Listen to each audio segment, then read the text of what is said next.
22 Wagen hetzen in die Südkehre. Gonzales führt, dann Fanjo, Moss, Lang und Hermann.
Good evening, good afternoon, ladies and gentlemen. Welcome to the 12 hours of the RingFreaks Nurburgring special event on the Worldsimseries platform. We head over to Germany, the town of Nürburg, where we find the Nordschleife circuit located in the Eifel Mountains. The combination of the racetrack has 170 turns in total of the length of 25 kilometers. It's gonna be a real challenge for all the teams and the drivers gathered here this afternoon to make something special happen. The prize pool of this event is 1,300 euros. Gifted in vouchers for the winning teams of both of the classes to race on the real Nordschleife circuit with the RingFreaks team.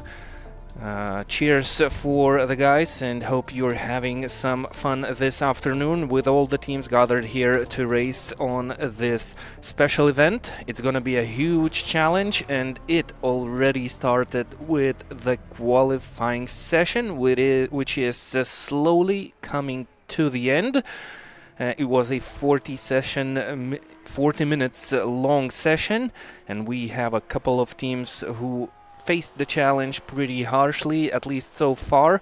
At least 4 teams have yet, maybe there's even more teams that have yet to set the fastest lap time of the session. They fail to do so because they sometimes do mistakes and go a little bit over the limits of the track, which then invalidates the lap time that was and is being set. They have to start it all over again, and with a lap which is around 8 minutes long for a GT3 class car and roughly 8 minutes and 50 seconds long for a GT4 car. You don't have a lot of attempts in this session to try and make it work, so rather you have to go a little bit less risky with a slower lap time to just have it on board, or you have to go all in and try to compete with the drivers. Currently in the lead for the provisional pole position is the Sean Clark Racing team with Jan Nimtz behind the wheel. They have a 4 seconds gap, which seems quite a lot, but if you heard my word, it's a track which is 25 kilometers long and 170 corners, so the gap is not that big if you look at it that way. SBFDV Shizokore Racing team are currently on the racetrack right on the end of the circuit. They are yet to put in a valid lap time. We have one GT3 car that is in between the GT4s, 14th position, so the drivers definitely went for a safer run rather than a fast one.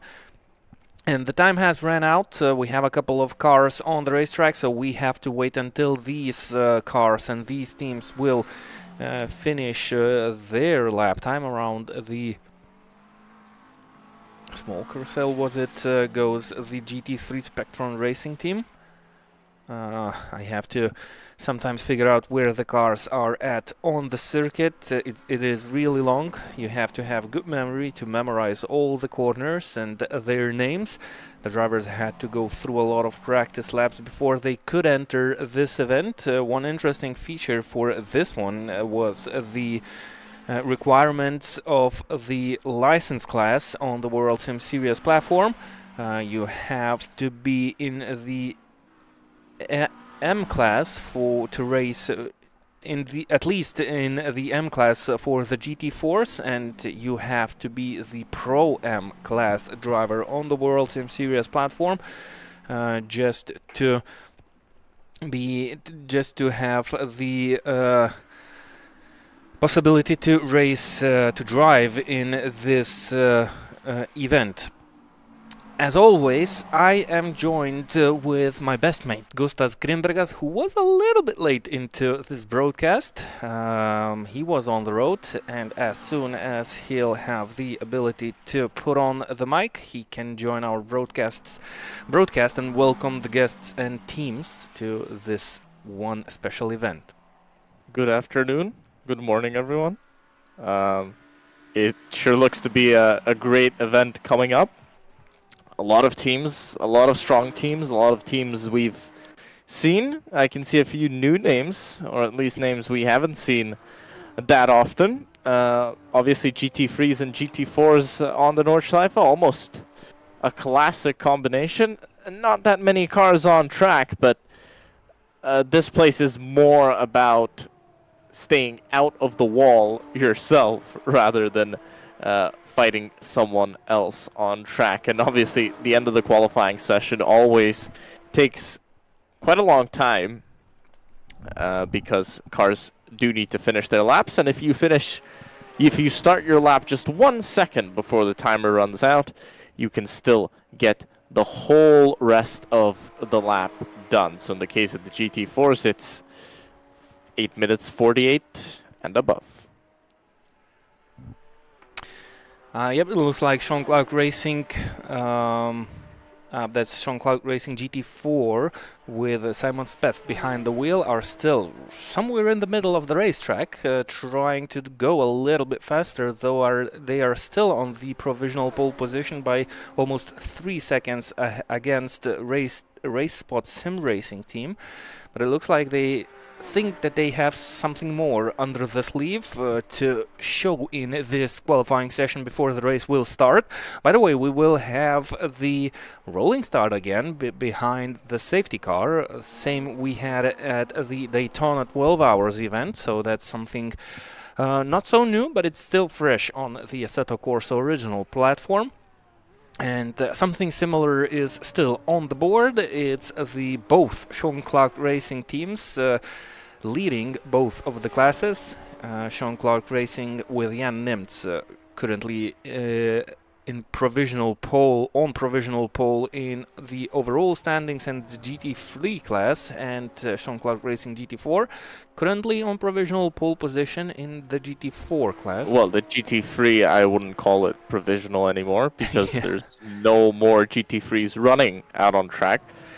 Actually, no, the Spectron car looks to not be in the pit, so still provisional then, I guess. Regarding the GT4s, I think it's more for Sean Clark Racing to be on track and hopefully improving if indeed the track conditions do get better, the track rubber's in, and the cars behind have a chance to beat them. So they just want to be, let's say it's insurance from that. But this is the Race Spot Sim Racing team car in the Dream to Drive livery, and they are, let's say, the closest challenger that Sean Clark Racing has in the GT4 class. Look at the difference. Look at the difference between Race Spot Sim Racing team and the ATAC Genesis team. It's only 4,000 of a second we go into the barriers. Sean Clark Racing's pretty much on pole. That looked like a very strange incident, to be honest. It looked like the car just went straight. This is the KTK Racing Division GT4. Another one of the Porsches. Quite a few Porsches out on track. Not that many Maseratis, but it's a front row of Porsche and Maserati. So maybe not that much down to BOP, just down to personal preference in this case. They've got another Porsche up in front of them. But it does look like their car is damaged, at least a little bit. Yeah, it looks like they're struggling in the qualifying session to put in one valid lap time, but they want to go faster. And that's what you get when you get a little bit too much of a risk in this session. You make one small mistake, the barriers are right there for you, and you can damage your car. There is then maybe no time to get back into the pit lane to fix the car in the qualifying session. You have to stay on the track and try to improve with the car that you are currently present with. Good news that the damage model on the Assetto Corsa platform is not that complicated, and sometimes you can have a scratched car but without a loss in speed. That other Porsche just let them through. Interesting to do that on your very, very final qualifying attempt. There's not going to be another chance for any of these teams to have any improvement on the anchors into the final chicane and on to the front straight and onto the GP circuit. We'll see if KTK Racing Division can improve. They need just 1/10 of a second to go up at least one place. They do improve and up into 5th in class, because actually we missed Lopen Pro Esports taking the pole. Actually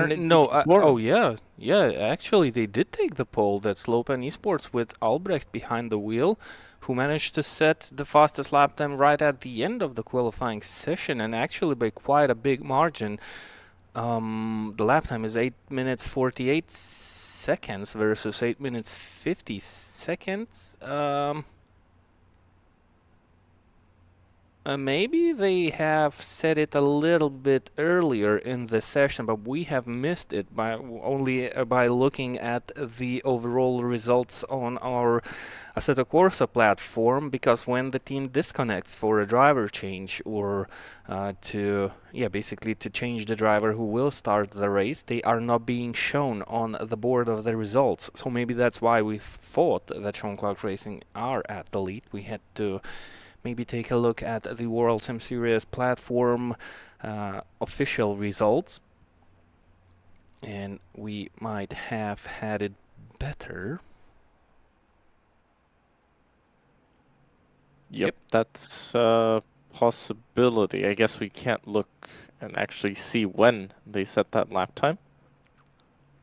There we go. Drivers being lined out at the Döttinger Höhe straight, is it? Yes. That's not going to be a long run before the start, but it's going to be a rolling start, which is good. We have 5 minutes, well, 4.5 minutes till we see the green flag wave for the drivers, and the 12 hours event will start. 2 classes, GT3s and GT4s, so the drivers, the teams have to be prepared, not only thinking about the strategy, which is really important on a circuit like Nordschleife, they will have to deal with the traffic of the different classes. So they have to be really cautious what and when to do on the racetrack, because in one split second you can lose it all. So basically, I think most of the teams... I think the best strategy for an endurance race like this is to try and win it at the first corner. Oh yeah, definitely. If you're not winning at the first corner, you're not winning at all.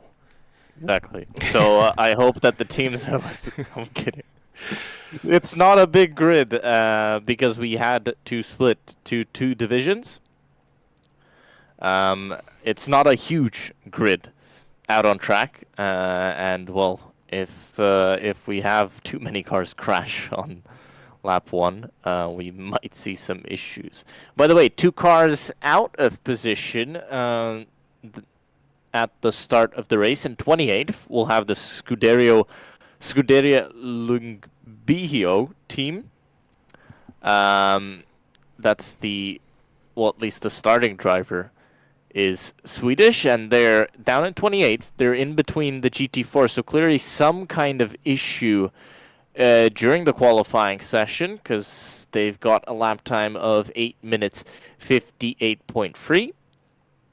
And the motorhome team racing esports car down in P36, and these 2 are outside of their positions. Having a closer look at the teams that are presented in this race, some beautiful R8s on the grid. Looks like we have quite a lot of those.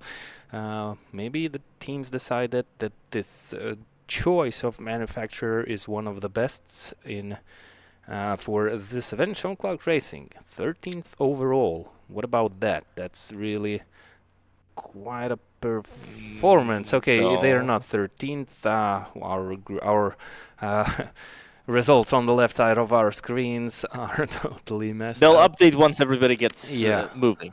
I think it's gonna update once everybody crosses the start and finish line. Sometimes it plays games with us, so well, everything will sort itself out definitely on the first lap, which is gonna be quite long. So if you're watching the broadcast, by the way, and you see cars in wrong positions now, or at least for the first lap of the race, we might see the timing screen going a little bit crazy. You can head on over to worldsimseries.com and follow the live timing there. Why do we have cars on the grid that are already damaged? The Dutch Sim Racing team and some cars before that, they had scratches. Don't they get fixed? That's strange. I never seen something like this. Maybe it's some bug. Yeah, most definitely, because the cars have to be fixed, even though we do have a very short break after the qualifying session. That's still some virtual racing for you, and you don't have to be worried too much if you damage your race car in the qualifying session. It's gonna be definitely get fixed, and I think that the cars are fixed even when the drivers do change on the Assetto Corsa platform, because you have to disconnect and then the new driver has to reconnect. I think they receive a new vehicle. Yes, yes. We asked this question a few races ago. I think at Daytona we asked this question.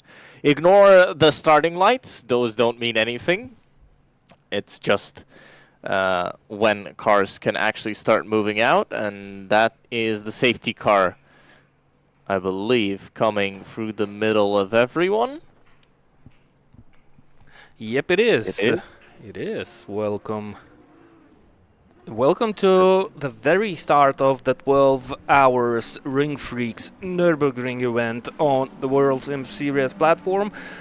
things are about to get going, and it's gonna be hot because it's... Oh, that GT3 with purple lights will be very, very confusing.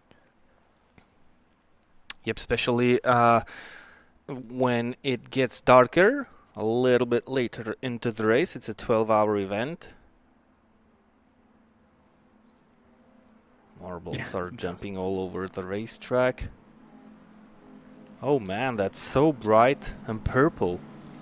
Exactly, it's purple. I wonder how much they will struggle once it actually gets dark. I don't think they'll be able to see too well with those purple headlights, but guess we'll cross that bridge when we get there. The Porsche 918 moves to the side of the track as the drivers get ready to get going. 12 hours at the Nordschleife are green, and already a jump start penalty for the Bobby Esports team, the number 17 GT3, as we head down to turn 1. Sean Clark Racing continues to lead, but the car behind almost runs into them. That was close. I believe that's Team Kamikaze. Oh, nope. More crashing. More crashing. They listened. I think, yep, I guess. Oh, what was that rejoin? Straight into the back of the GT4s. Well, if that damage was a bug when we looked at it first, well, now it's probably not a bug, and the damage is real. I've just seen somebody go straight off the road. Oh, and that's Motorhome team. They qualified quite high up. No, they qualified no, they didn't. last. They didn't qualify. So they're in position, but they've actually stayed out of trouble, and they won't have to repair their car. This is Lungbio, and they off the road. I was gonna say they're doing a good job recovering places, but probably easier to do that when four wheels are on the tarmac. Wow, everybody really took what I said literally about winning the race in the first corners. Not really recommended. Oh, and already that's the first lap of the race, and we have quite a lot of cars that are already scratched and damaged and have shattered wings, windshields, which is not going to help the teams to have a satisfactory first stint before they will have to enter the pit lane. That's going to take roughly 1 hour for the teams to drive in vehicles like that, unless they decide to go into the pit lane a little bit earlier and make a fresh restart. I think some of them will have to. It looked like definitely a few big hits to some of the cars. Yep, it was, and they will have to, well, take those decisions quite early into the race, and there were a lot of teams that couldn't do anything because, well, the drama unfolded in front of them, and the car got jammed up quite badly. So we have a lot of victims of the first corner, and we might have just shut our mouths for a little bit. I think we spoke too much about that first corner.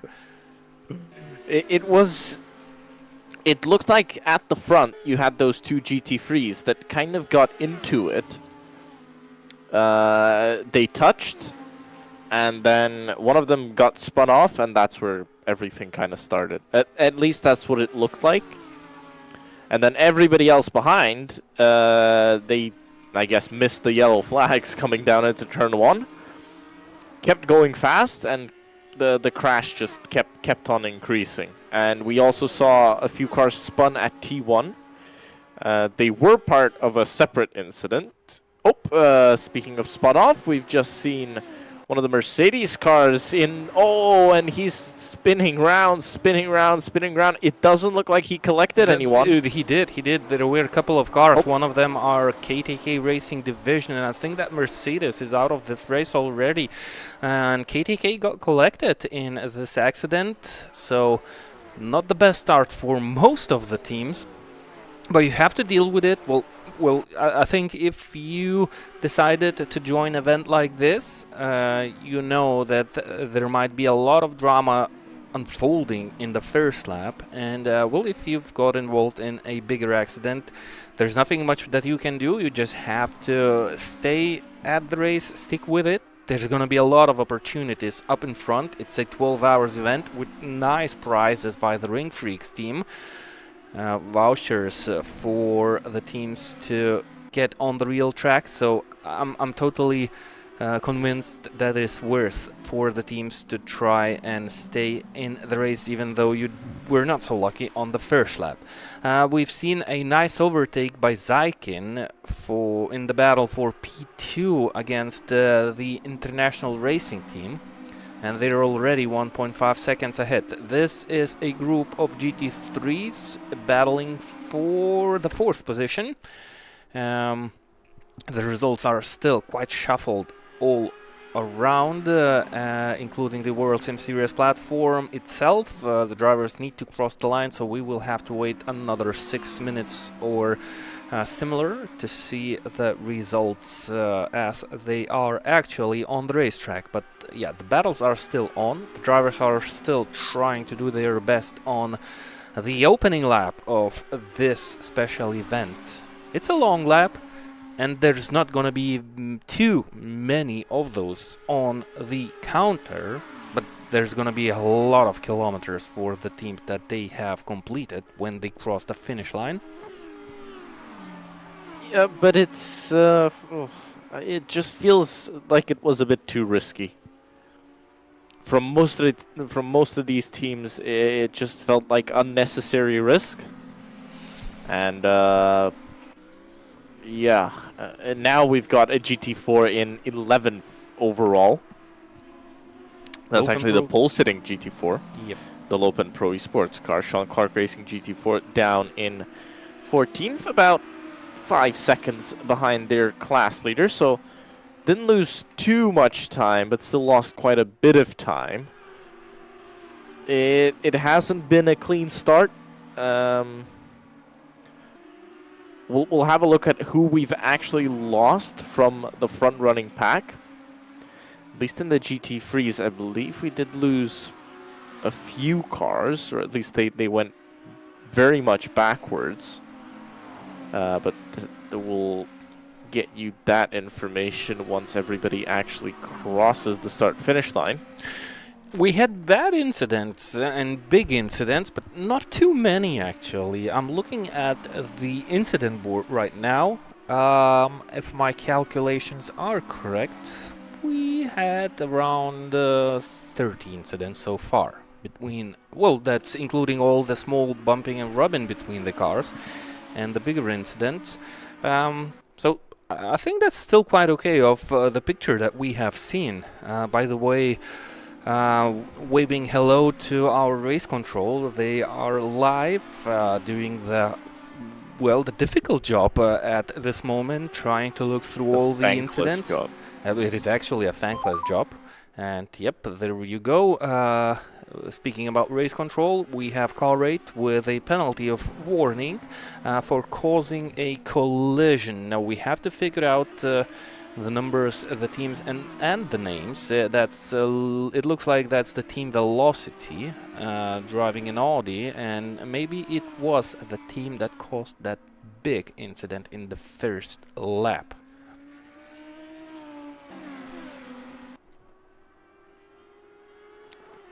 Looking at the gap, 4th place Team Kamikaze are 11 seconds behind the 3rd placed International Racing team. YRC are another 2 seconds up the road, and then the Sean Clark Racing GT3 car leads by just under 6 seconds. Yeah, Nim's behind the wheel of that. He'll be crossing the start-finish line soon to complete lap 1 of many.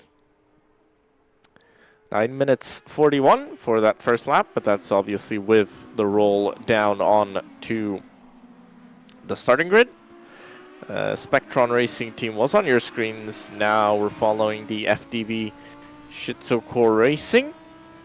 They're right on the back of Engineered Velocity Motorsport and heading down into turn 1. Engineered Velocity tries to put on a defensive move down into turn 1, thinks better of it. Smart. There's another Audi coming up behind them, but actually Engineered Velocity continues to fight, doesn't give it up, and I think they're going to lose Yeah, it looks like both of them have lost spots because the kamikaze, the other kamikaze car gets past both of them. So where to fight, the third one wins, but they're trying to come back at them. So being extremely aggressive with 11 hours and 50 minutes to go, really trying to hold their position.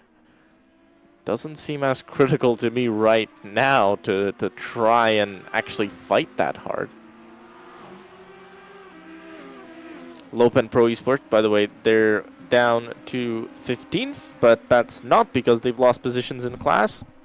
That's just because GT3 cars have gotten past them. Engineered Velocity still battling, not giving up, using quite a bit of the track. This is the Polish flag team, and off the road and almost collecting the FDV Assetto Corsa Racing, and now they're finally through. So really the moves are going to be made here on the GP track. You might try something into mud curve if you think you've got the legs down the straight, and that's pretty much it. The Nordschleife is not going to be great for overtaking cars of the same class. Will be fine to overtake the GT4s once they get to them. Right now, the gap between, well, one of the last GT4s and the race leader is about 104 seconds. So, oh, not 6 more laps, so maybe 5. That's when traffic should maybe... No, because they're not going to lose 100 seconds a lap, hopefully. I'll say maybe an 8 laps, 8 or 9 laps, they might catch up.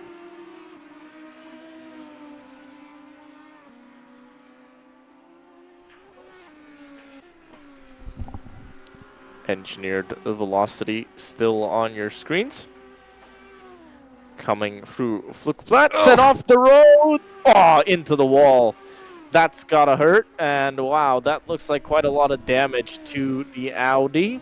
And that's only the second lap of this event. They were running 8th. We will see what the decision of the teams will be. But the car is not turning. It's totaled. The car is not turning. It's gonna be a nightmare to even get back to the pit lane lane because left.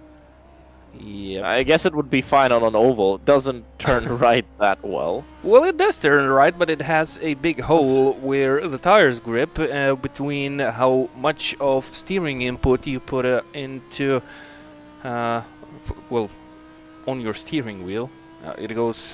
They haven't really slowed down, to be honest. They're still pushing. I mean, the car turns fine to the left. Not so fine to the right. You have to. Yeah, they decided that that's too dangerous. Yep. Well, it was a test, and they will be teleported to the pit lane or towed, as you would call it, and that's gonna be a huge loss for this team, huge amount of time loss. That's a really chaotic start for the 12 hours event, and I was kind of hoping for a slightly calmer one. Well, you have to be you have to have the AM Pro license to be even able to start this race. Pro-Am. I was kind of expecting a little bit less of those track runoffs during this event. Car number 4, another warning for an unsafe rejoin. I think that's the car. That's Team Kamikaze, by the way. Maybe we are talking about the first corner incident where one of the cars actually rejoined the track really badly. But maybe that's not the case, because that's just a warning from the race control. 13 GT3s at front. We have quite a huge field of GT4s, and 4 GT3s are at the very back of the field. 35 teams still with us. We had 36, I think, before the lights went off or the green flag waved. So still quite a few teams in this race, but some of them with huge problems, and well, quite a badly with a quite bad start for this whole event, trying to figure out what position they are currently fighting for. KTK Racing Division. They were in a bad incident. They are currently 8th or so in the GT4 class. It looks like the car is... Yep, the car doesn't look bad, and I don't think they went into the pit lane. They actually didn't go into the pit lane. Nope. So maybe the incident maybe the car looks worse than it drives. Yeah, it doesn't look bad at all from the outside. A few scratches, a few dents. Doesn't seem too bad. So they're still there. They're still battling. And it's still no major problems for the KTK team so far. Except that one incident in the first lap. This is a battle between two Porsches. ATAC Genesis and Race Spot Sim Race and H71 Esports team with Race Spot SimSpot Racing team trying to chase down these two Porsches. All this in the battle for the 3rd position in the GT4 class. Quite tight, and I should say we should see tighter battles in the GT4 class in the slower cars. They're a little bit smaller in size, so that should help you navigate around the Nordschleife circuit, which is pretty tight.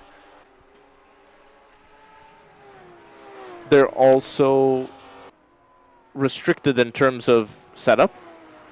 More restricted in terms of setup. The GT4s run almost a fixed setup, so for them it is... you expect the field to be closer. You couldn't say so for the GT3 class leaders. Jean-Claude Racing 10 seconds ahead of YRC, and then further 5 seconds ahead of International Racing Team. And you have only 3 seconds lead in the GT4 class, so Lopen Pro Esports team.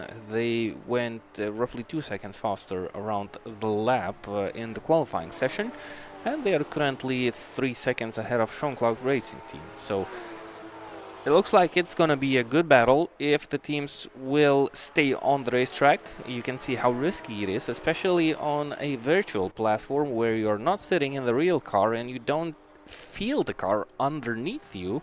So the changing conditions of the track or the scrubbing of the tires, it's a little bit more difficult to feel the changes of the car and the track, and they are happening on the racetrack as they are on the real life, but the driver has to have quite a lot of experience to be able to control that. So it's really risky on the Nordschleife circuit to make those mistakes when your balance of the car changes. So that's quite a difficult task, but you can learn quite a lot of things while being a part of events like these on the Nordschleife circuit. So that's the good news. For all the teams that gathered here, they will get a lot of experience and definitely will be better prepared for the next special events on the Worldsimseries platform, which are being planned at the very moment as we stand. There will be definitely more special events through the 2024 year, as we've seen the last year. Bobby Esports just taken their drive-through penalty. It's not the longest pit stop, it's not the longest pit lane on the calendar. You cannot compare the length of the pit lane with the Spa-Francorchamps circuit, especially on the endurance layout. Well, yeah, if you use the 2 pit lanes, essentially, because you're using 2 pit lanes. Yeah. But anyway, the teams will have to do the mandatory stops that they had to do in other events. Time for that is 4 minutes, I believe. So still that long stop strategy gamble coming in.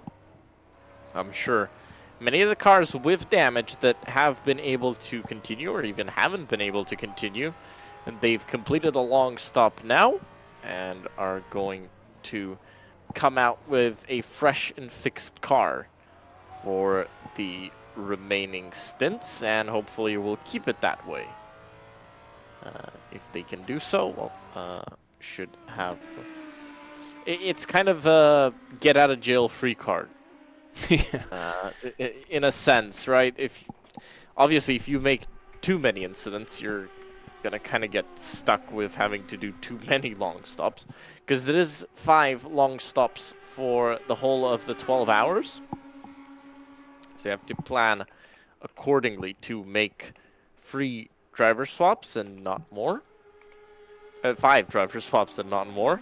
But if you get one out the way too early because of damage, well, then you'll have to stretch the other drivers out if you want to stay in that same long stop target.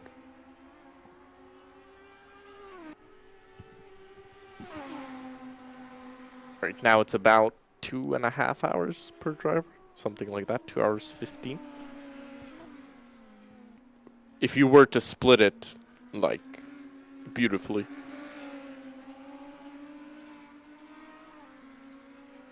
This is Kamikaze to the outside and actually getting past the other Kamikaze car. So I think these were the 2 that had contact on lap 1, I believe, but already half a minute behind the lead. That's not going to be an easy gap to catch up.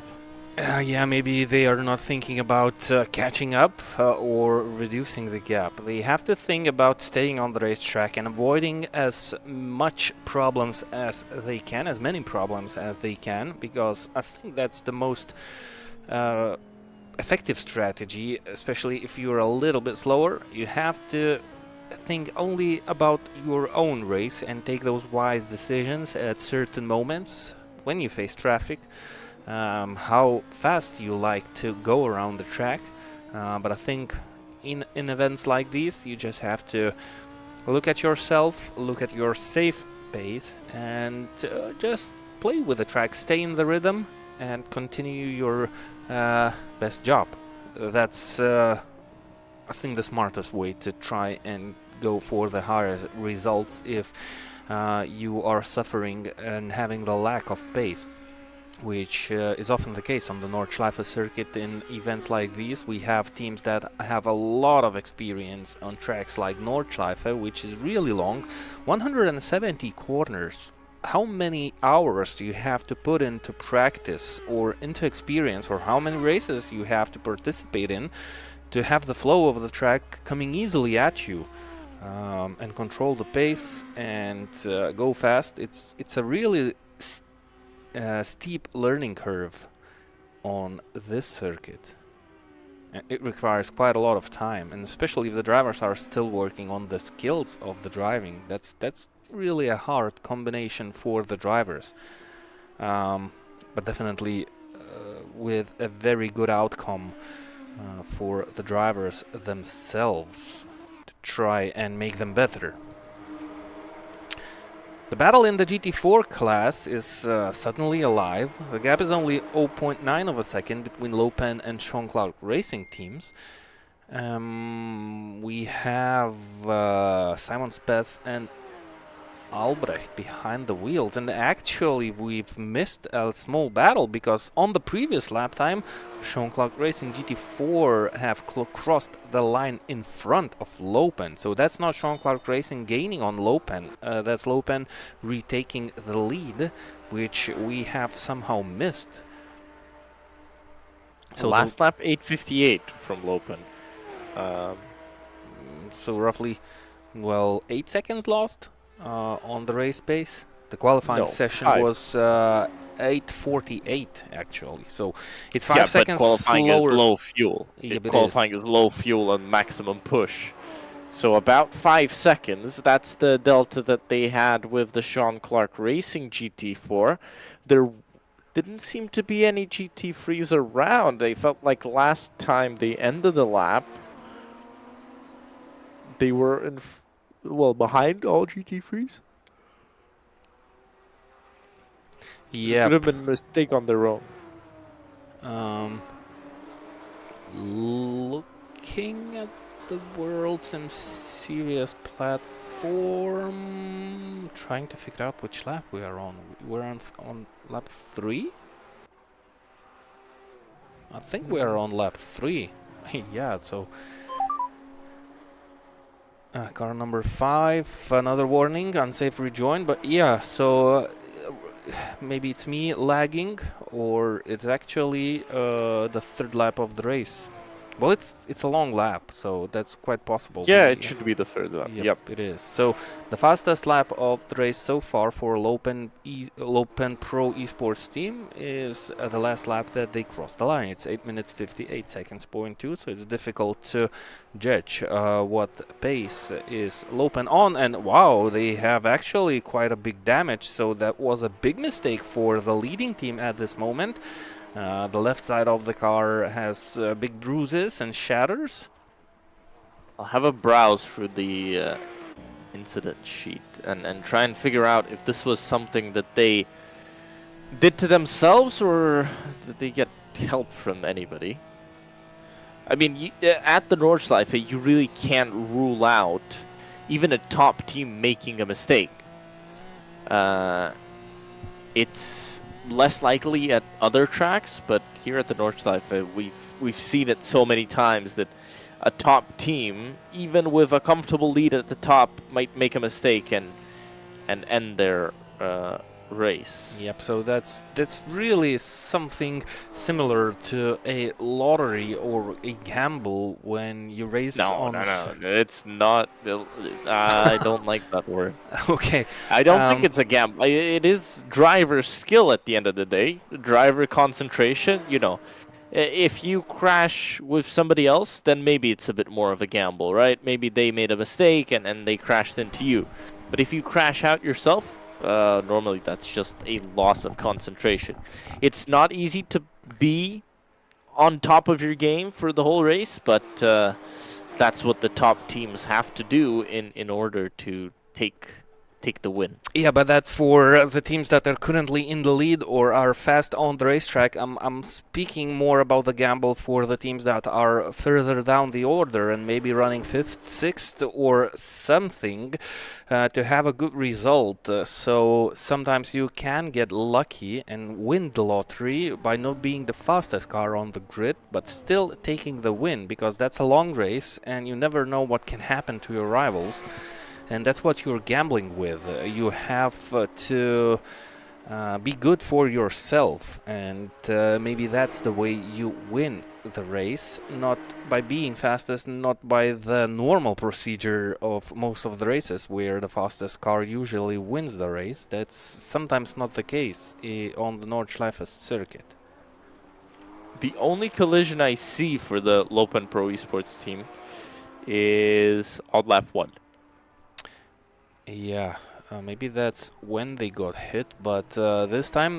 but they lost time later.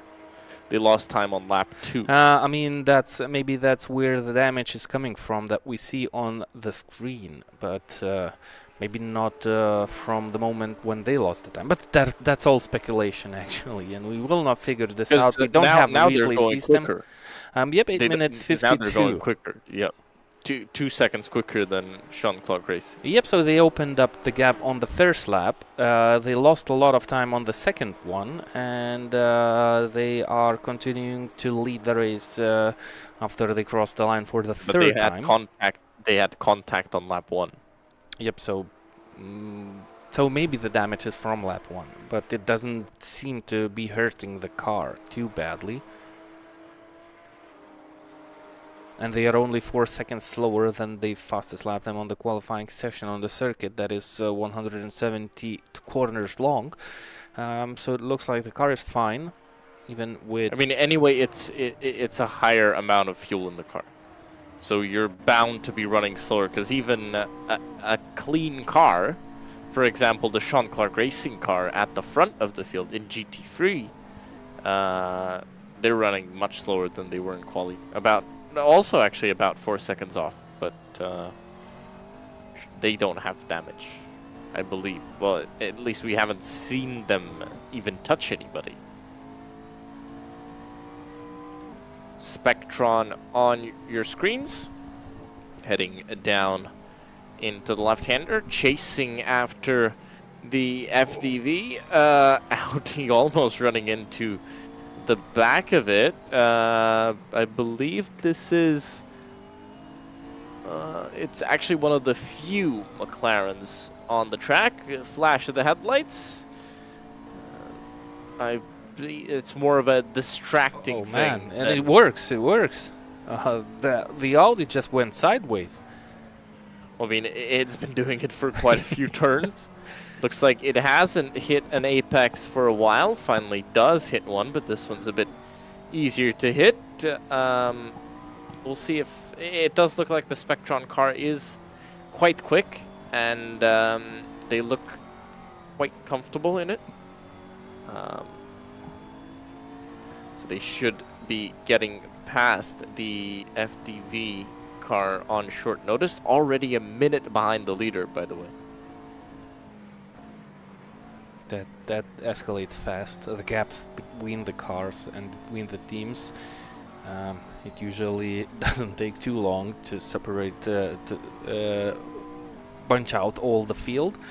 And there's gonna be occasions where the teams will meet their slower class rivals, competitors. They will have to deal with it, not only with your rivals for positions. Oh man! Oh, what happened? I was looking at that. I was looking away, but I'll find. I'll look back on a replay. Yeah.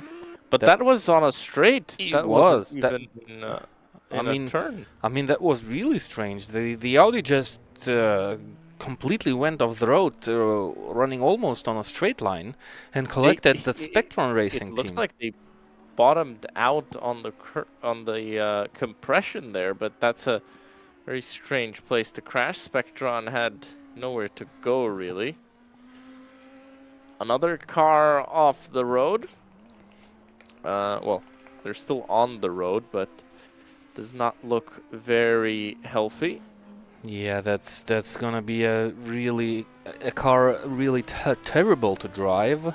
Yeah, it's the wheel is not pointing forwards, and that's definitely gonna be a decision to go straight into the pit lane at the end of this lap. Thankfully, the car is not too far away from the pit lane.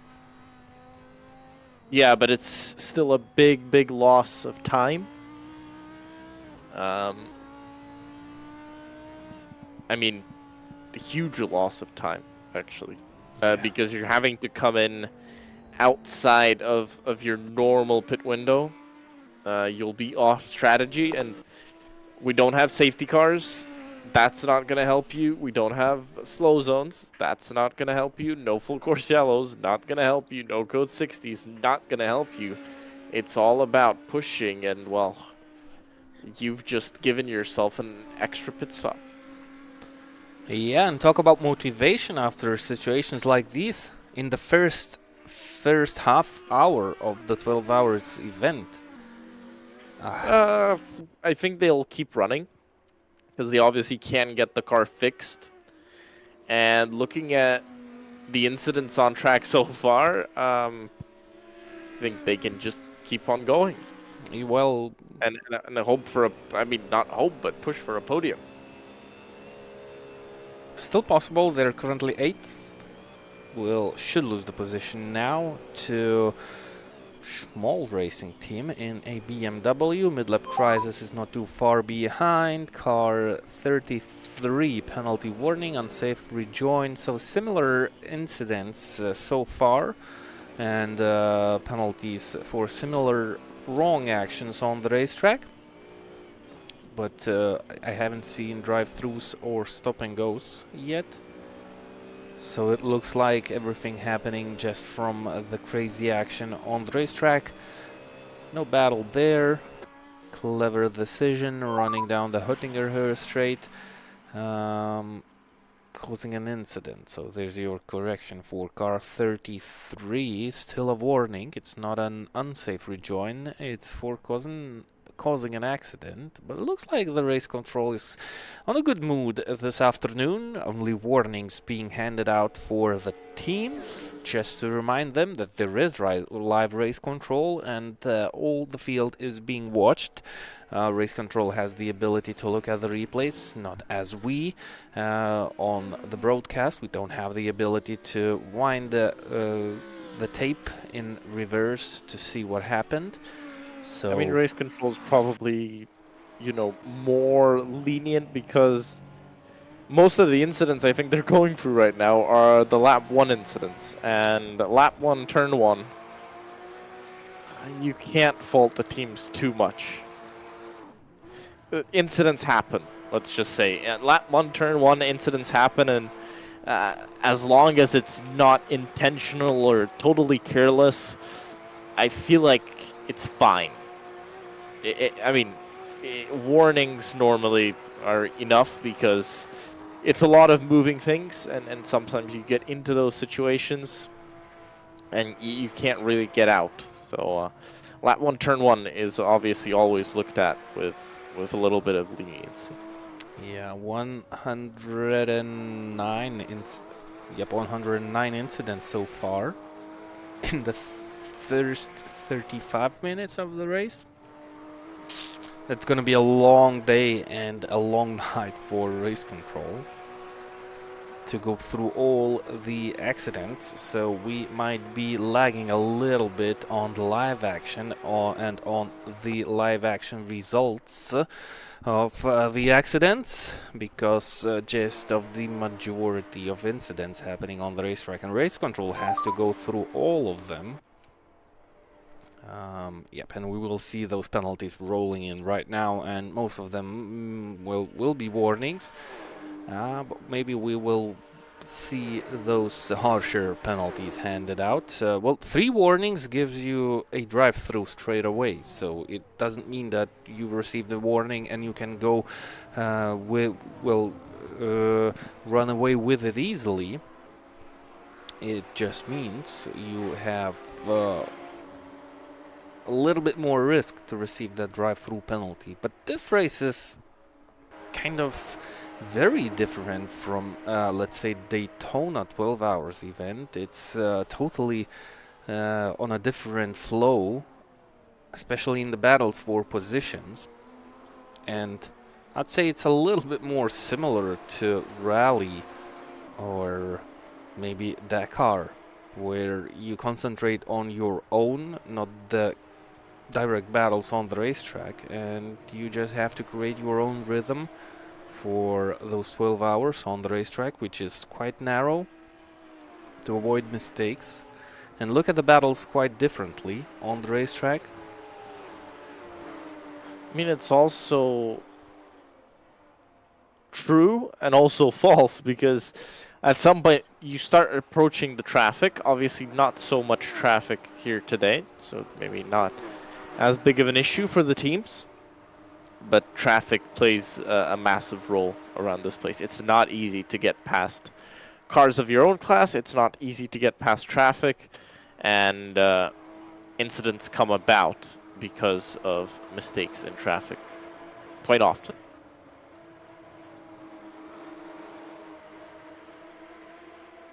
Something you will not see quite often on other special events side by side. So we have battles, that's Taiga Motorsports and Torque Motorsports, and that's Taiga taking over the position. I think I named the teams wrong. Yep, that's Taiga against Gold Dust. And, yep, and they've got the IRT number 1 car behind them, so yeah.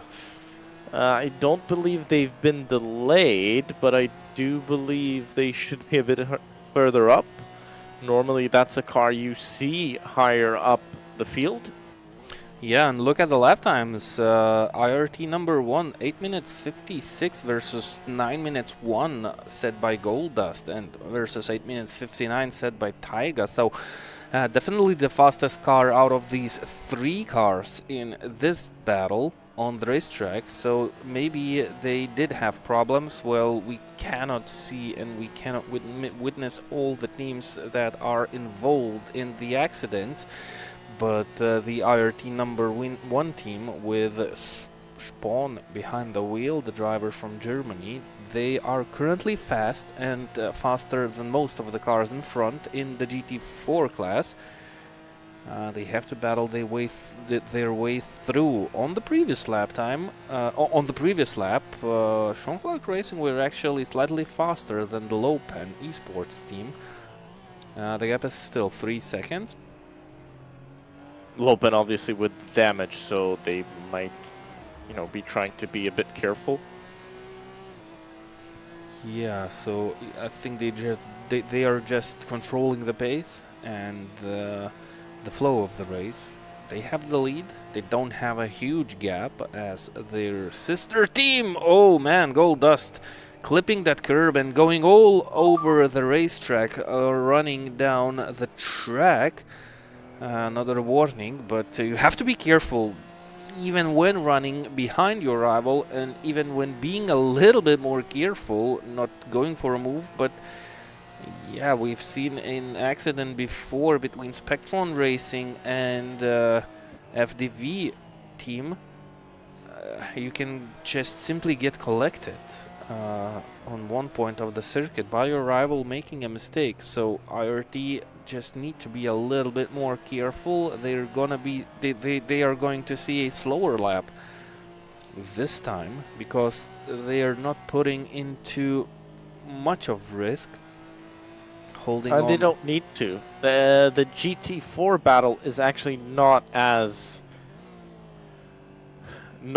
over. I wouldn't call the GT3 battle over, but the GT4s, they're a bit more closer together, right?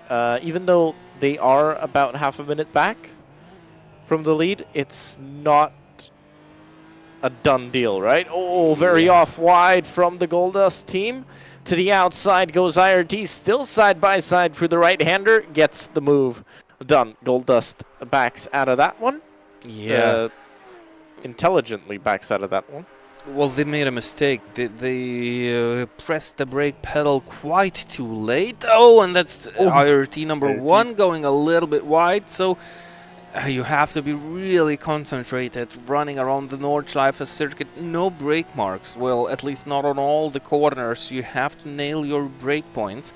When you're in a battle, you're definitely thinking about a later brake mark. But that's usually what causes you even bigger problems, rather than braking a little bit earlier and more gentle on the brake pedal, controlling the brake distance a little bit easier. But it's not that easy to do for a driver who is in a battle for position. Oh man, you cannot go and win races when making such mistakes. Yeah, but it looks like they got it in front and just forgot how to be fast. Because obviously last time round, they were incredibly quick.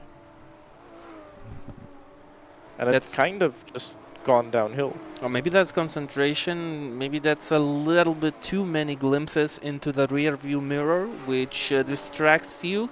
And it's really easy to get distracted on the Nordschleife circuit. You can, well, forget your brake marks and just miss your brake point by a couple of meters, and that's where you get into trouble. It's easier, maybe, well, it should be easier to run on your own on the racetrack without any pressure. But you have to learn from these situations. You have to take that into account and bring it with yourself on the next lap or on the next similar situation. It's usually about the braking, actually, around all the circuits. Just brake a tiny bit too late, and that's where you get into the biggest amount of problems and troubles and even crashes. So, I mean, you're not going to win a race without pressure. Yeah, but too much of it and you can lose it. Unless you're the Sean Clark Racing GT3 car. Yeah. Who are, I mean, that's a massive lead, right? Yeah. From first to second, 22 seconds. It's not going to be easy to reduce that gap. They just need to stay in front. No pressure, just yourself and the track, being in the lead, feeling comfortable.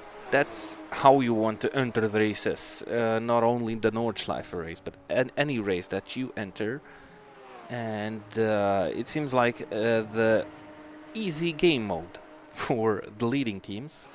But that's actually the amount of work the drivers put into preparation, not only for this event, but overall in sim racing. You have to have a lot of hours of driving hours, and not only driving the car blindlessly as you go and as you feel. You have to work a little bit with yourself. You have to study your driving, your mistakes, and bring the knowledge to the next session when you enter the racetrack. That's why we see some drivers faster than the others, because maybe not only of the bigger talent, but of the amount of work they put in those sessions that they prepare for races like these, or when they compete in races like these. Just learn from your driving. That's the key factor for the success.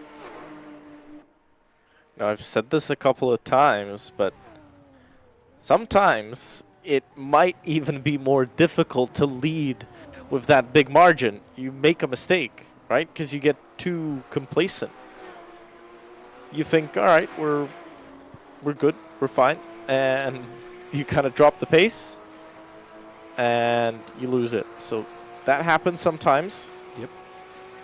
So teams do have to stay vigilant, whatever happens. That's what separates the faster ones and the slower ones, or maybe less experienced ones. The concentration and the ability to stay on the rhythm. It's all about the rhythm, I should say, during the races. You have to stick with it, and that's one job that gets a little bit harder for some of the drivers.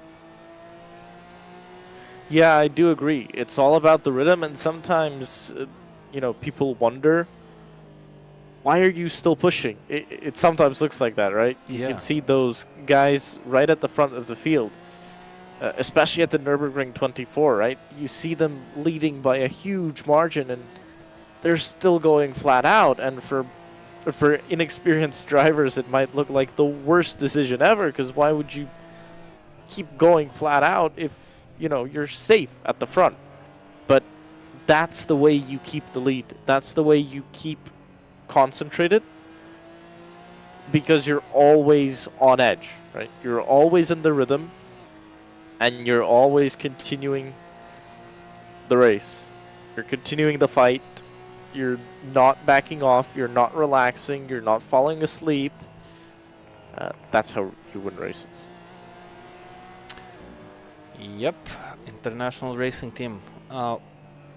What you would like to see on the racetrack at the best scenario is getting that position before you enter the Nordschleife part of the circuit, if you're faster than the team in front of you. But that's easier said than done, because most of the teams are a little bit more similarly paced on the GP track, where you have a little bit more space for those safer overtakes. And it didn't happen for the international racing team. Their last lap time was 9 minutes. Of course, they made that mistake, but they kind of got into the rhythm of the slower cars.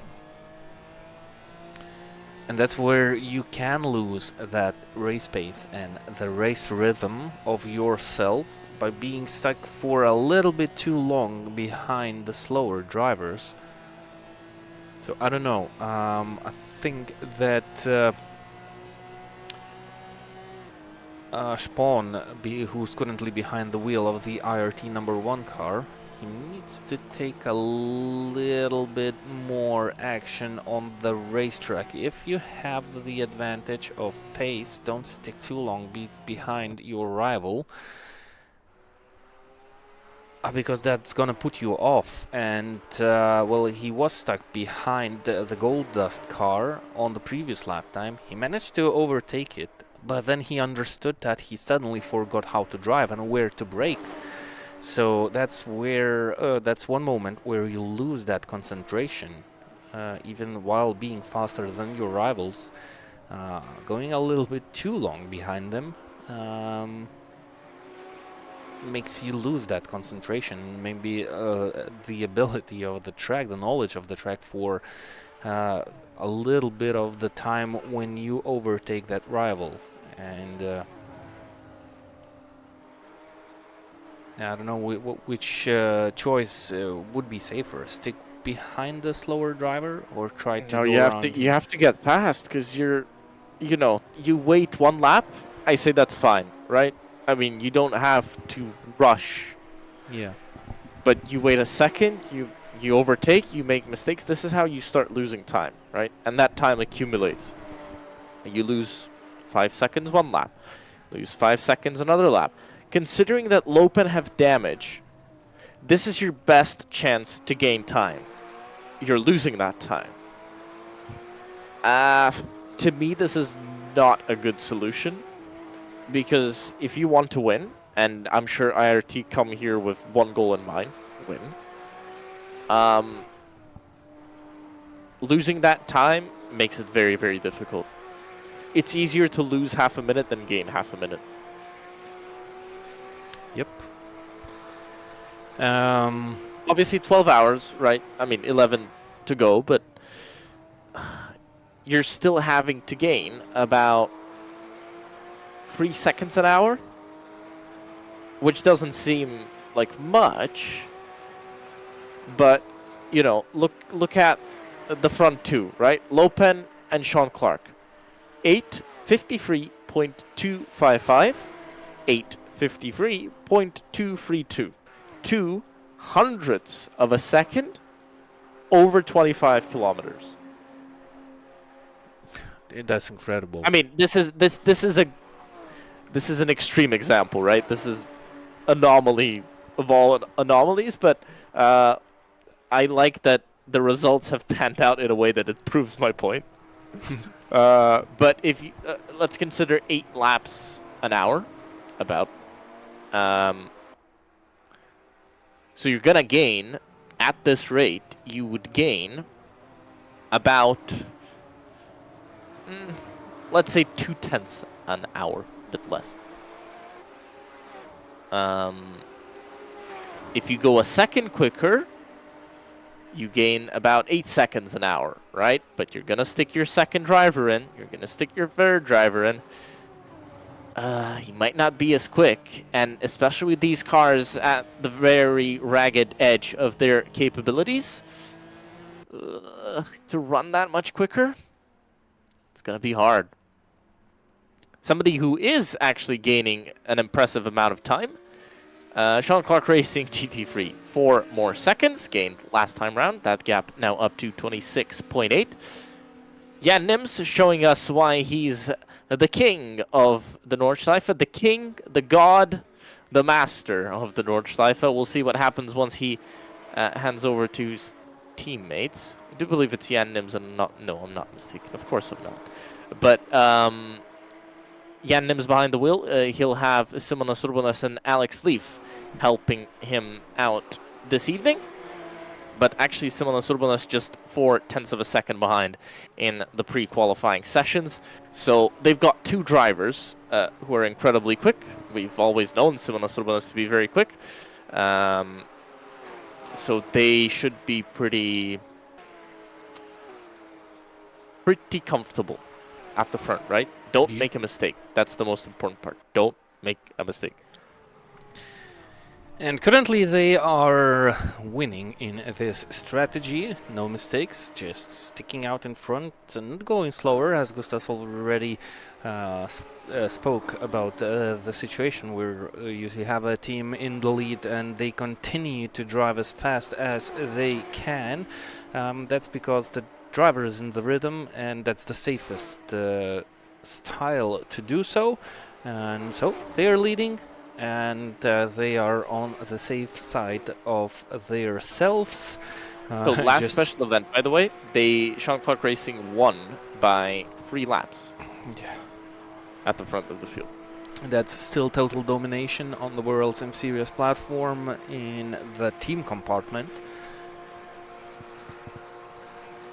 Maybe there will be a team one day who could challenge them a little bit more closer. That would be that would make interesting races. We don't have the Dream to Drive boys this afternoon. They were really fast challengers on the Daytona race event a couple of weeks ago.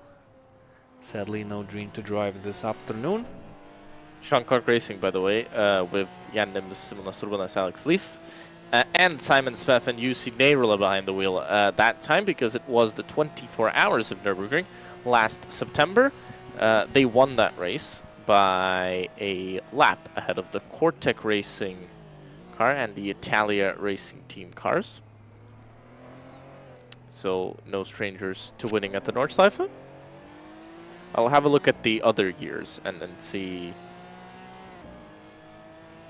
how dominant these guys have been. I always, once we get into this calmer position on track, we like to dig up interesting stats that we can find. And you can actually find them yourselves. Head on over to worldsimseries.com, and if you don't have an account, you can register for free.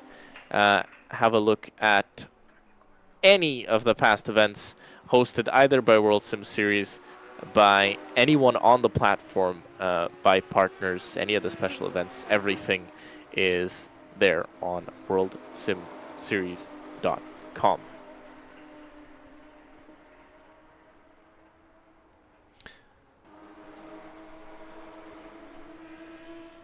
IRT still behind the Goldust by 0.3 of a second and still not able to do something. They had 4 seconds pace advantage when they had a clean track ahead of them. Now that's the third lap, sticking behind your rival. That's not the best position to be at the circuit on the Nordschleife track. Tiger Motorsports managed to gain down Torque Motorsport. To chase down Torque Motorsports, and they are actually straight away into taking some action. We have a GT3 car behind those. They have to wait it out because Taiga and Torque are going side by side. Taiga still staying behind Torque Motorsports, but they tried something. At least they tried to take that move, and they don't want to stick too far behind your rival, who are going slower. Someone's off wide. That's Taiga Motorsports decided to let through that GT3 into the lead, and maybe they will have the ability to figure out something in a couple of corners, because Torque Motorsports will be overtaken by that GT3 car in a couple of meters, and that's happening on the straight.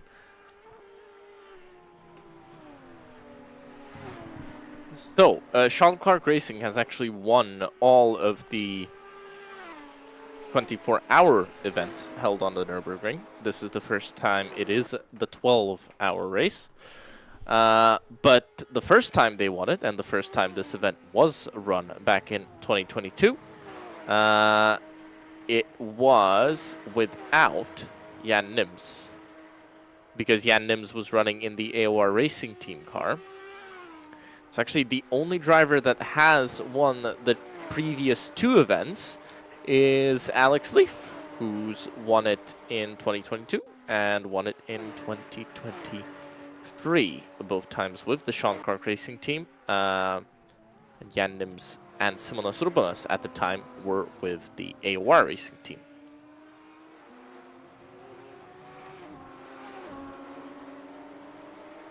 That's your stats. In terms of qualifying, though, do believe, if I can verify it, yep. So with today's race, Jan Nims has taken all of the pole positions here at the Nordschleife so far.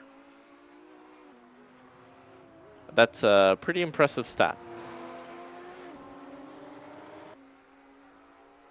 Though I don't believe he actually went quicker this year. Obviously, conditions change, but... Oh no, he did. 803.757 is just 99 thousandths of a second quicker than last year's pole, being the 8-minute 3.856. So 757 versus 856. And in 2022, it was an 8-minute 18.9, but I do believe that may have been on much, much more difficult conditions, probably a much different balance of performance, and I'm also guessing maybe on a different compound of tires.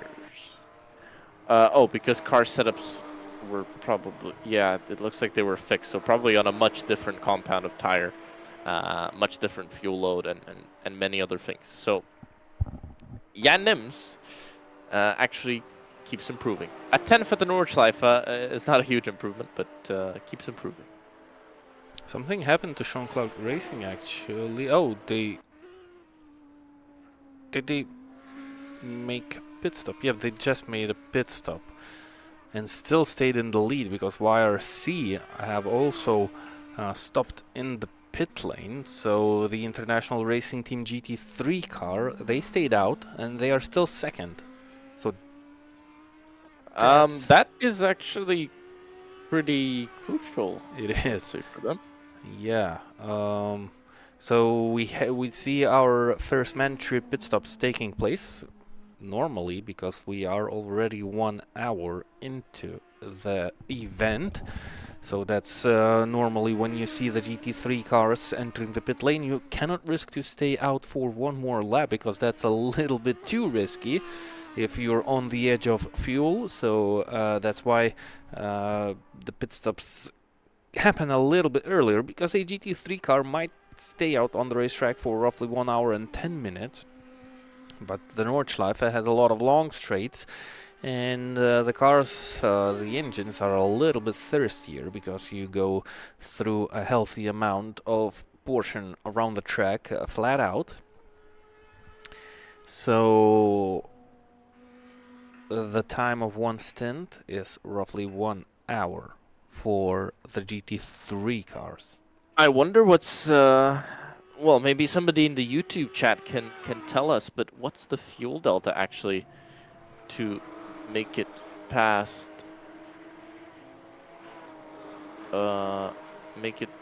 the hour? Well, I guess they made it past the hour this time, but just about. You wouldn't do that with the formation lap.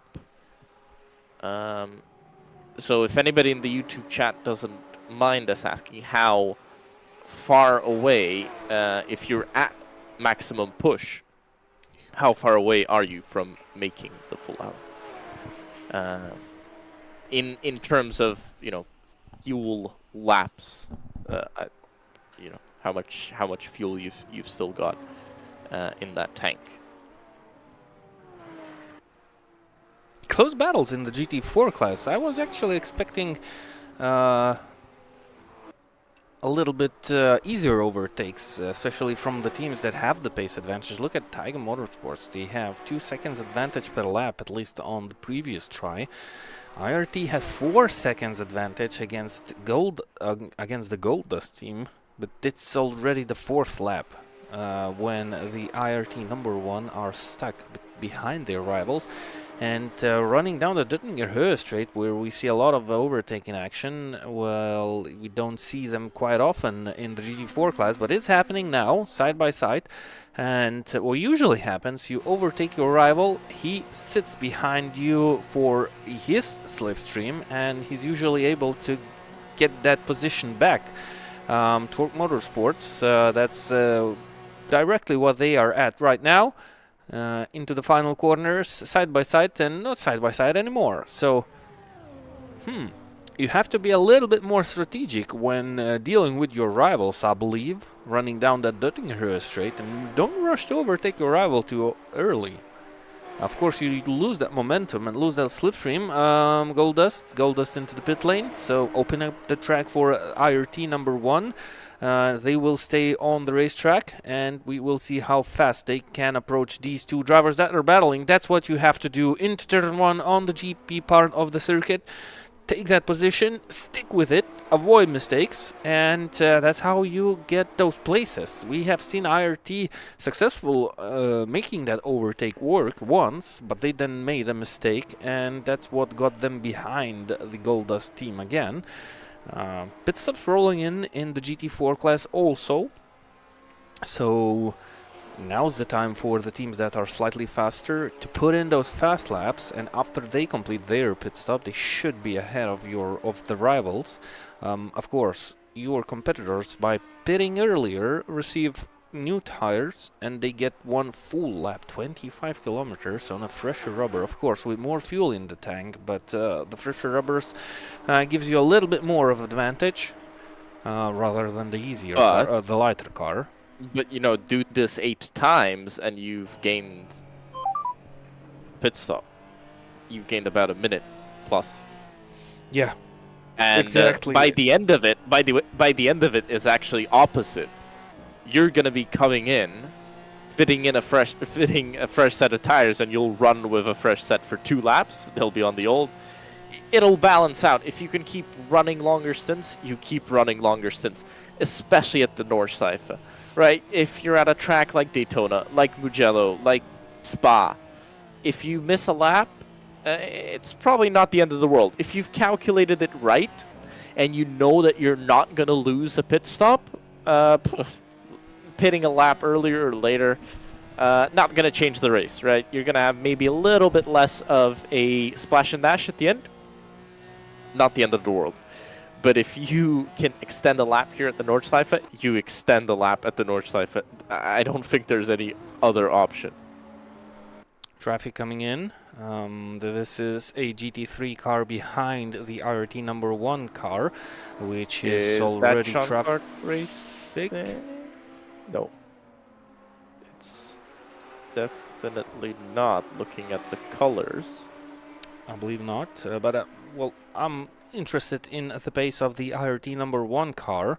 They suddenly got a clear track ahead of them, already 1.4 seconds behind Motorsports. Well, it's down to 1.6 because they had to let the GT3 car through, but the cars in front will have to do the same on the next straight. Maybe that they will lose a little bit less time by doing so, but I'm really interested in pace of IRT number 1 car when they are in clear air. Taiga Motorsports almost losing it while battling, while dealing with the traffic, managed to stick on the track, which is really the most crucial part of this event. They lost a little bit of time, but they are still in front of Torque Motorsports. They want to get back in front of Taiga because they understand that it's not the easiest job on the planet to get overtaken.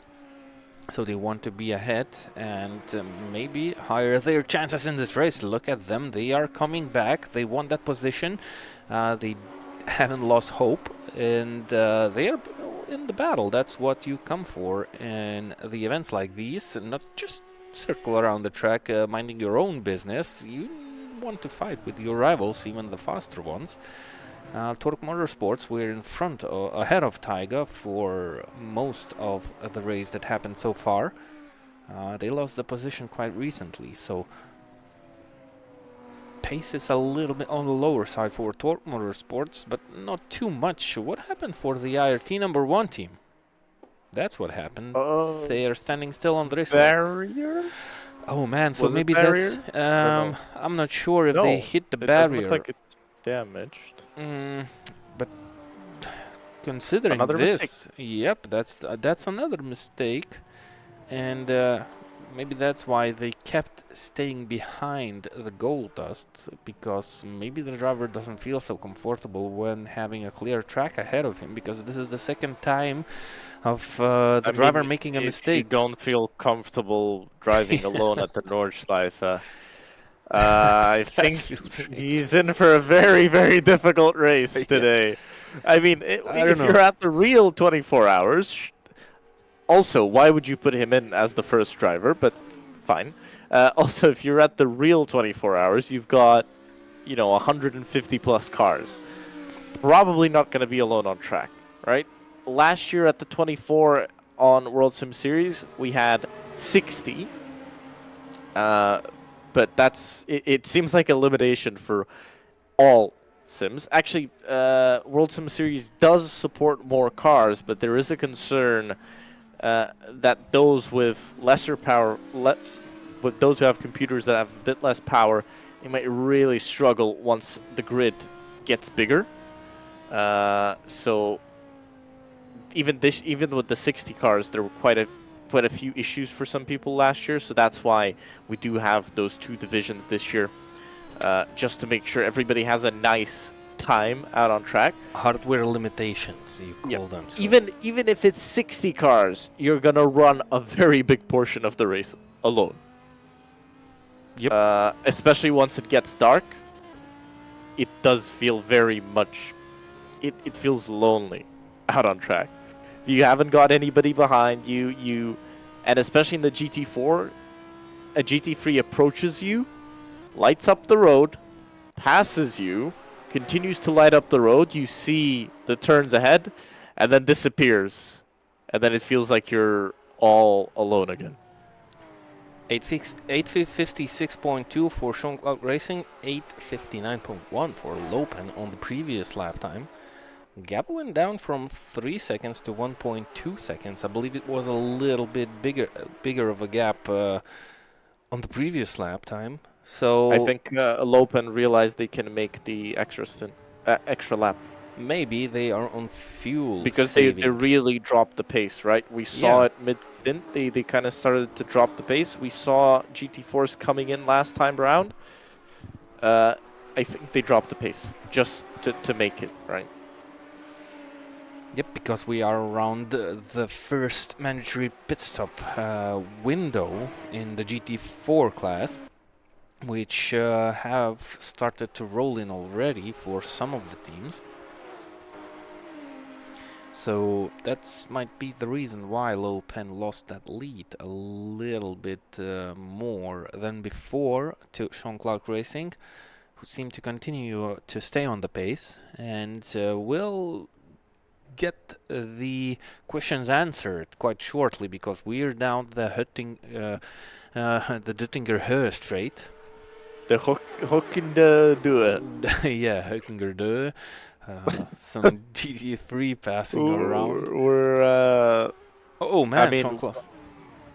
Once we get to the end of the race, I'm sure the viewers of the stream will laugh at us even more. Yeah. Hopefully this time I'll not be watching a replay for half an hour of the race, but into the pits comes Jean-Claude Racing, and this time they for sure come into the pits. Oh, we were arguing about it at Daytona. I was looking at my screen and I didn't see any car coming into the pits until I realized that I was about 10 minutes behind. But this is Torque Moto Racing against Taiga Motorsport. Oh, it looked like they tried to get out of the slipstream, but so did Taiga Motorsports. I'm not sure what happened there, but there was a little bit of fiddling between the cars.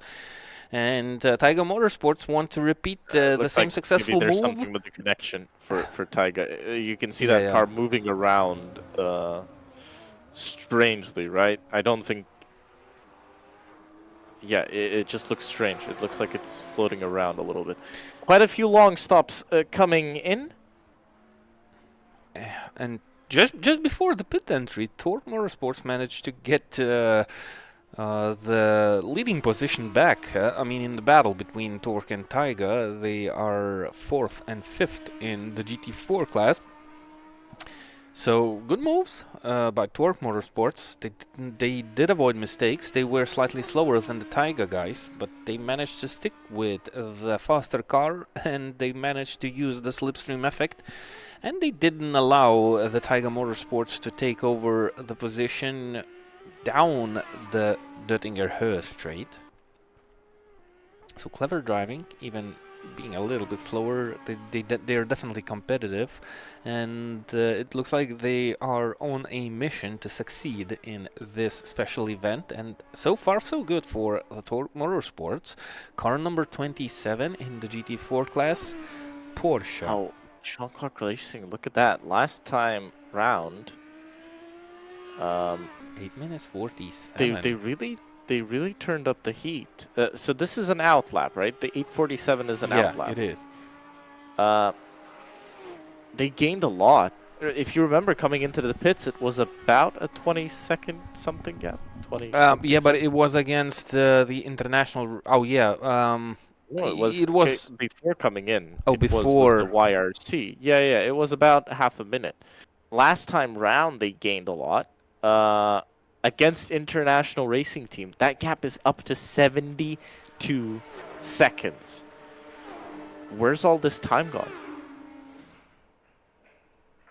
Is Sean Clark Racing under fueling? Why would they though, right?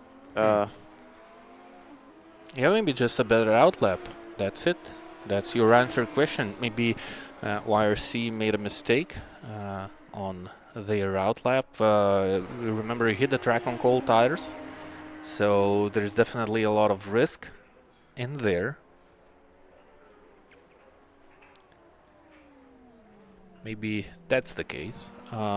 Still no driver change for the Sean Clark Racing team, and no driver change for the YRC, and no driver change for the international racing team. But did the three teams take the long pit stops? No, they didn't. So we have long pit stops from a couple of the teams, especially.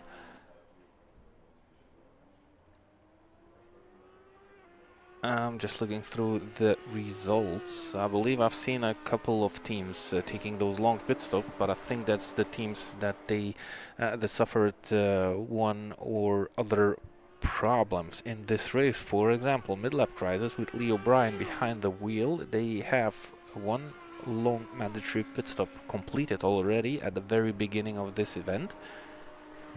But these are even teams that have been running in the top 10. Who had some damage, maybe more damage than they were comfortable with taking another hour. Because look at YRC, right? They've got some rear end damage. They're comfortable taking it another hour, right? They're losing that same 4 to 6 seconds a lap to Sean Clark Racing. I wouldn't say they're happy to keep losing that gap, but they're comfortable because they're gaining on international racing team. Actually, international racing team. A long. If that that's a penalty? No. Maybe stop and go 257 seconds for pit lane time. I'm not sure what that is all about. So they did a driver change and didn't do the required stationary time. Okay. You know, but you know these things a little bit better than I do. Yeah, but that's my guess. But No, but that's my actually guess. Don't quote me on that. No, no, no, Okay. no, because now I'm the one responsible here. That's my guess. I suspect that's what happened. That's usually what we do, just make our guesswork during those live And most broadcasts. of the time it's extremely wrong. Yeah. But we say it so We stick with confidently it. that I'm sure exactly.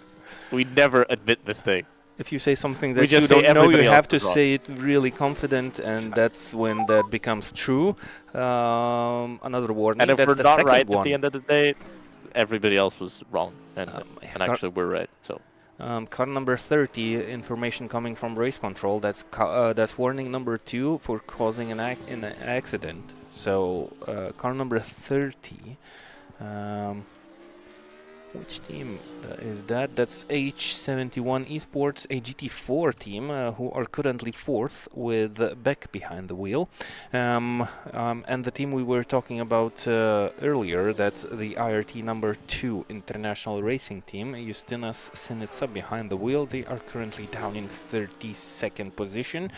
Overall, 17th so in GT4. It is for long pit. It is for long pit. The 26 car, that is for long pit.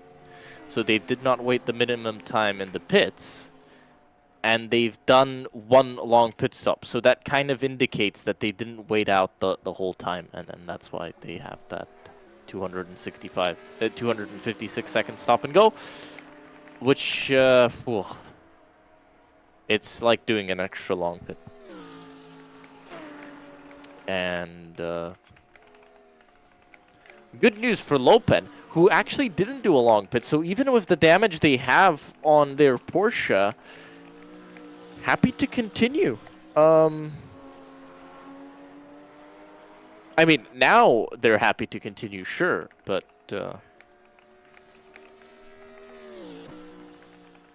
interesting.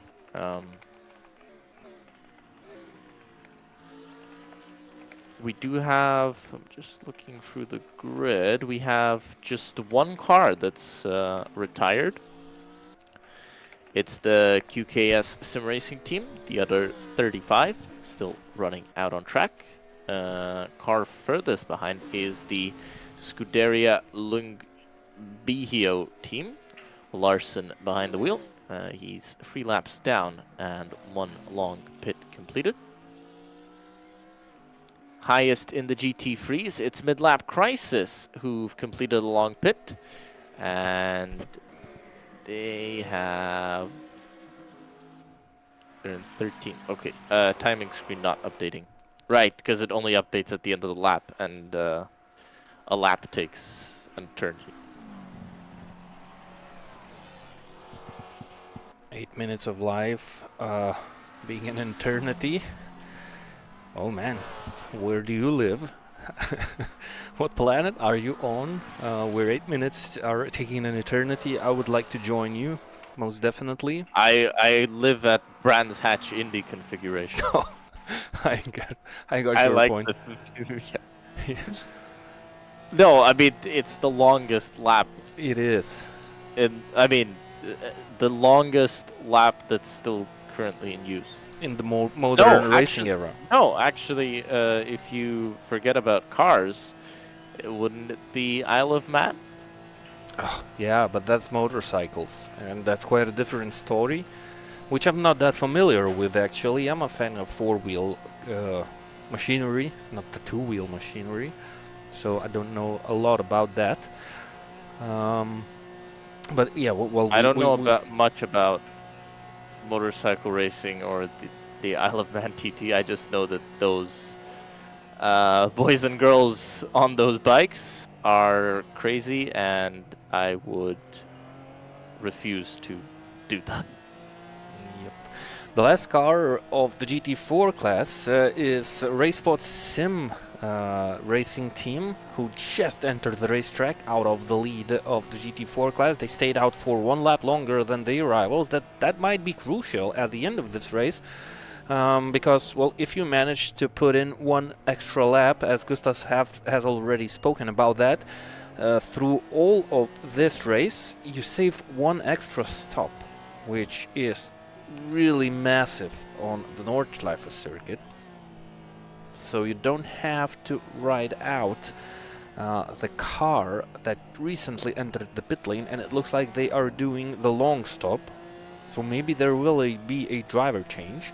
So definitely an interesting player on the board in this race is the RaceSpot Sim Racing team. It looks like Jaromski, a driver from Poland, was behind the wheel. They have disconnected from the server, which might indicate that there's going to be a driver change. Hopefully the drivers will not make a mistake, as the IRT number 2 team did, and they will stay out for the needed amount of time in the pit lane to not receive the very long penalty. 256 seconds. Is that actually true? Did they receive that much amount of time? Yes, 256 seconds. Yeah, because you're skipping 5 minutes. That's a penalty for the long pit. That's it didn't serve a long pit. That's another eternity, correct. Isn't it? Yes, that's standing in the pit lane for that much time. Doing nothing. It feels good. You can drink a cup of coffee, look at replays, inform all your girlfriends about your status, and then slowly get back into racing. All your girlfriends. Oh, exactly. Yep. A lot of girlfriends will receive messages from the IRT number 2 team, because they will have a lot of spare time in this moment of time. Okay, interesting stats, right? The Maserati can actually make it 9 laps in a stint. It is then more limited on rear tires rather than the fuel. They're saying it's easy to do, not easy to do, but it's possible to do with fuel. And then you've got the 8 lap stints for both the Porsche and, well, it's 8 laps possible for the Porsche, 9 laps possible for the Maserati. But it is a big question mark if it's actually worth doing 9 laps. Because if you're more limited on that rear, might be difficult. Unless you're a tire whisperer and can really take care of that rear tire, maybe able to do something like that. So it will be interesting how this race develops. If somebody does actually go very long in the Maserati, wouldn't count them out of the race just yet. But obviously, the Maserati that started quite high up, it's a Race Spot Sim Racing team car. They've gone into the pits for a long stop. We'll see how their race continues to develop. It is just an hour and a half into this race, but a lot of different strategies already coming into play. Another warning for car number 19, unsafe overtake. So definitely happened in the traffic. Otherwise, not sure how you receive such a penalty. So Race Spot Sim Racing team, 1 long pit stop completed out of 5. That's with the Maserati car. They have an advantage of running 1 lap longer than their closest rivals. We will see how that pans out at the end of this race. But to take an advantage, you have to avoid any mistakes, because you're running a little bit slower, and if you're thinking about the win of this race by going to the pit lane 1 time less than your rivals, you have to avoid mistakes and stick to the plan.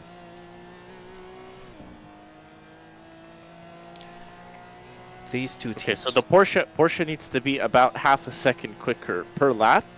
If the Porsche is always doing 8 laps, the Maserati is always doing 9 laps. So that the Porsche would be then quicker.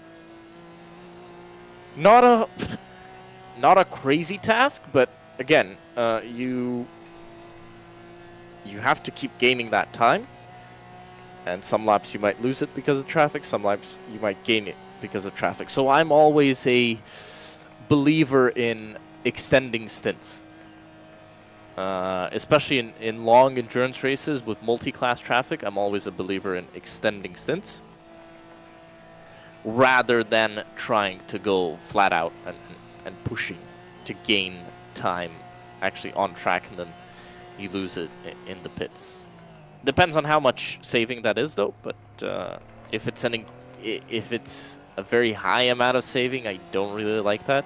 But I also would prefer then to maybe save some fuel rather than push the whole way, because it's okay, you don't have the physical side of it in sim racing, but at the end of the day, even real racing, I'd call it more mental fatigue that you experience, same as in sim racing.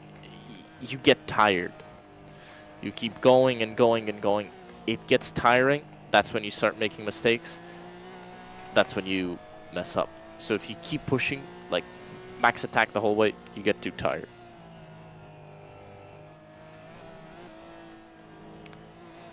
I love this battle between Lopan and Trunk-Lock Racing. Both they are always consistently on a very similar pace. Yet again, their outlap was only 0.04 of a second different from each other. 9 minutes 27.028, 9 minutes 27.069.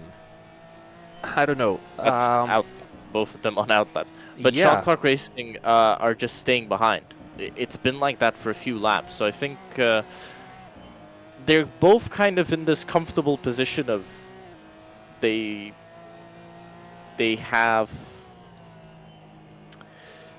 both in a comfortable position of they're running away from everyone. They know they'll both be at the front the whole way, right? You know, they're both at similar pace. Why fight? Work together, get away, And once we get to the end of the race, then think of something, and then try to fight. Because we did say that if you push, we did say that you need to try and win the race on lap 1. Everybody took it extremely literally and tried to do that. That's obviously not how you win a 12-hour race. It's also not in hour 1, not in hour 2, not in hour 3. It gets decided in the last hour. So if you can stay with, keep pushing, keep within those gaps, you can get it done. IRT number 1 team was 12 seconds faster on the outlap than their closest rivals. The gap is down to 1.3 seconds. KTK Racing Division came out of nowhere and are sitting right on the tail of the IRT number 1 car. This is the battle for P4. Car number 32 warning. But suddenly things change in the GT4 class. Remember, IRT number 1, we're battling with Gold Dust. But Gold Dust decided to take that long stop straight on the first stop and changed the drivers. They are down the order. That's why you see them much lower in the standings. But that's only because they took their first long pit stop in this race. And it's really hard to tell where they're actually at in regards of position in this one. But the battle between IRT and Taiga is still there. IRT number 1, we're really close to Taiga Motorsports before the pit stops and before they made that mistake on the racetrack. And now they are still faster than their rivals. No driver change, so that's Spohn behind the wheel in the IRT number 1 car, number 23. They are battling quite badly the Taiga Motorsports. Hopefully, if they make that pass successfully, they will avoid mistakes that they ran into before. It looks like that overtake happened a little bit easier than they were battling with the Gold Dust team. Yep, IRT is in front. So hopefully Spohn will have the chance, a good chance, to avoid further mistakes, because he has a clear track ahead of him right now. Only 2 cars in his rear view mirrors, and actually his direct rivals, direct competitors in the battle for P4 in the GT4 class. They are roughly 1 minute, they are 20 seconds behind the next GT4 car. That's the ATAC Genesis team. Franke behind the wheel. Oh, and I just noticed one interesting fact.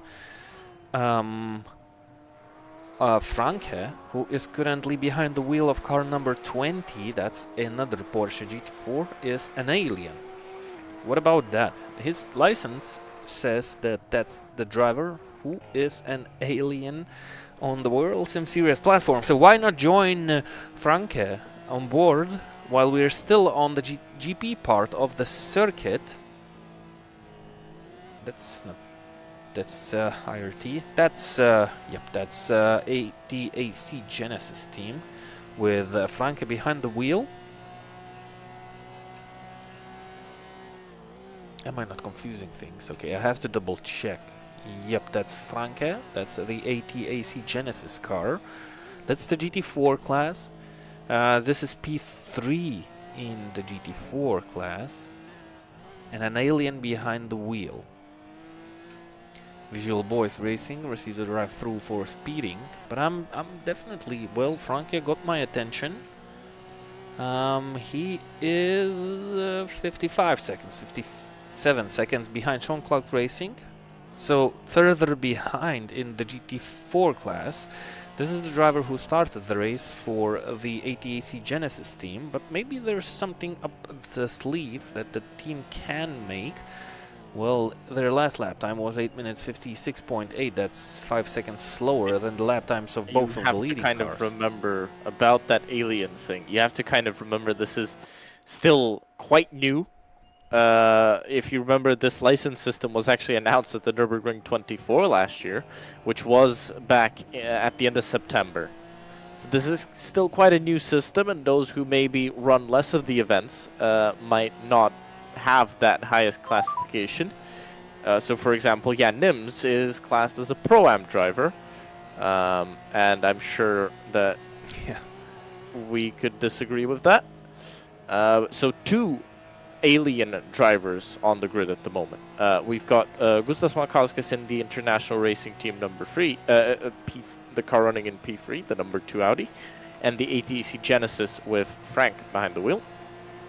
But some of the other drivers are more focused on doing the special events, and that's why maybe they don't have the alien license, but I'm sure a lot of them will get it quite soon.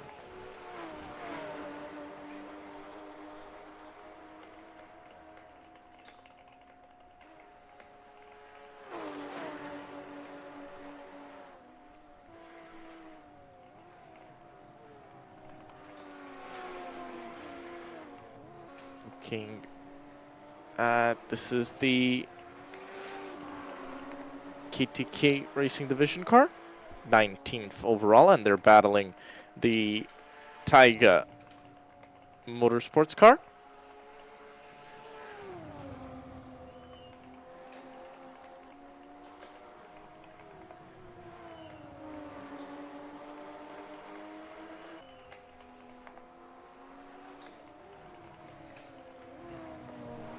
Still on the Nordschleife, the North Loop.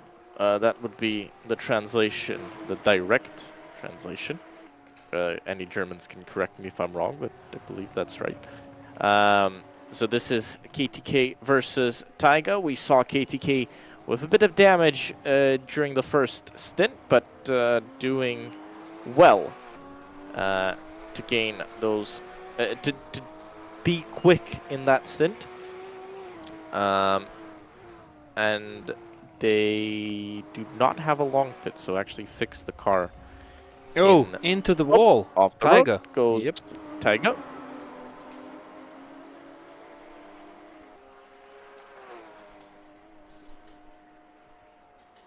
That's how you win places, by sticking as close as possible to your rivals, distract them, and force to make mistakes. Lopen and Sean Clark getting quite close together, but that's because there is some traffic on the circuit.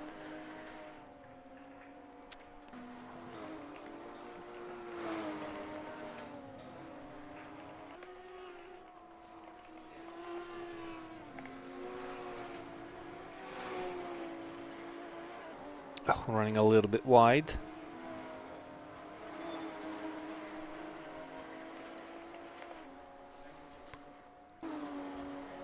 So KTK have got that position. We'll see if they'll be able to hold it. We've seen quite a few GT4s overtake and then proceed to forget how to run alone. Sometimes you do get into that lull, right? You sit behind the car, you keep driving behind, you keep going, keep going, keep going. And then once you actually get past them or they pull off into the pits, you forget where the line is. So, oh, actually Taiga really riding that curb, so hope that doesn't happen to KDK.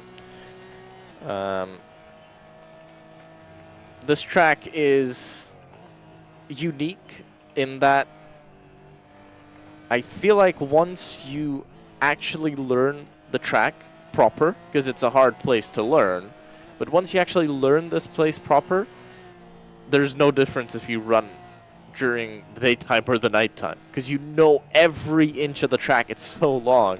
You already know it so well that at night it doesn't even get that much harder. You kind of go into this tunnel vision mode.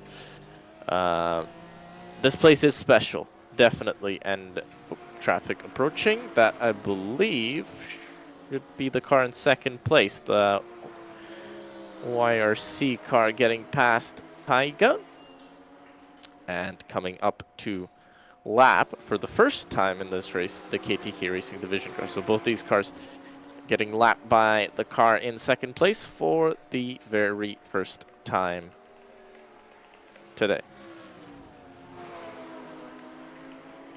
Soon, actually, we'll have all the GT4s lapped. KTK just lost back to Taiga. Taiga has some damage. Did I miss something? Why did they suddenly slow down? Oh yeah. I'll look up the replay. I'll make sure not to stay on the replay this time, but what happened here?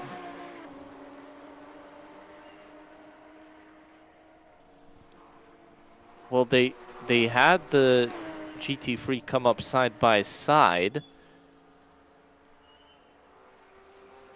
And then I guess they just lifted off a bit too much because the GT3, the YRC GT3 got past the Taiga car quite easily and then had to pass the KDK car side by side heading down the hill into Flatsgarten 1. And the KTK car just lifted off and a bit too much. Maybe that's what happened because. Well, I'm looking at the replay, and that's kind of what my thought process here is. Yeah, it just looks like, but I guess just misjudged how much they need to lift. So GT4, it's just somebody makes a mistake, they get overtaken. Somebody makes a mistake, they get overtaken. Back and forth, back and forth, back and forth.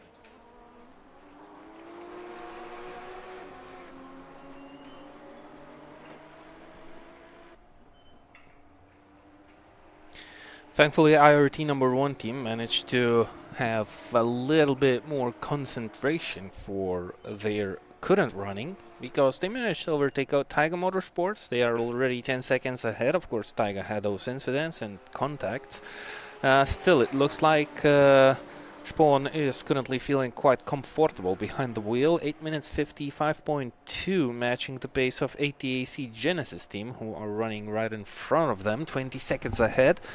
But up until now, all seems quite running nicely for the IRT #1 GT4 team.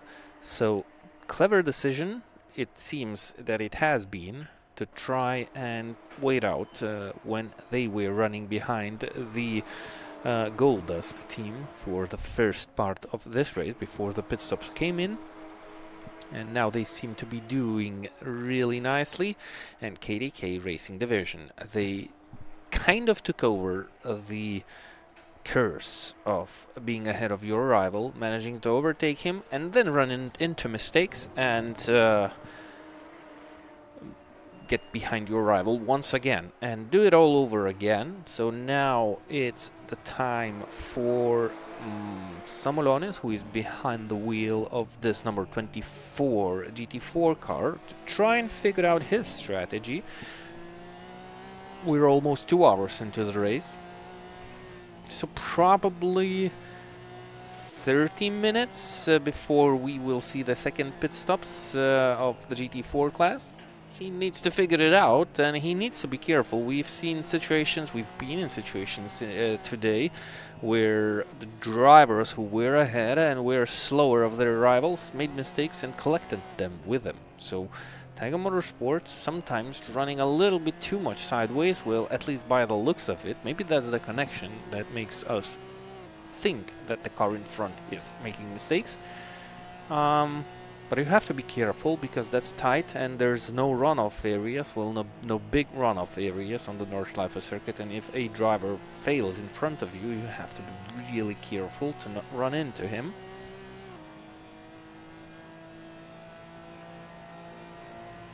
No runoff areas is nice. We're obviously losing that around the world, but that's unfortunately how it is. Not much you can do about it. Tracks do need to have those runoff areas. They're definitely safer like that, but these old places, they have that magic, and side by side, I was gonna say drivers take less risks when there's gravel and grass next to the track, but obviously this is not the case, and off the road. Wow, how did KTK avoid that? I don't know. But hey, yeah, that ended really nicely. There's your IRT car behind Those our purple headlights. Oh, off the road again goes Taiga. That's your P3 in the GT3 class, international race team. So we have 3 international race teams this afternoon, at least if my calculations, mathematical knowledge is not lying to me and not playing games with my mind. 3 one-team cars running around the Nordschleife circuit. That's the team event, and there are a lot of drivers in the teams. That's why they make sister teams and share the track, battle each other, and sometimes maybe share the knowledge about the race that's happening, and they try to work as one big team.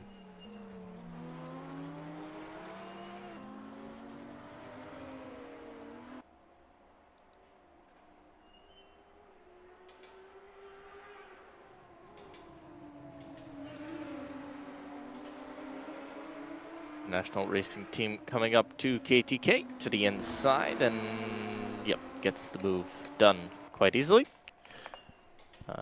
Being patient though, not trying to make crazy moves, and doing a decent job taking that careful approach, which is smart for the first hours of a 12-hour race. But they are already 100 seconds behind, so 1 minute and 40 seconds behind the overall race leader.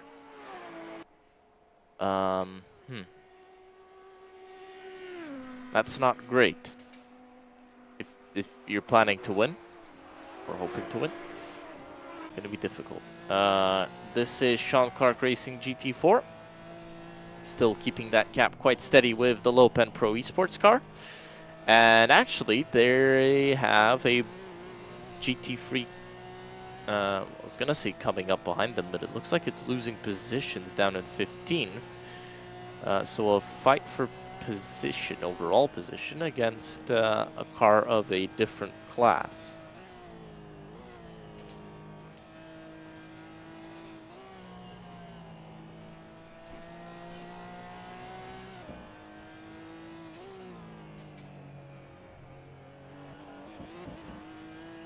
So it looks like all the closest battles on the track have been completed, and we have teams kind of sorted out around the circuit at the positions that they're currently at, and well, that's the start of the race phase, where you will see the teams just running the best that they can for themselves. So the penalty by the IRT number 2 team has just been completed.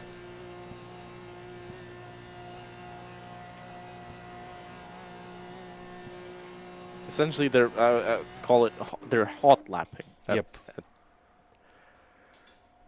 But Bobby Esports, if we can get our cameras on that, in 15th place. What's going on with that GT3? 15th place overall. They're behind the GT4. Oh, this is what's going on with them, because it looks like they're having a pretty difficult time of staying on course. I was going to say, are they not coming onto pit road? They are coming onto pit road. Because I saw them behind. I was going to say they're going to overtake for position, but not going to happen. Yep, so they definitely met the How wall. about this prediction? I'm going to say that we're going to have a GT4 in the top 10 overall. I would agree with you most totally, because we don't have a lot of GT3 cars in this race, and a lot of them are suffering from one or other mistakes.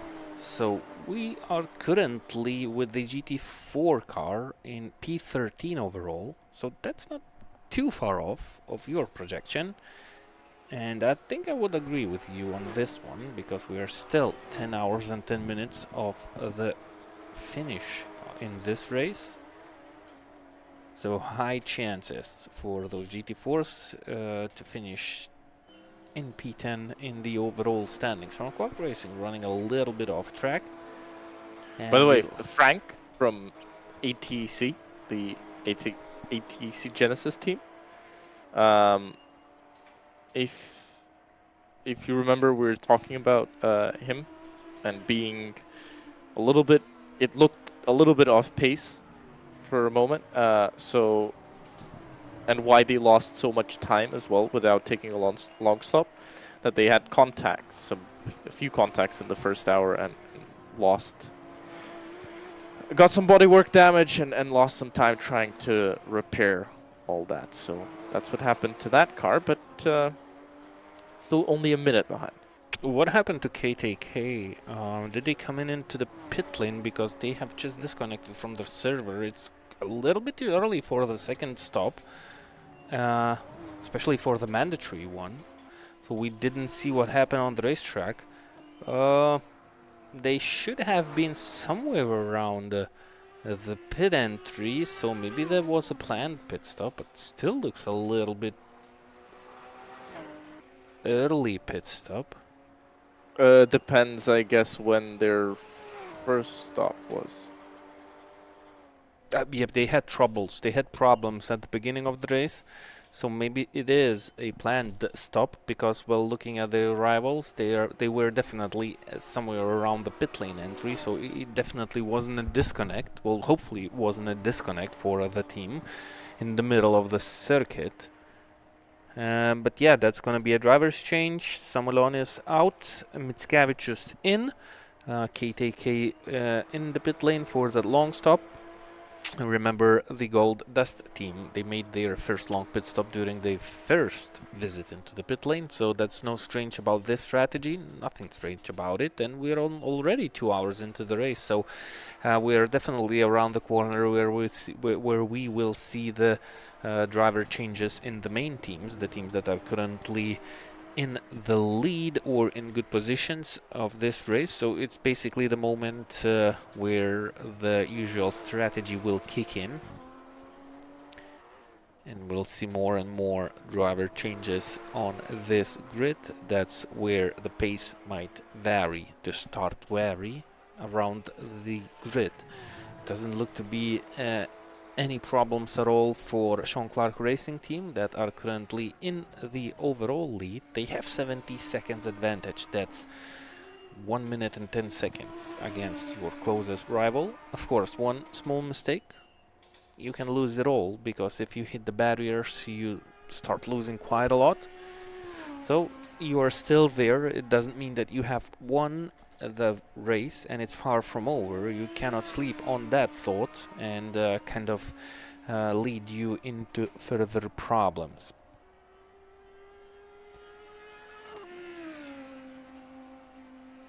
Issues can arise in this race.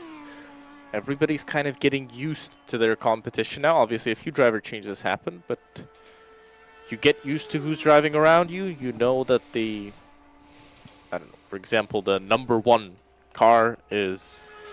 Okay, the number one car is going to be pretty stable, but if you take somebody, you know, further down the GT3s, tail end of the top 10, for example, you have one driver in that might be quicker, another driver in that might be slower, more taking less risk, more risk. So as a GT4, you have to think about that. As a GT3, you're also approaching the GT4s.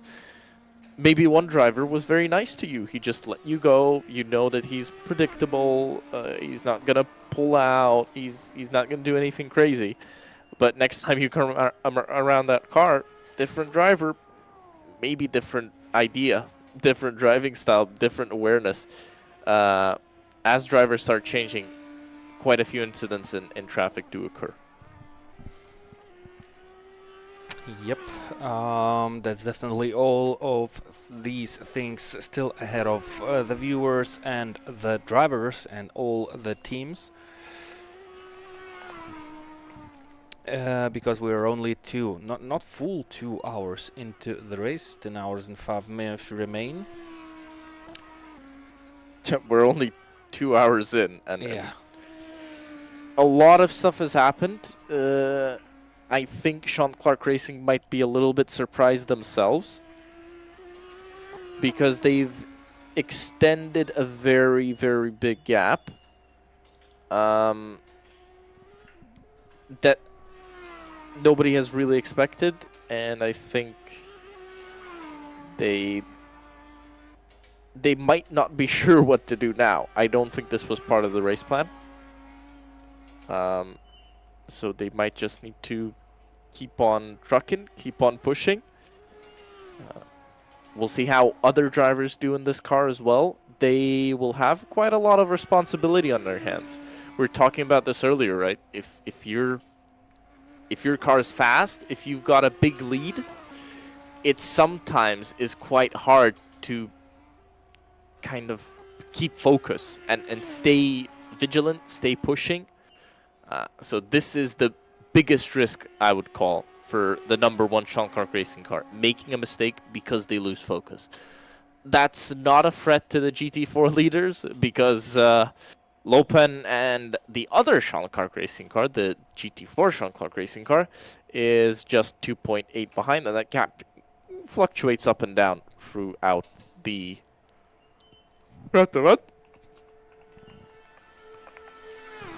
So it will be interesting to see how this keeps on developing.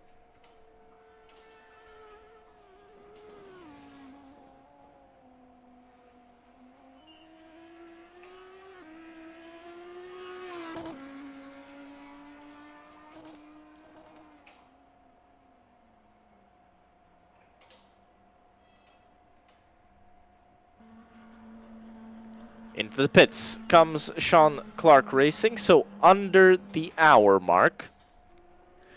While that might not be the perfect... Oh, and it's actually is it a driver change? Yep, it is. That's yep. normal. You're 2 hours into the race. Yep. Yep. So that's... Yeah, that's a good time to make that decision.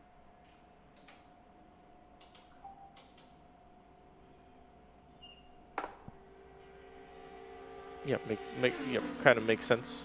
Good time to make that decision. 5 long stops are required. So this is the first one of those. We'll see if YRC decide to make the same decision. They came down pit road at the same time, I believe, last time round. They're going to come down pit road this time as well. So YRC down to pit road, the leading BMW. Well, the BMW in second place, but he's the top of the BMWs. And they make a driver change as well. So Simonas Urbanas on board now the Sean Clark Racing car.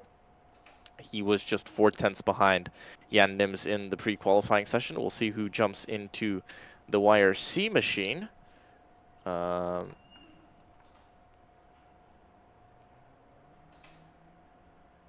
It could also be just a long stop and the driver staying in from YRC.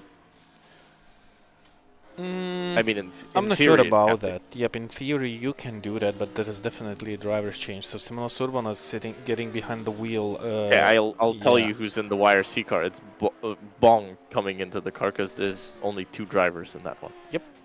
So if it is a driver change, it's Bong coming on, jumping into the car. Car number 15, drive through for crossing.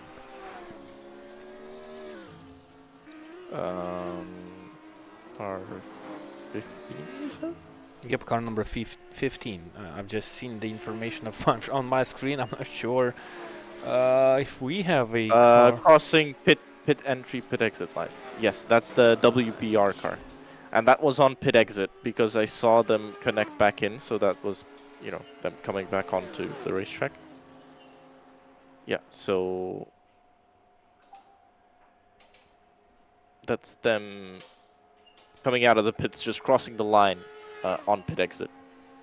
That that gave them that penalty.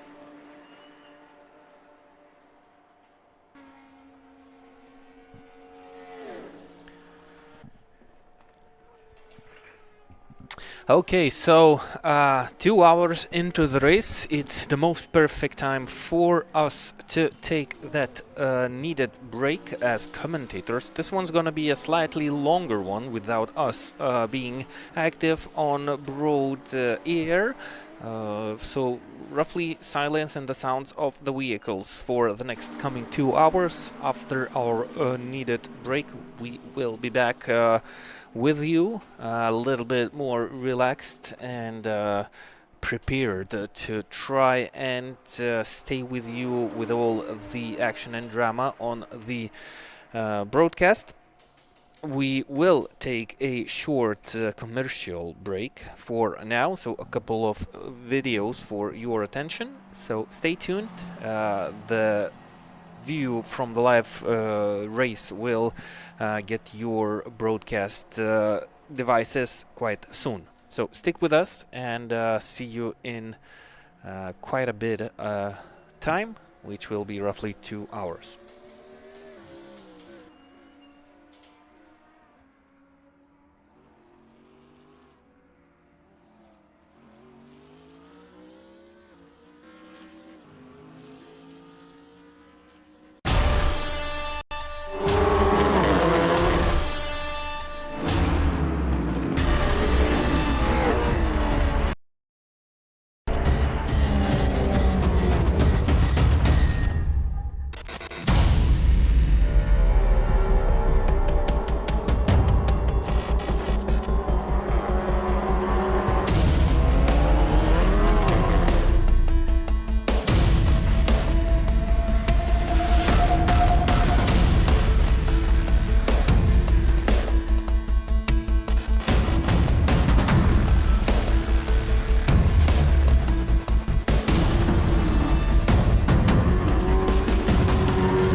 Wagen hetzen in die Südkehre.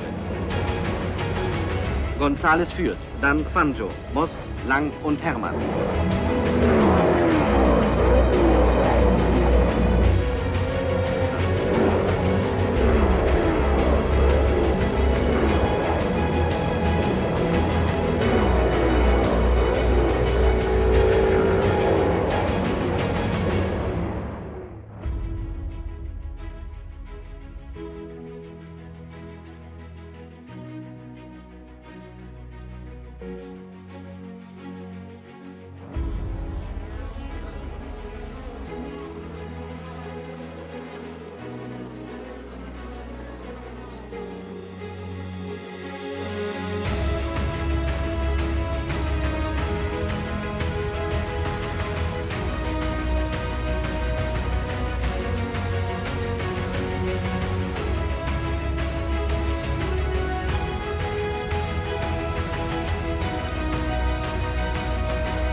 Welcome back to the 12 hours of Nordschleife by the RingFreaks event on the Worldsimseries platform.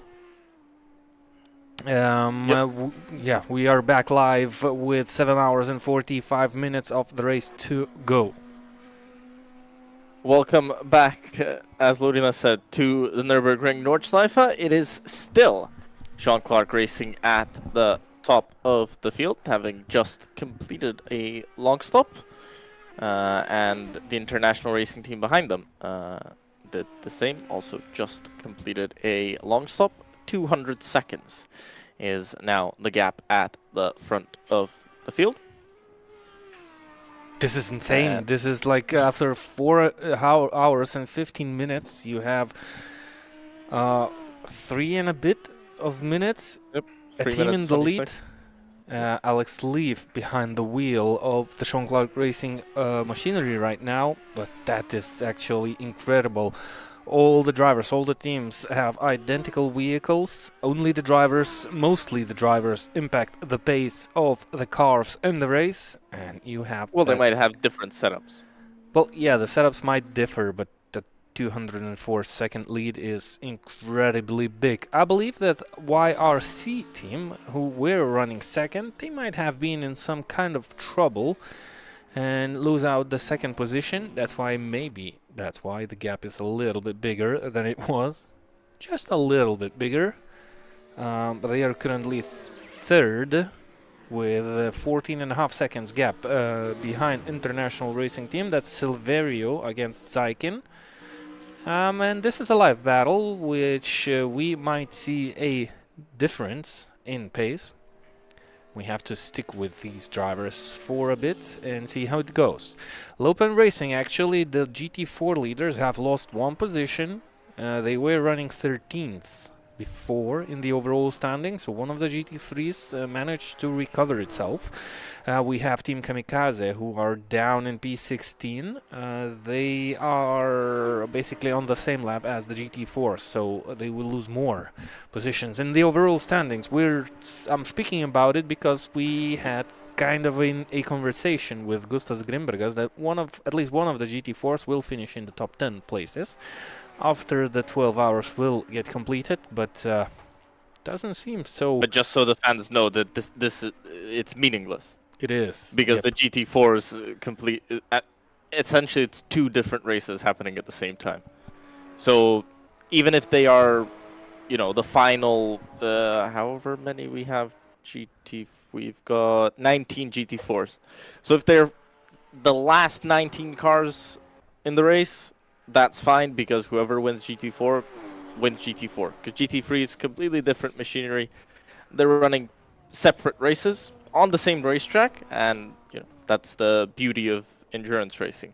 By the way, since last time we were here, it looks like the grass has grown at the Nordschleife. It's looking a lot more green and beautiful. Spring return to the mountains of the Eifel. It's green grass all around, preparing for the new seasonal reality, so the track adapted itself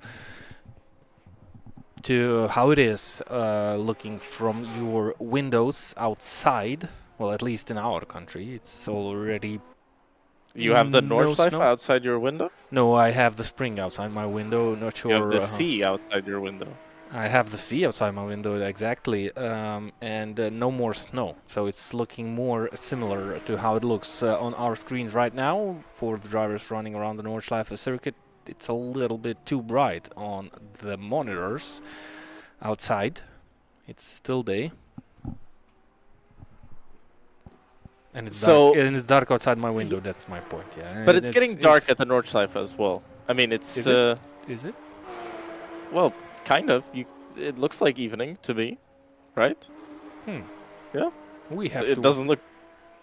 It looks like the sun's setting, just a little bit. I mean, it's not night yet, not even close, but it's coming along to sunset. You can see how shadows are getting a little longer. You got those shadowed parts, especially here under the trees, and those shadowy parts, they do affect the grip, especially on the real Nordschleife circuit.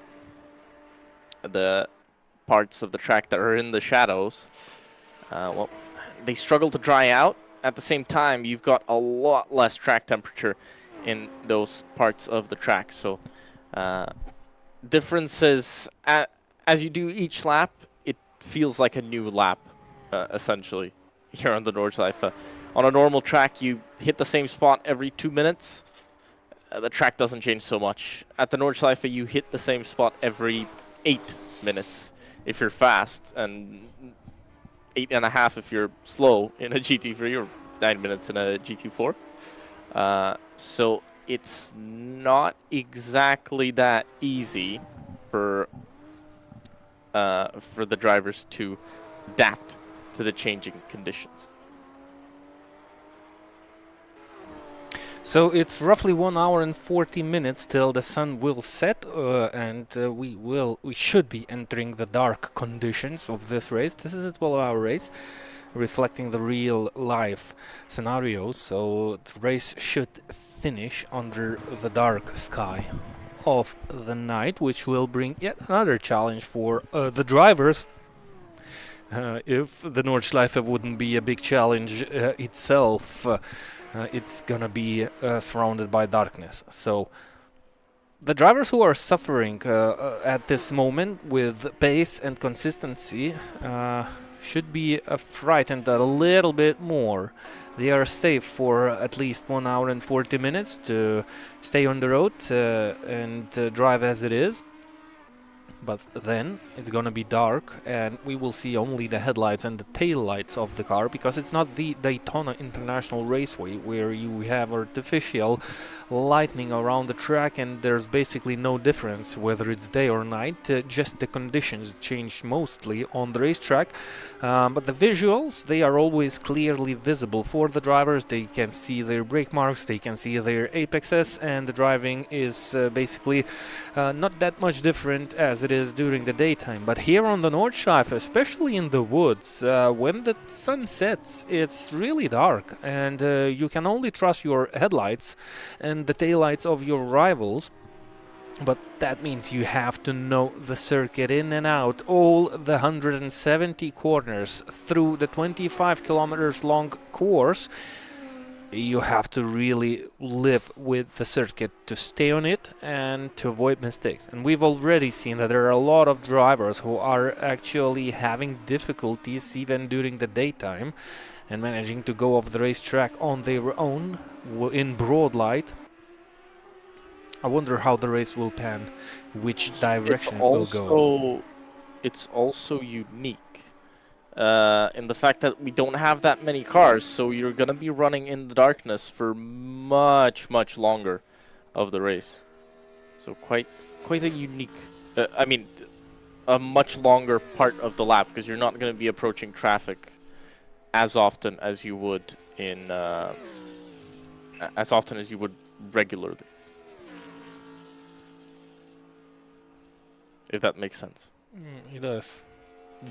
Kind of. This is YRC on your screens, heading through the right, and once you get past Schwedenkreuz in this part of the circuit, then you start to go into, well, I wouldn't call it a Mickey Mouse section, it's definitely quicker than that, but you start going into a more technical part of the track. You've kind of left the high speed stuff, you've left the GP track, now you're into about 1.5 to 2 minutes of intense cornering action, and then you're back on to, I wouldn't call it an easier part, no part of this track is easy, but yeah, are you sure? More straight. I really think that running down the Döttinger Höhe straight is not that difficult. And it takes quite a portion of the track. It's quite long. So I'd say there is a couple of parts of the circuit that are pretty easy. I've seen on the Worldsimseries Discord, this running up to the event, I've seen some incidents that happened on the Döttinger, so I might... Well, yeah, when you're competing, there is a high possibility of an accident because... That was difficult for some people. Okay. No difficult, no easy parts on the Nordschleife circuit. I have to agree with my colleague Gustas. He knows definitely better because I'm the driver who is not that familiar with the circuit, and I'm still learning it from time to time. It takes Have time. you spent enough time on the sim to know the track in and out? No. I'm not the driver who drives on Nordschleife circuit. I mean, I did drive on the circuit. I kind of know it, but still, it's not in me. I cannot memorize the circuit, or if you'd ask me to explain the corners or tell you the sequence of the corners, I would not be able to do that. Well, at least the back part of the circuit, the end of the circuit after the big carousel. I believe that's where the hardest part for me begins. That's my favorite part of the track, I would say. Yeah, I'm not saying it's bad. I'm saying I had to few laps in my lifetime of practice to know You the never get to that part. Oh You no, crashed I before? do. No, sorry. I managed to finish the runnings. I'm not too pushy. I'm not overdriving, so I'm always I'm able to finish the laps without crashing for Actually, sure. when But people are learning the track, that's the part they struggle with the most. it Because they is. always crash beforehand. Yeah. So they do the least amount of time actually on the latter part of the circuit. Yep, and well, for me, it's the part where you can easily get confused because there are a couple of sections that are really similar, and while you're learning, you confuse those corners. It doesn't happen at the first part of the circuit, but definitely on the second after that big carousel. And as soon as you see the small carousel, you know you're safe, and you kind of managed to complete that lap of the special track, which is definitely unique, and I'm pretty sure it's much more unique to drive on in the real world. That's why we have this special event partnered with the RingFreaks. They know this track in and out, all over the place. They have a nice garage there with cars to offer, with instructors ready to teach you and guide you around the corner, and the winners of both classes, the three winners of the GT3 and the GT4 classes, will get and receive the chance to test the track for themselves. I mean, on the real circuit, if they haven't done it yet. I'm pretty sure Jan Nims has been on the racetrack already, so there's not gonna be anything new for him. He's won enough of these events. Yeah, so he definitely had his chance to run on the real circuit. Especially he's German himself, so he doesn't have to leave his country. And it would be nice to meet Jan Nimtz on the Nordschleife circuit one day in real life. But this is what the finishers, the winners of both of these classes in the first division, will receive as prizes. That's 1,300 euros prize pool in vouchers. So nice experience awaits for the driver who will win this, and they will definitely know the track in and out, because, well, if you manage to finish at least P3 in an event like this, that means that you're definitely really familiar with the circuit, not as I am. But still, the first time you come onto the track, it's a humbling experience. It doesn't matter how many times you've done it on the sim. Once you go out onto the real Nordschleife, it's really different.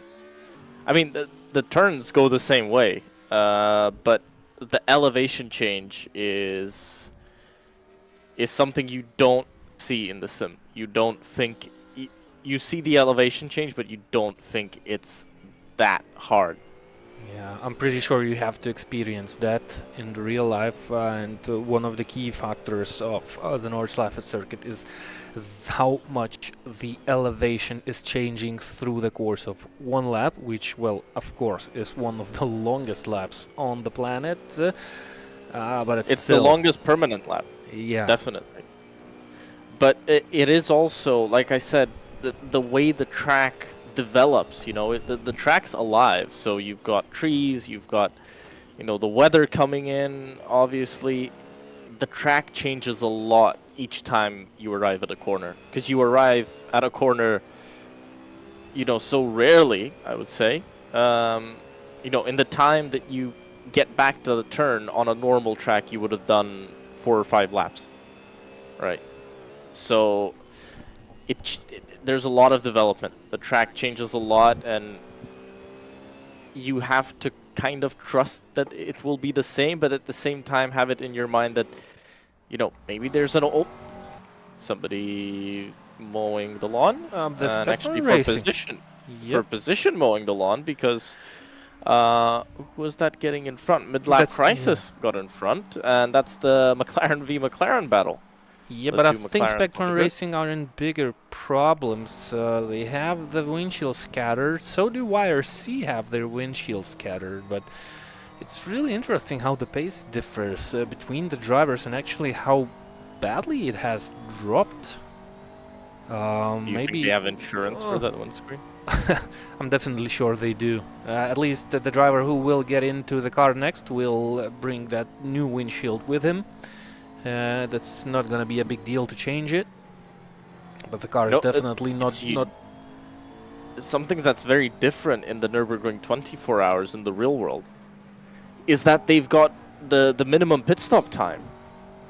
And that actually allows the teams to fix parts that they wouldn't have done regularly, or would have lost a lot of time. Like last year's winners, the Fricadelli Racing Ferrari, the real world race. Okay, the Ferrari is very much built like a prototype, and you can just change the whole rear clip, but that they can do it in a pit stop without losing time. Even on something like a Porsche, they're able to change the front bumper of the car without losing any time. And that's special for the 24 hours, because you can nurse a problem around. Because if you do it at Le Mans, you're going to lose, 30, 40 seconds to replace that part. Here it's a lot less of a time loss if you do have to replace something. And it's one of those last all-out endurance tests, which, well, sim racing has that. No cautions, no yellow, no safety cars for 24 hours. The Nordschleife, obviously, if you pull out a safety car at the Nordschleife, it's going to take some time to get everyone in order. So they use the slow zones.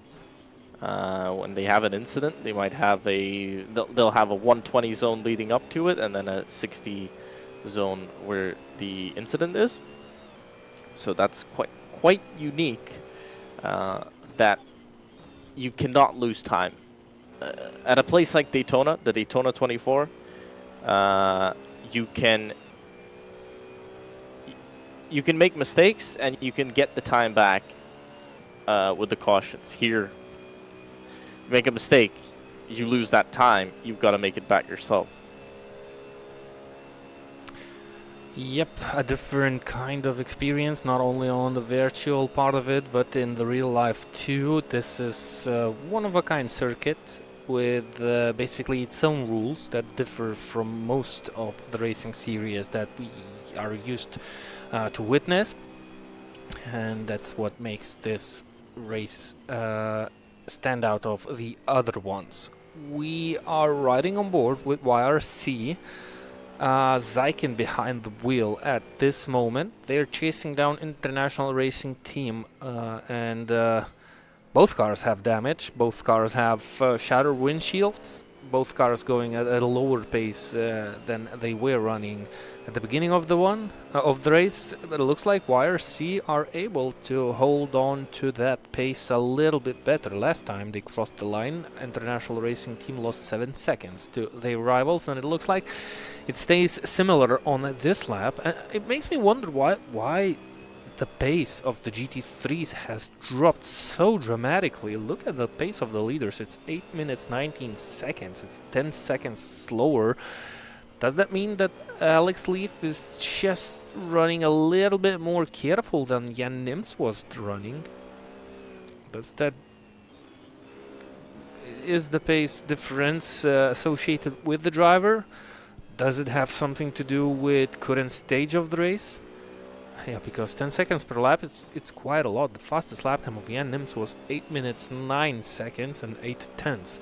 By the way, the record of the Nordschleife circuit with a GT3 car was set by the Fricadelli racing team last year. I believe that happened during the race, and the lap time is 8 minutes 8 seconds and 6 thousandths of a second, set by Daniel Kelwitz. I think it was by Fricadelli. Maybe I'm mistaken. Yep. And that was an incredible lap by them as well, to do it in a race. Yep. So almost 2 seconds faster on the real thing than the fastest lap time during the race on the virtual one.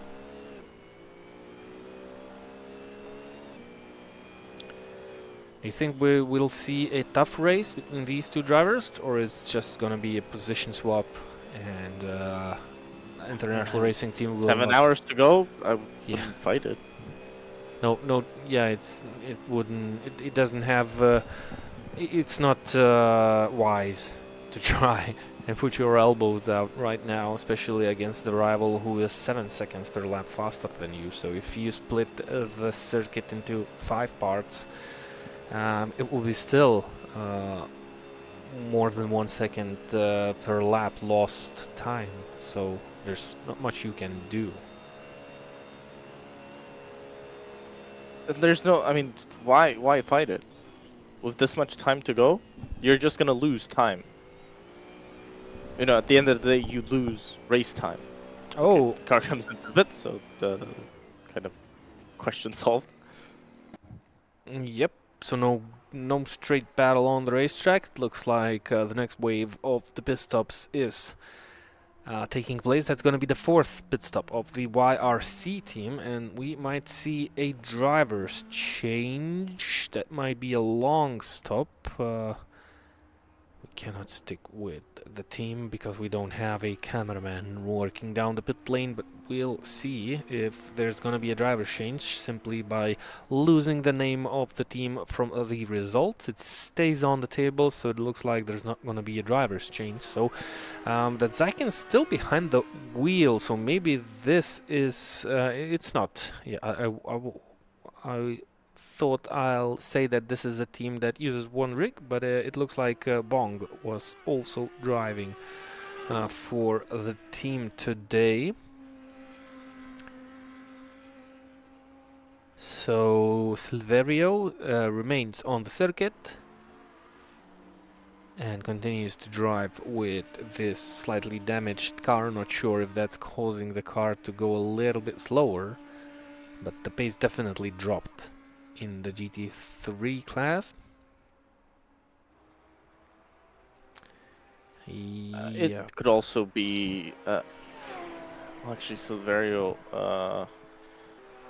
I was gonna say he's on old tires, but he's not. We saw him pit quite recently, but yeah, you can see from lap times pretty clearly, right? You can see Zyken 8:11, Jan Nims did 8:09. And then you've got Simonas Urbanas, who was next in the car, 8:14.3. 8:16.5 for Alex Leaf, but he's still got time to improve on that. Silverio, 8:18.6, and their fastest was Smakowska's actually at 8:17.2. So not setting the world alight with lap times, but obviously consistency is key. I guess that's where they are going up the field, but no surprise that Jan Nims has got the fastest lap of the race. I wonder what happened to Goldust team. They are way down the order in the GT4 class. They don't have a lot of pit stops, well, at least one stop more than their rivals.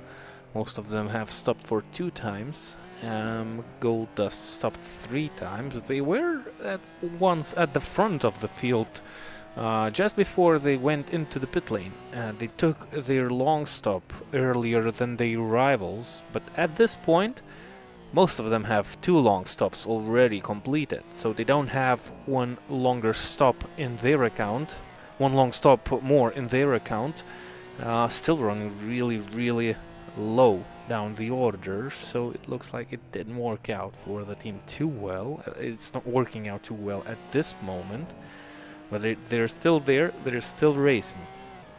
By the way, ATAC Genesis are up into 3rd with IRT number 1 team still running 4th, so I'm trying to figure out where did the ATAC Genesis team come from and where did that Maserati go. Oh, RaceSpot Sim Racing team, they are out of the race. So it was the Maserati who had the chance to stay out on the track for 1 lap longer than their rivals, and I thought we will keep an eye on that car. But actually out quite recently. I mean, they're just 4 laps down. Maybe they are in the pit lane. Maybe they are still in the pit lane. We have to figure this out. Maybe they are on the long stop. That's why they are not registered. They've already done 2. Yep, they've done 2. Well, would be quite early to do. We'll have to figure out. Well, yeah, of course. You know, recently, well, they are 6 laps behind the leaders, and they are actually 4 laps behind Jean-Claude Racing GT4, so 4 laps is not that recent. No, they've actually not done a lap in the last 40 minutes. Yep, so they've not done a lap. Last time they crossed in the last 40 minutes, so that's definitely not a stop. They retired 40 minutes ago. Funny, I said they've retired recently. Well, now the gap's gone up to 5 laps, but yeah, because of the length of the circuit, it says, 4 laps. Which doesn't seem a lot on a regular track. Right, yeah, and here it's 40 minutes they've been parked. Okay. So there's this is the final Maserati still on track, the Mischief Endurance. Or is there another one? I don't think so. Yeah, but I think that's the last one. I think we had 2 of them on the grid, and we have only 1 Maserati remaining on the circuit. This is basically a Ferrari. Actually, also 2 in Division 2. So 2 in Division 1, 2 in Division 2. Okay. They have the Ferrari engine. So Maserati / Ferrari in the GT4 class, running around the Nordschleife circuit. This one is currently, let me try and figure out quickly. Okay, they are 8th in the GT4 class. There we go. I didn't take a lot of time to find the position that the car is currently at, did I? I think I did a little bit too long. 8 minutes 54. Maserati sounds nice though. It's refreshingly different sound. Oh, that's a nice growl of the car, definitely. Yep. It's a it's a unique sound. We don't hear it too often, and we actually haven't had much of the GT4s on Worldsimseries at the Nordschleife. Actually, this car is a little bit different from the Porsche, and not that little different. I don't wonder why we see only Porsches on this track in this event. Well, mostly Porsches in the GT4 class, because this Maserati is not only sounding different, but it doesn't have traction control nor ABS on board. Correct me if I'm wrong, but I believe it's bare and that naked. I think kind of answers your question. Yeah, why there's only a couple of Maseratis on the racetrack. Even though it looked to be very quick, when the pre-qualifying started, there were some late BOP changes to the car, and a lot of teams jumped ship to the Porsche. I guess they were more comfortable with it. It's probably a bit easier to drive, especially for long stints. You know, you're driving a car without ABS, without traction control, and it's not a prototype where you've got a crazy amount of grip and, you know, the car, you can really throw the car in, it sticks, it's great. But this car has a lot less grip than a Porsche Cup, and it's not easy to control without ABS and TC. So I feel like even if it's just a tiny bit quicker with the BOP, it's just not enough, right? For teams to choose it, they'd rather go for the safer option. I'm interested though that none of the front-running teams chose it. Let's say the ones that are a bit more experienced and maybe could handle more of that car. And well, GT3 is very much dominated by the Audis, but we do have a BMW on the podium, so nice to see nice to see two brands on the podium, not just one. And actually last year at the Real 24 Hours, it was the first time in a very, very long time that a car not built in Germany won the race. Not a German brand won the race.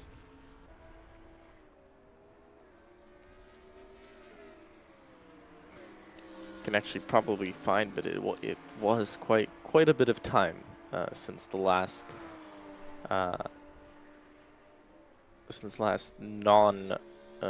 non-German car won the race. If I'm right, it was the Chrysler Viper GTSR in 2002. That was the last car that was. It took a not while. a German car. It took run a while. by German team Zaxby, but yeah, Dodge. American manufacturer. Yeah, American brand. So last car to win before the Italian, the prancing horse, won in 2023, and set the distance record as well for the race at 162 laps.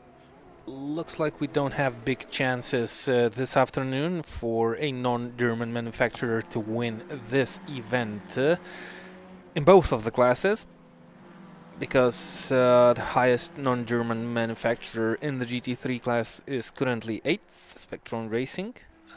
Managed to overtake Midlap Crisis back again, so both of the cars swapped places. Maybe they had a pit stop.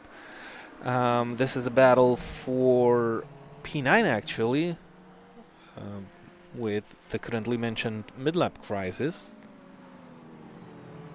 Yep, this is 8th, 9th, and 10th, all non-German brands.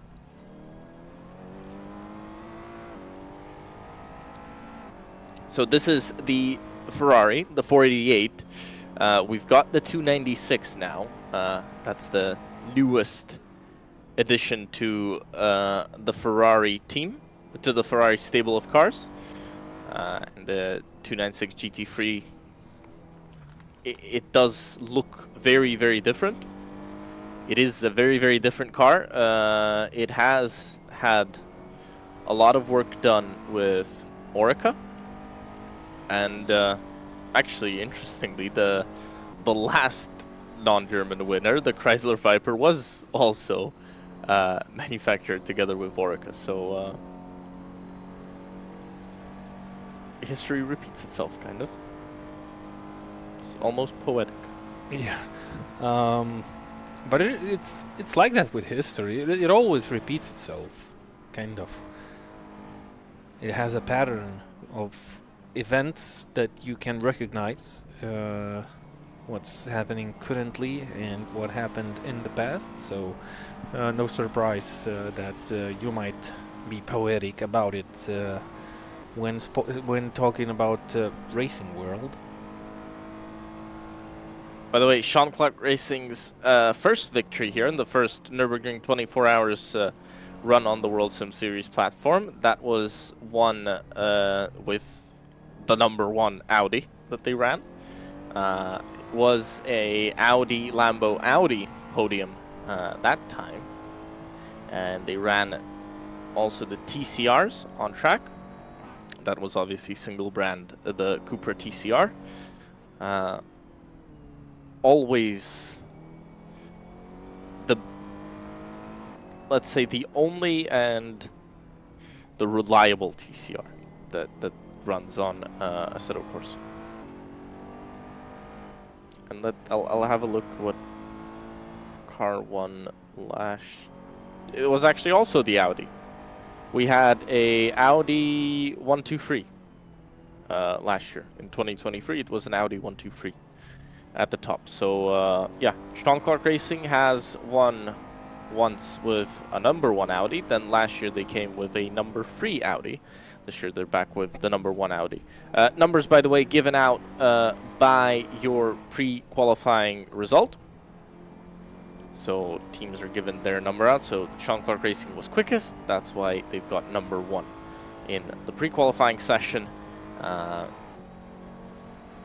And you go down the list after that. So that makes sense. First, you get the GT, well, whatever the fastest class is. So here it's the GT3s, and then the GT4 numbers start counting up. So you'll not have a conflict where first in GT3 and first in GT4 would get #1. Nope.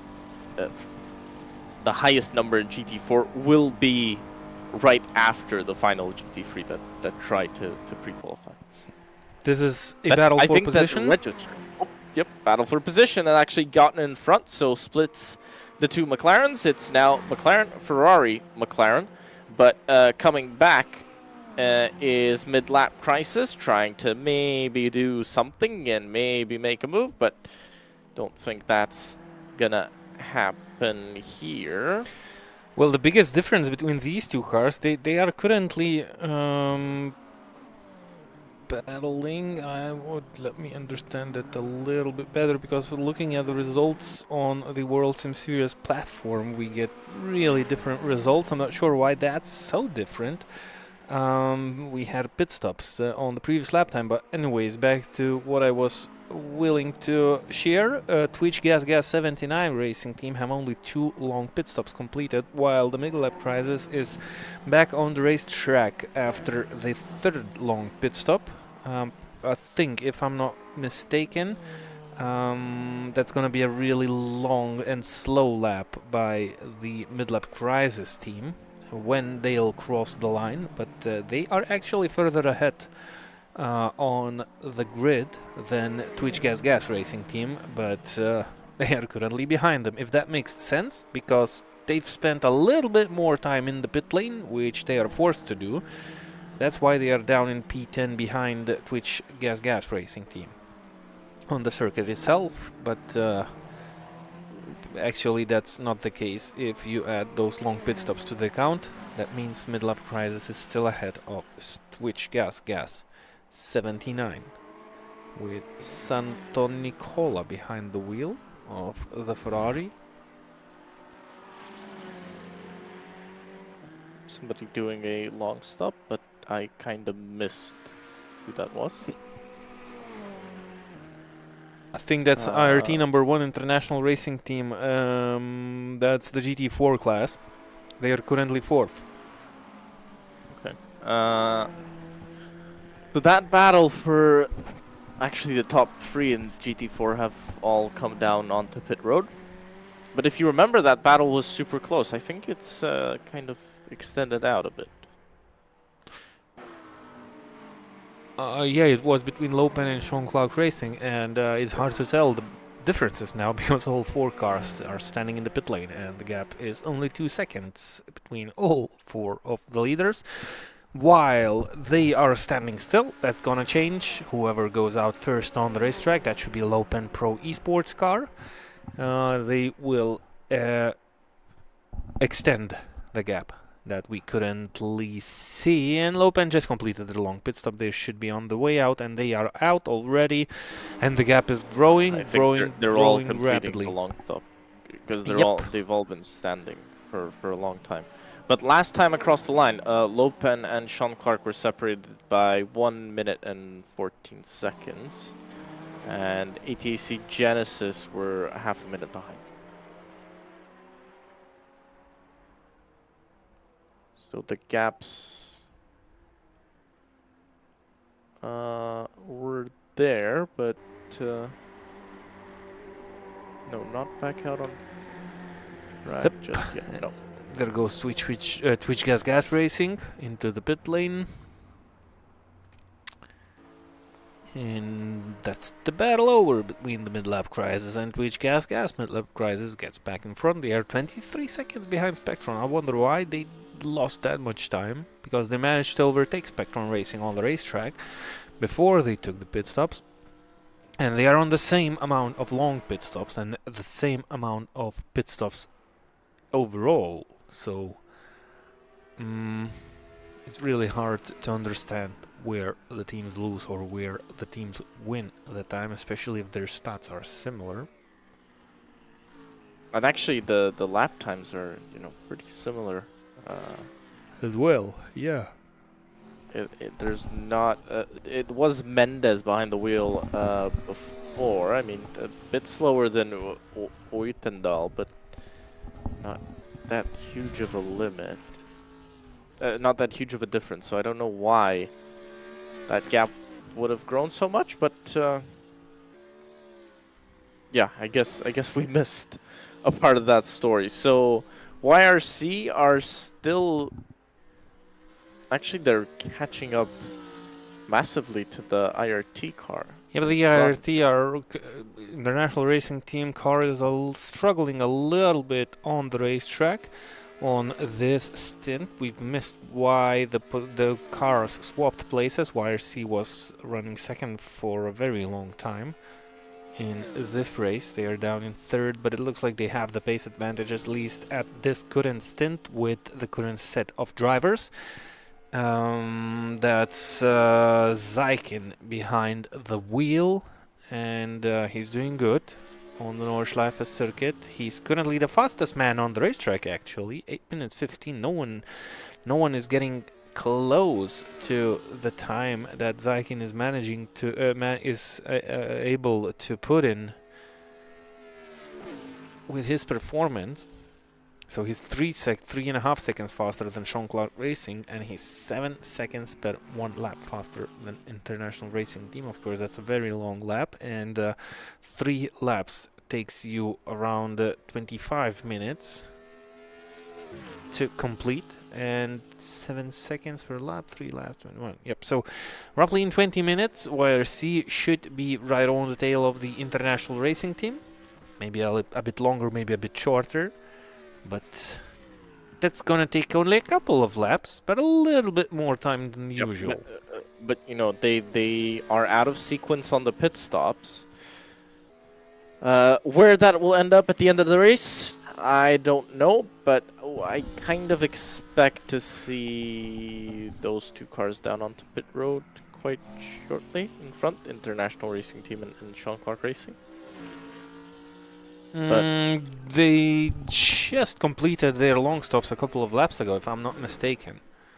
Well, they had completed them right when we came back. Yeah. They had completed them a lap before. That's 40 minutes ago, I believe, wasn't it? Yes, so we're getting close. I mean, I was thinking one or 2 laps, 3 maybe. Something like that. That's what I expect. And it looks like the drivers have calmed down a little bit on the racetrack, because we don't have quite a lot of incidents coming in and creating some work for race control.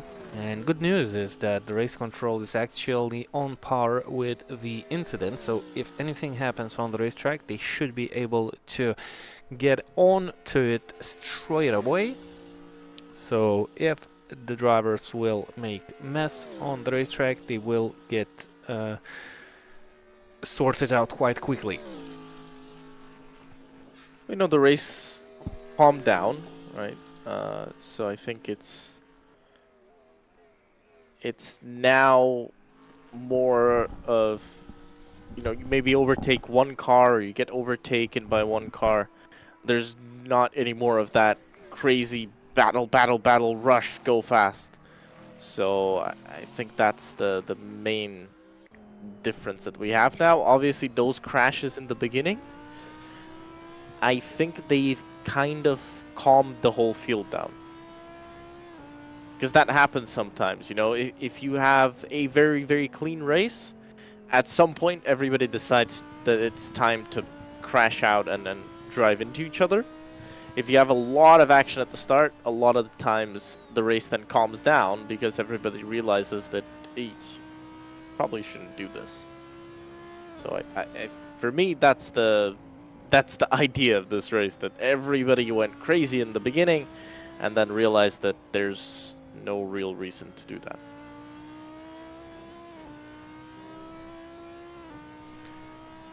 Yep, I get your point.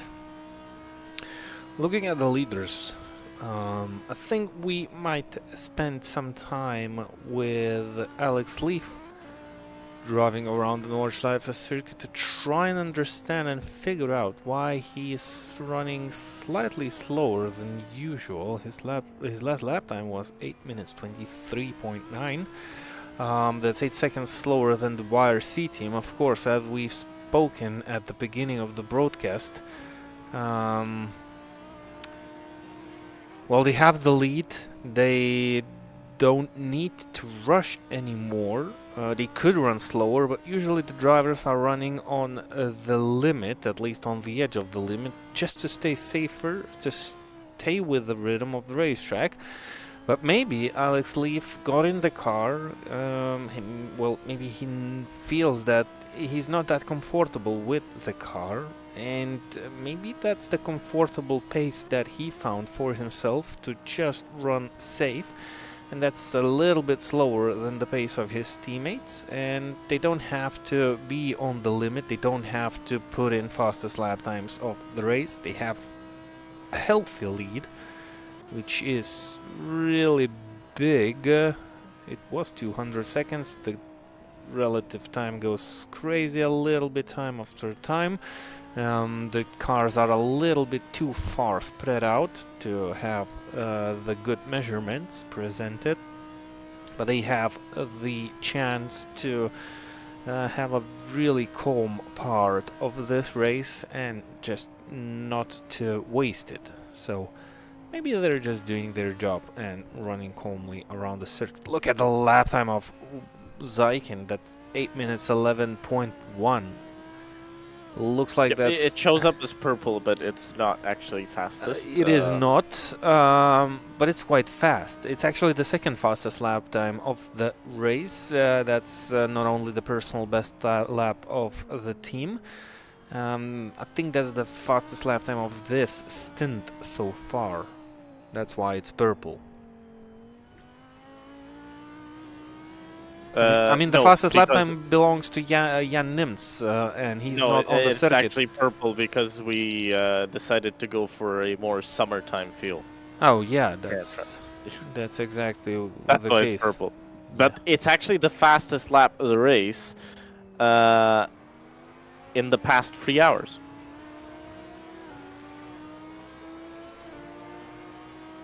It's the fastest anyone's gone in the last 3 hours, so pushing hard. And now's a good chance because, you know, Alex Leaf and the Sean Clark Racing team is going a bit slower, so that's an opportunity. Is it possible? Is it doable? No, it's not. He's not going to catch up in 2 stints. That's not going to happen. But I'm more saying he can start putting pressure on them. If they're successful, pressure creates mistakes. Well, last lap that Alex Leaf completed was actually not without mistakes. His lap time was invalidated, so that means he made a small mistake somewhere around the track, went off a little bit. The lap time was not calculated. Well, it was calculated, but it's in red, meaning it's not. Well, it's not official. You got a track limit warning, yep. But that could also be a track limit warning for the GP track. Because most likely, if you have a track limit warning from the Nordschleife, you've hit a barrier somewhere. If you do it on the GP track, you're probably going to be fine.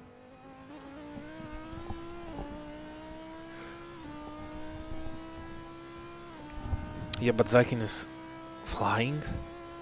Yep, at definitely. this moment. He's got fresh tires. I think that's the same driver who spent most of the time driving this car in this race. So he's comfortable with the track, with the rhythm, and currently the fastest driver on the racetrack. So why not spend a little bit of time trying to chase down those cars in front? By the way, we're still running with Sean Clark Racing. The car seems okay. It didn't hit anything, so maybe if the cut took place, it shouldn't have been too bad. The driving doesn't look terrible. Alex Leaf is just relaxed, doesn't do any silly moves, and doesn't push the car to the very limit of its own. Just doing the job for the team, trying to bring that car home. Yep, it all depends on their strategy. If their strategy is to run a calm race, then their strategy is to run a calm race. And they don't need to rush. Look at the base difference between two GT3s. That's one of the Mercs. I think that's Scuderia Liu. Team, what's the full name? Scuderia Liu Bihio team with Larsson behind the wheel. That's the only Mercedes that we have on the grid. They had quite a bit of a struggle in the beginning of the race, so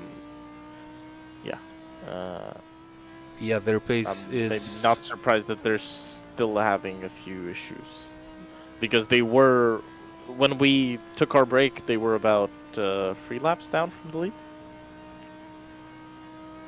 Yeah, they are currently 5 laps down. They don't have a huge... Actually, their fastest lap time is 8 minutes and 50 seconds. Their previous lap time is 9 minutes and 5 seconds. So it looks like the team is doing it for experience. At least the driver who is behind the wheel of that Merc is doing it for some experience and a learning curve. And he's almost 1 minute down the pace. Well, 40 seconds to be exact. Looking at the lap of Alex Leaf, nothing unusual. Nothing chaotic, no mistakes, just a calm driver behind the Audi Sport R8 GT3 car. And 8 minutes 54 seconds. That means he was in the pit lane. Yeah, most probably. It's really hard to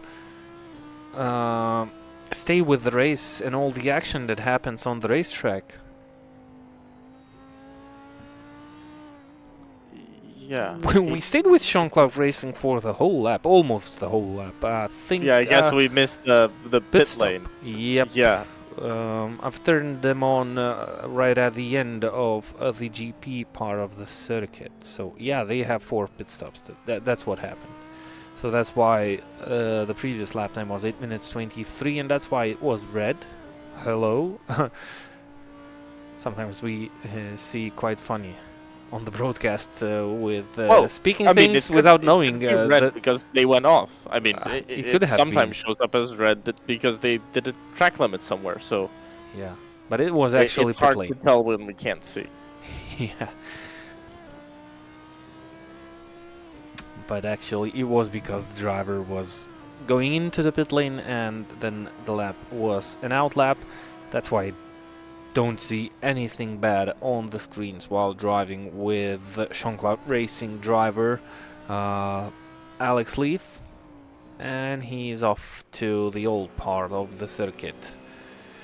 Zykin, with actually a car which is not in one piece, is able to put in fastest lap times of the stint so far, chase down Silverio by quite a healthy amount of speed, This is a big pace difference, and he managed to overtake Silverio once, just before he took his pit stop. That's not going to be different this time, I'm pretty sure about it. As soon as he gets on the tail of that Audi, it's not going to be a battle. There's going to be no elbows stretched out, if there's going to be any of them. Oh, Zykin pushing hard, right? Hopefully there are no cars around. Yeah, he managed to. Oh man. That's a bit early for donuts, but yeah, maybe that was a little bit of frustration and a little bit too early on power after that mistake. There you go. He managed to cut down quite a lot of seconds in quite a few laps, but that's not gonna happen again. I mean, that's gonna happen again, most likely, but it's gonna take a little bit more time, and that should take him back to the distance of roughly 3 laps. And he's gonna lose quite a lot of time running down this straight, because he didn't have the good exit on that straight. He should be losing time, but International Racing Team are getting into the pit lane, so he will not have to overtake them on the circuit. He'll gain the position as soon as he crosses the line, because IRTs are in the pit lane. Is it gonna be a regular pit stop? It looks like so. No driver change.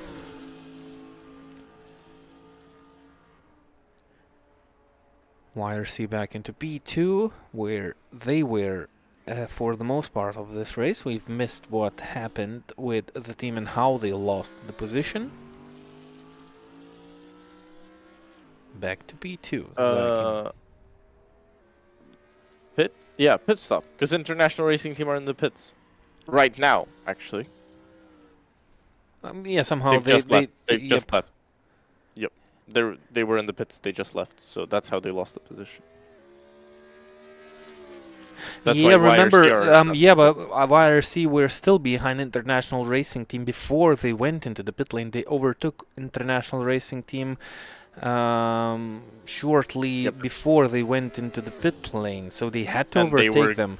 But they were running. Gaining. Yeah, but they were. I'm pretty sure we missed some action with the YRC team before, because they were further ahead. They were not that far behind from Sean Clark Racing as they are now. And they have a shattered windshield, so I think they had problems. Well, they had problems somewhere, and then they spun, so the gap kind of increased by that. But they got in front of International Racing Team, who were in front. I think you don't understand what I'm saying, but okay. No, yeah. I think we're both confused. Yeah, that's the usual part of the broadcast. That's normal. Normal. Yep, you don't have to worry about that. No headaches. We're not lost in our minds. We're always confused, and that's the normal stage of our position looking at the screens, especially when looking at AC. You don't have a lot of data, you don't have a lot of information, which you basically have a little bit more in ACC, where you can check yourself, understand the time of the pit stops, the moment of the pit stops, the length of the pit stops, and well, looking at the races in AC, you basically see the results live, and you have to work with those. That's why we get a little bit more confused than usual. 8 minutes 31, the last lap time of YRC. Well, Simchris wrote in the YouTube chat half an hour ago, no, 40 minutes ago, so we're right on time, but they're saying the windshields aren't broken, I think. It must be a bug. Oh. We've seen the damage come in randomly, if you remember, before the start of the race, so could be that's something that lingered on, and that's why sure, you know, we saw I can do 8-minute 11s with a very damaged windshield, so it didn't seem right, but yeah, could be a bug. That's possible. Yeah, so maybe this is a graphical issue, and now it's gonna be really hard to understand which teams had contacts and which teams didn't have those, because there's quite a lot of cars with damage showed on their vehicles. Now you cannot trust your eyes anymore, especially with that information who just received our, which just reached our ears.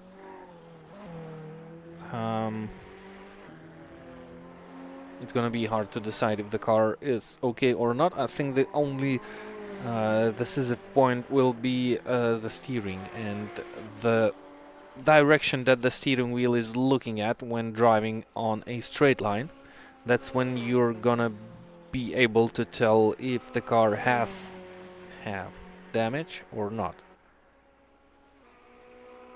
Unless they hit it straight on. And then the wheel's straight, but the car's damaged. Can you That's fix? also Can you fix it? You think you can fix it? Did I get your idea right? If you have a damaged car, you have to hit it straight on, and it can fix No, you're itself? saying if it's not. I mean, if it's not tracking right, you know, if it's tracking to the left or to the right. Yeah. I'm saying that the car could be damaged without tracking to the left or the right. If you just hit the wall straight on, and you don't brake a specific side, you might have an extremely damaged car without it actually. Yeah, of course, but right. it's gonna be really hard. It's gonna be really hard to decide if the car has damage or it's the graphical bug. If it's there overall. I mean, if you have a car tracking to one side, the only solution is you crash it on the other side, and then it. Oh, so you say should you get can back fix on it? track. I wouldn't call it exactly fixing, but I mean, if you have a straight wheel, solution. if you have a straight wheel, you don't have to enter the pit lane because you have a car Actually, that drives I normally. know that some.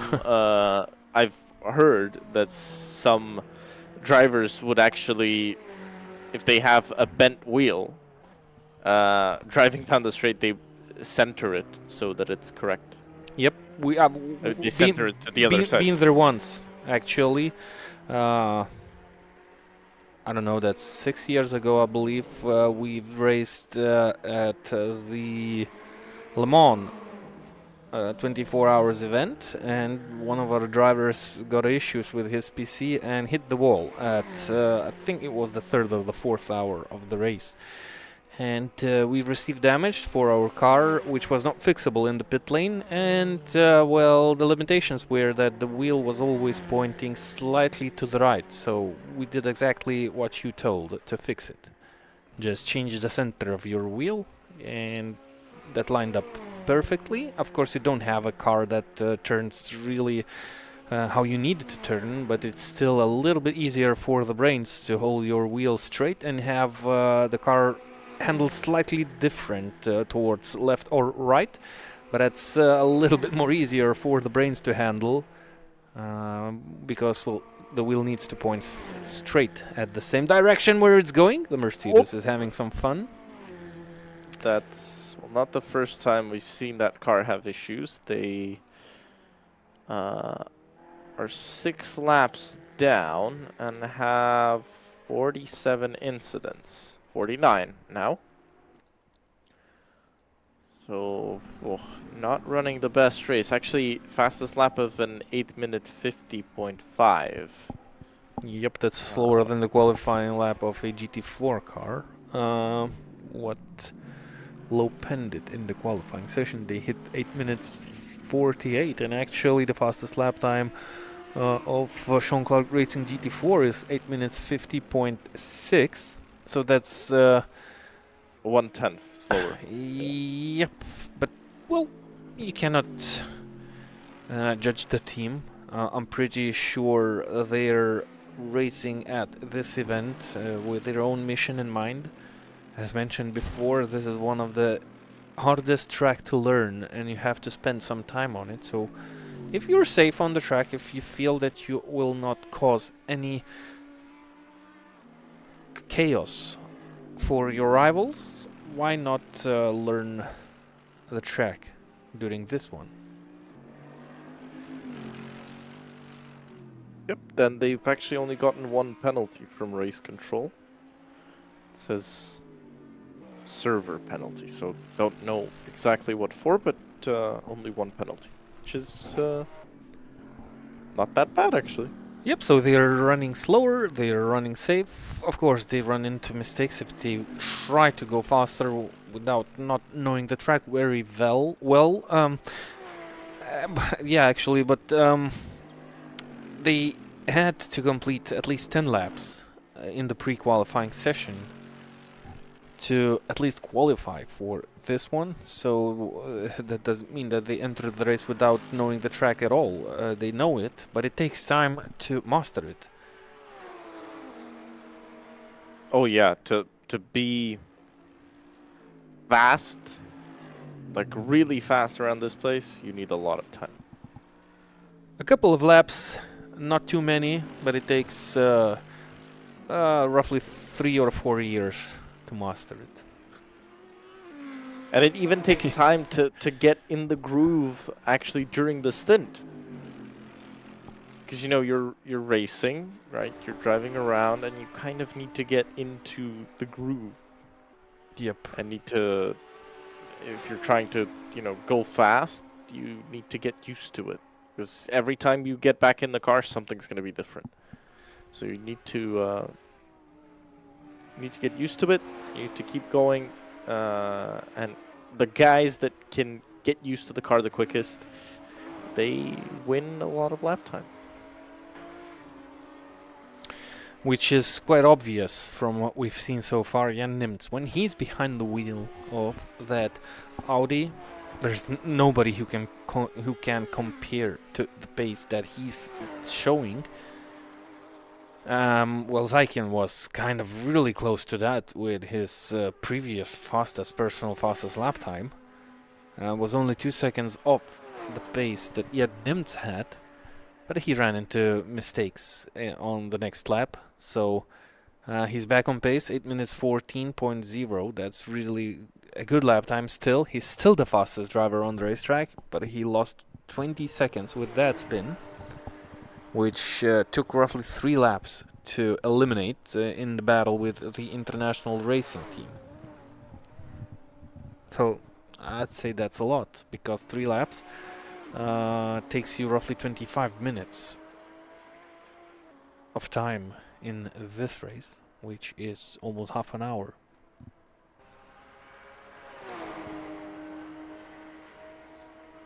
Jean-Claude Racing, 8 minutes 50.6. They were 1.5 seconds faster than Lopen Pro Esports. Still quite a chunk of time behind. I wonder where they lost those 65 seconds, because they were usually a little bit closer. Well, at the beginning they were most of the time quite close to their rivals. The gap was only 3 seconds, and it was changing only little to one or the other direction. Now they are a little bit more than 1 minute behind, and running still running similar pace. With Neirola behind the wheel of the Sean Clark Racing car and Albrecht behind the wheel of Lopen Esports team.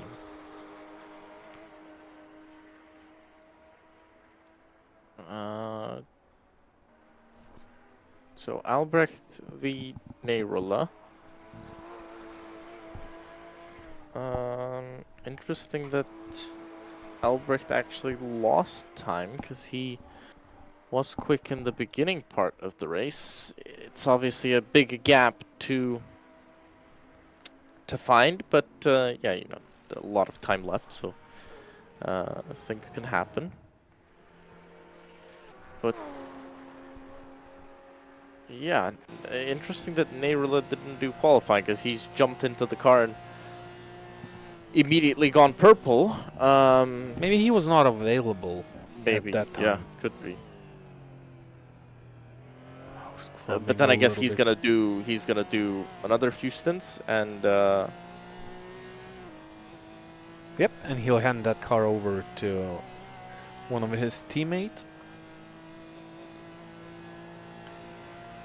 Mendes and Speth, they drove the car before Neirola jumped in. All of the drivers did really a fabulous job while racing. Neirola seems to be the fastest driver actually of them all. So the fastest lap time of Lopen is 1 minute 51.0 set by Albrecht. The fastest lap time of Neirola is 8 minutes 50.6. So that might have been a little bit closer between these two teams. Wonder where they lost those 60 seconds of the race. But it's still 6.5 hours till the end of the race, and it's there are still quite a lot of possibilities open in the future for things to change. We have AC Genesis team currently third. They are 43 seconds behind Sean Clark Racing. They were slower on the previous lap time, but this is another car that is still in the race with similar stats. 2 of the 5 mandatory-long pit stops completed as by the rivals and the leaders of this race in the GT4 class. So 1 minute separating P1 and P3. 100 seconds separating P1 and P3. That's roughly, well, around 2 minutes, 1 minute and 10 seconds. So they are also kind of in the mix to maybe do something with the result. IRT number 1 4th and KTK Racing Division holding to that 5th spot. KTK doing a good job. Yeah, I mean, calm, considering relaxed. the start of their race where they were in the wall, Yeah, and a very damaged race car, they're doing a good job. I mean, keeping out of trouble currently. And just half a lap, a bit more than, half a lap behind the race lead in GT4. these are the 2 McLarens that come together in different parts of the race. Mid-lap Crisis currently ahead of Spectron Racing, but they are 1 pit stop owning. They own 1 pit stop in comparison to Spectron Racing. Looks like Spectron are on pace. 8 minutes 17 the previous lap time versus 8 minutes 31. Where that mid-lap Crisis lose that amount of time. I don't think they were in the pit lane. They have only 3 pit stops completed so far. Yep, it was just a slow lap. 8 minutes 31. That's quite big of a difference.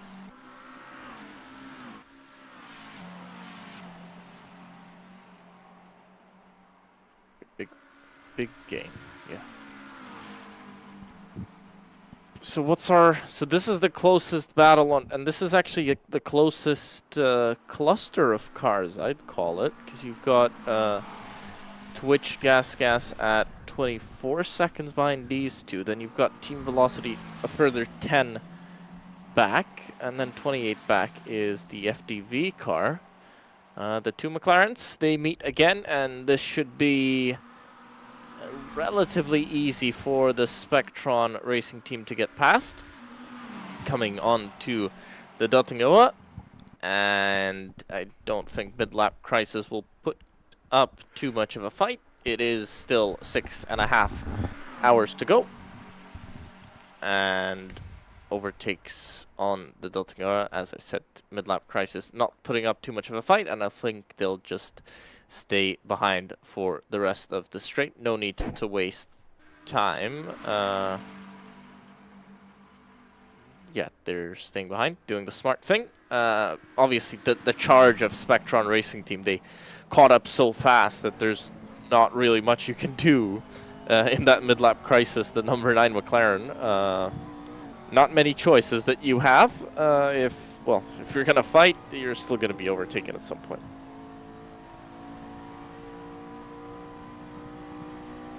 Yep, and it's again 8 minutes 31.7 for Mid-lap Crisis. So they're completely off pace at this stage of the race. I wonder if they have some kind of issues. Maybe they are trying to save some fuel, but that's still way too slow. That's 13 seconds per lap difference. 2 laps in a row. Lee O'Brien behind the wheel of the number 9 McLaren. The fastest lap time that the team has seen so far is 8 minutes 26, so they are not that far off the pace. So that looks like that's just the pace of the team that carries around the Nordschleife circuit, and they are currently 8th, almost in the middle of the GT3 still living cars pack. 1.6 laps behind the leader, so that's not too bad.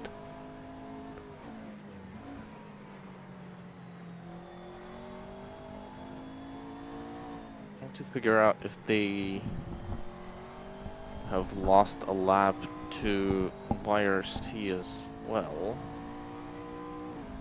but I don't believe they have. I'd say they have.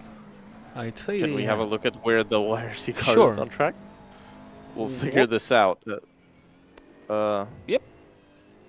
They're on the old part of the Nordschleife circuit, so they have lost it, definitely. Okay. So, and they enter the Nordschleife circuit now. So, yep.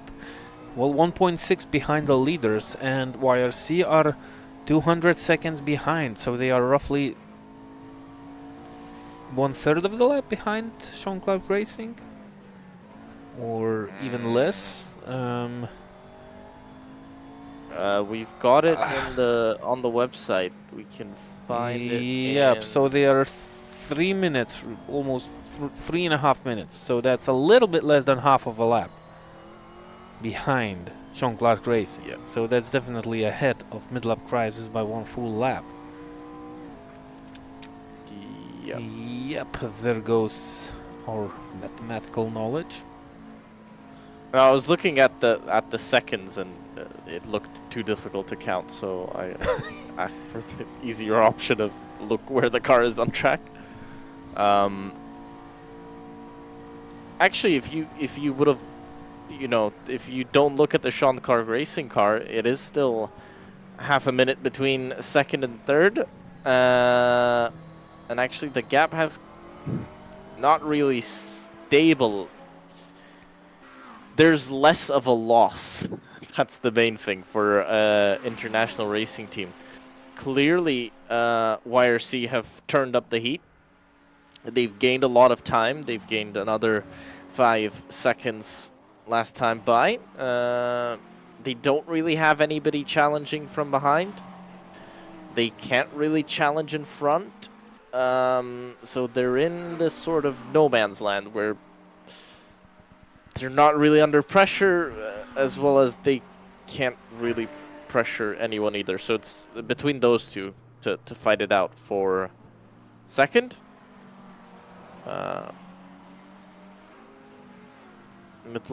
Mid-lap crisis, I believe, have lost a bit of time to Twitch gas, but not. Well, they were 3 seconds slower on the previous lap time than the Twitch gas team. Oh. Porsche in the wall. Was that? Somebody from the GT4, a blue Porsche. I'm not sure. I'm sure that's not one of the leading cars in the GT4 class. Blue Porsche. Nope, not this one. It's on a different part of the track. Not this one. Not this one. No, so not this one. No. Oh, this one. Oh, this one. Exactly. The P8RL car. That front end doesn't look too healthy, but looks like the car's sliding around quite a bit. So maybe a bit of a handful, especially after the latest impact with the barriers. But looks like they're pushing on. Yep, and I was a bit surprised at how quick they were going. And well, that kind of answers my question, because they just ran off into the wall. So they were too quick, because it looked quite fast. I mean, I looked at the front of that car and it looked pretty damaged to be coming into that turn at that high of a speed. But yeah, Now it makes sense.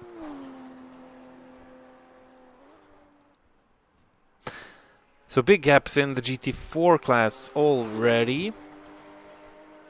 I have kind of expected a little bit more tighter battle in the GT4 class, but it looks like at this stage of the race, it's basically hot lapping, as you've mentioned before, and nothing more.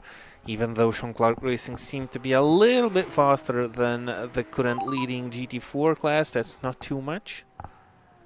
Car rate receiving a warning for causing an accident. Car number 8, it's Team Velocity. They are down in P12, so lower than they ran in the pre-qualifying session. Looks like the race is not going as planned for the team driving another Audi on the racetrack.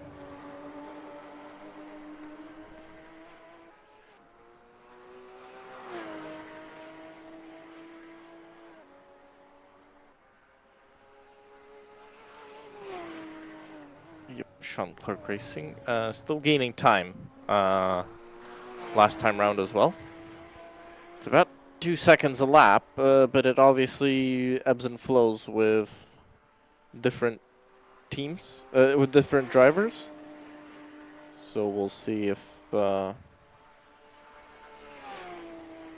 that gap continues to come down. But if it's about 2 seconds a lap,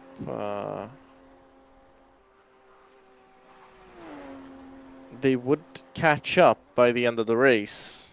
I think by the last about hour or two.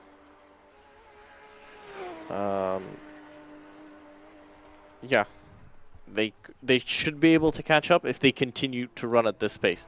But that's a big if, because they'd have to go flat out, and then I think Lopen might have just a little bit of pace in reserve. Yeah, they definitely do. Especially at this stage of this race, they are on the lead and controlling the race, so they can decide on the pace that they need to have just to be safe quite easily. 66 seconds gap between the two leaders. That's more than enough. That's plenty of time to have your driver relaxed.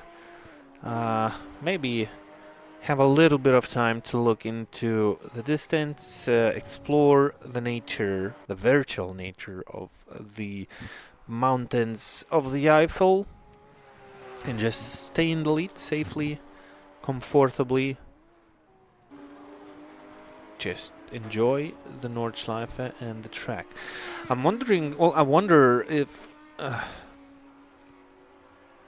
we are okay with the time, because we should have a roughly 6 hours of nighttime racing. Doesn't look to me it's getting darker. Well, we are roughly 20 minutes of the night time in the sim. Something tells me that the sky is a little bit too bright to have. Why would we have to have darkness in 20 minutes? Because we were instructed that there's gonna be roughly 6 hours of daytime and 6 hours of nighttime regarding the server start time.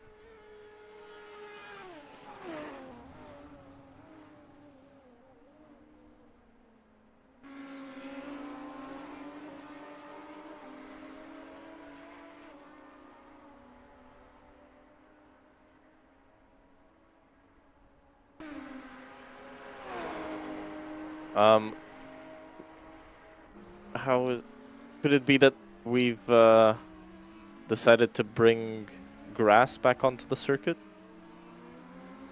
Yeah, I'm afraid of that part of the situation. Well, we'll get nighttime at some point, I guess.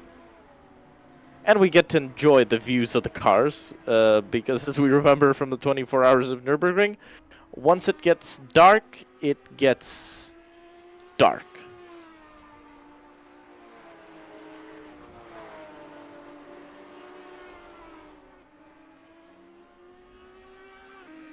This is your GT4 leader.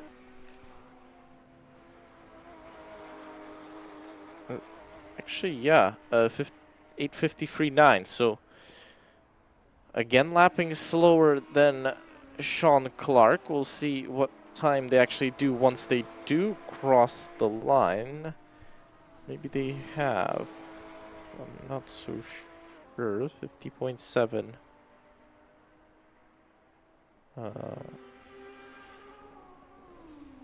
Last. Yeah, so the gap has, I think, dropped by another 3 seconds.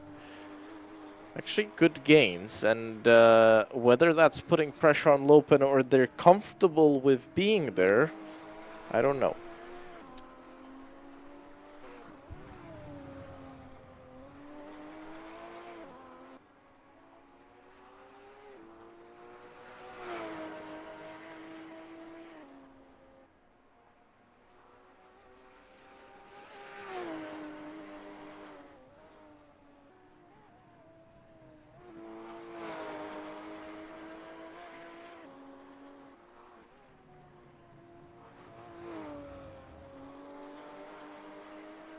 Beautifully taking those curbs. We were told that maybe the Porsche is not that great over the curbs, but looking at the Lopen car, it's eating up the grass and curbs quite well, so maybe not that much of a concern. Obviously, Lopen have done many laps around this place, so probably know it in and out, but so does Sean Clark Racing. But unfortunate that we don't have that Maserati still in the race. Yep, no Maseratis in the race, actually. We had 2 of those, and we don't have any of them. Both of them are gone, actually. That's a big shame.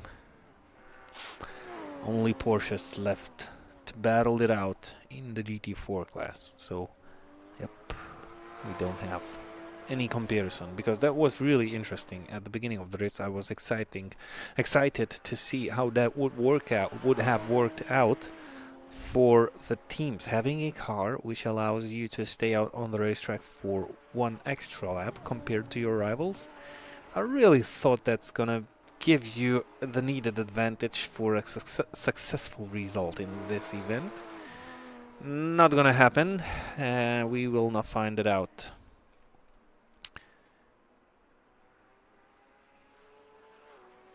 This is the stage of the race where both of the P2 cars in both of the classes are kind of chasing down both of the leaders.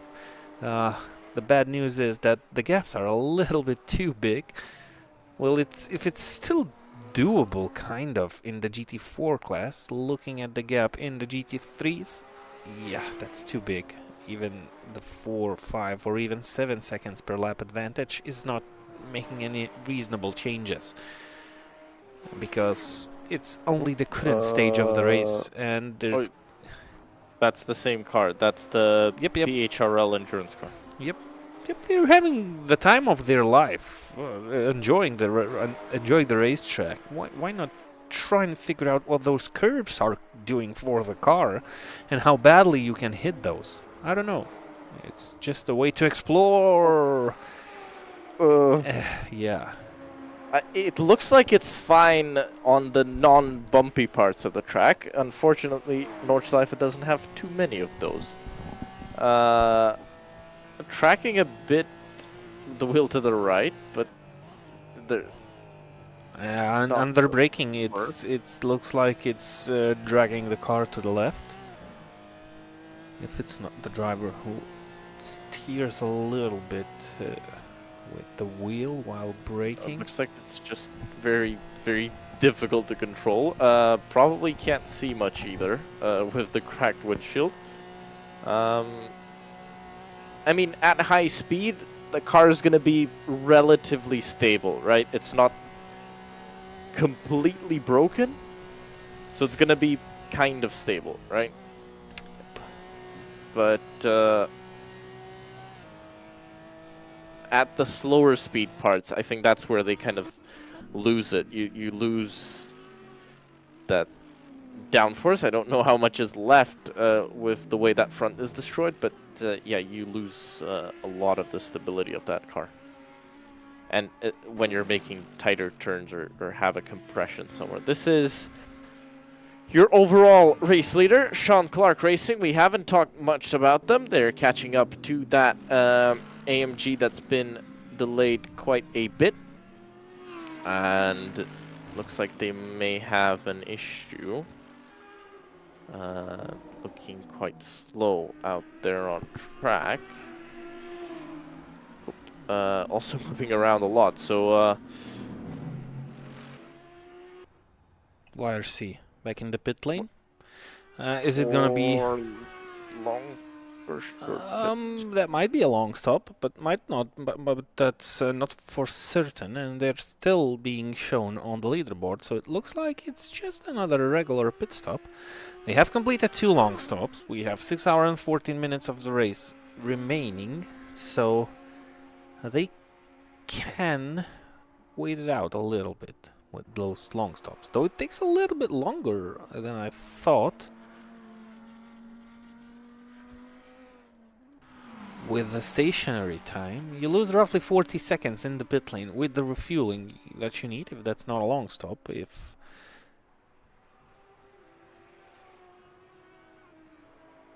I think, yeah, what I've seen so far.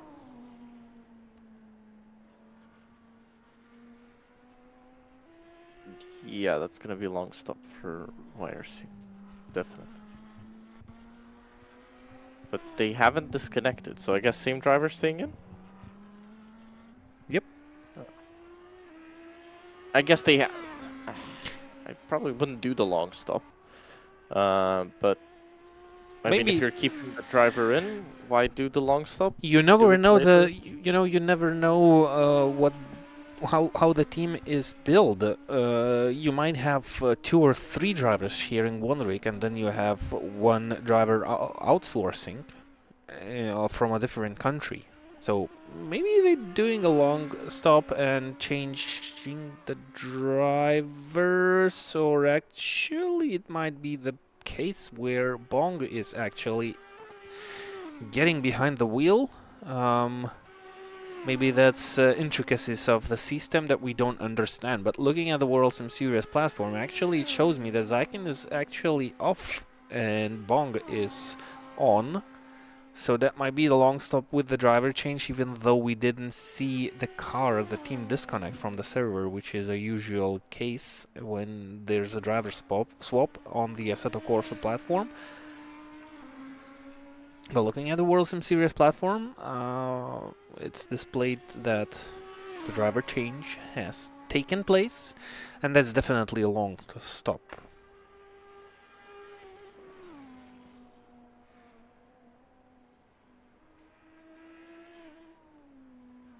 So, right, because they've done another 2 hours. So, International Racing Team, we expect another 2 hours. Well, we expect that their next stop is a long stop. I mean, that's how the race has been going so far, right? 2 hours, long stop, 2 hours, long stop. If you don't have any major issues,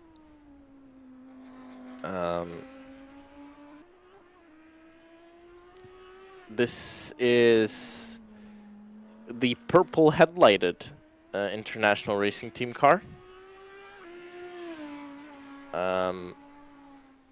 Oh, into the wall! That was definitely into the wall. Was it? They lost control. Maybe there was a little scratch with the barriers. Did they hit the wall? I'm not certain about it. Well, they hit the barrier. I'm almost certain. I'll have a look. Yep, you can have a look because the car looks in one piece. It was definitely out of control for that part. But right, so they touched the curb. They touched the curb. The camera goes away. It's hard to say, but I think they did touch the wall. They scraped it with the... Yeah, it looks like they did scrape it with... well, driver's left. Got off lucky.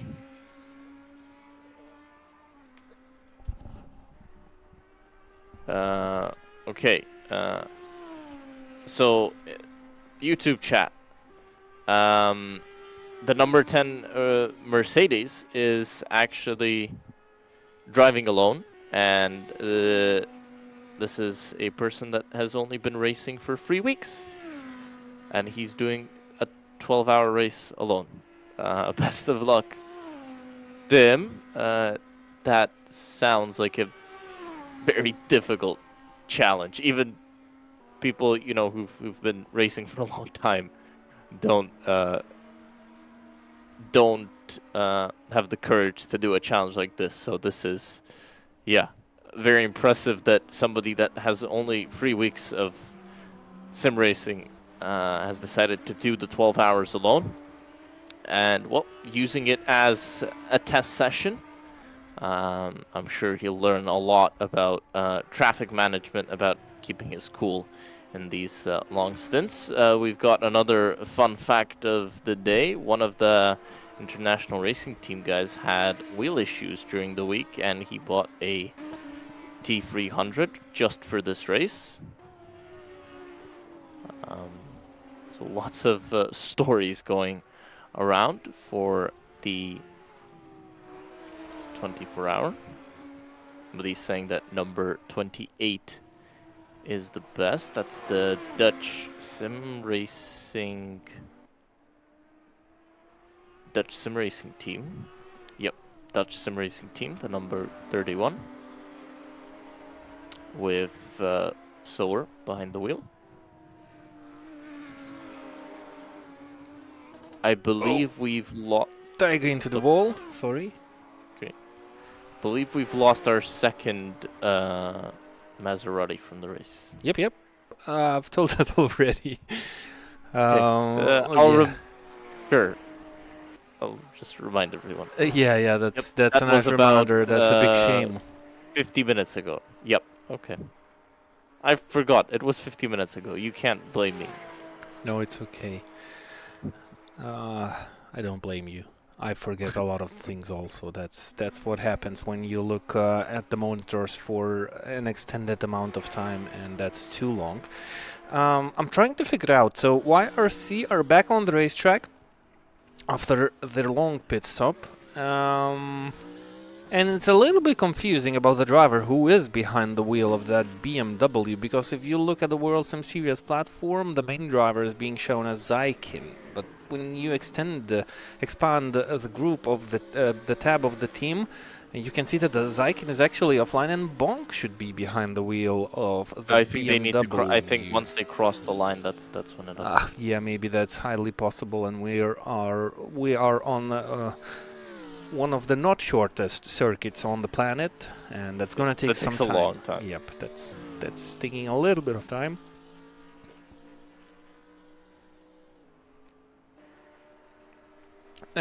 Yeah, the car is being shown as a damaged one, and that's definitely a bug, because it was a long pit stop and the car would have been fixed, especially if there was a driver's change. So maybe that's something to do with why we didn't see the car disconnect. And we might see the driver's change. Maybe I think we just missed it, because I've seen this kind of driver change thing show before. So where you see one driving and another one if you expand the team. So maybe Worldsimseries staff can confirm, or we'll just wait about 3 minutes until the end of the lap and figure it out ourselves. Because by then you'll know exactly who's in the car.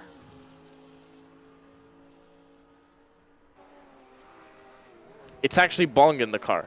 I know it's Bong in the car, because you see the Ukrainian flag next to the team name. Yep. And Zykin is Estonian and Wong is Ukrainian. That's why you know that it's Bong behind the wheel. You sure? Because we've seen the Ukrainian flag when Zykin was behind the wheel. I think there's some kind of a bug with the flags. Okay, then I'm not sure about anything. Yeah. Okay. Yeah, right. Okay. Fine. That's fine. I thought it updated.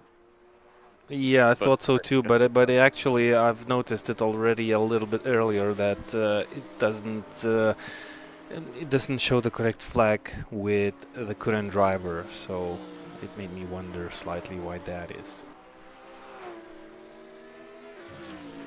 More mysteries, but I feel like it's Bong behind the wheel. Just because I can see him highlighted there, and I've seen this before for cars exiting the pits. But in any case, they've got the 3 long stops done. I believe the only team in the top, no, actually 9th place mid-lap Crisis have got 4 long stops. Spectron have got 3. Schmoll Racing have only got 1. And it has been Leonhardt running for this whole time. Interesting to only have 1 long stop. That's, I would call it highly unusual.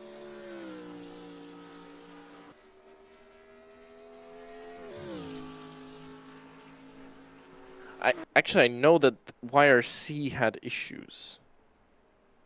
Just looking at their drive times, Bong has done 89 minutes so far and 10 laps. That means he's done a stint and a little bit, which kind of indicates incident and driver change, or fix the car, I guess. Yep.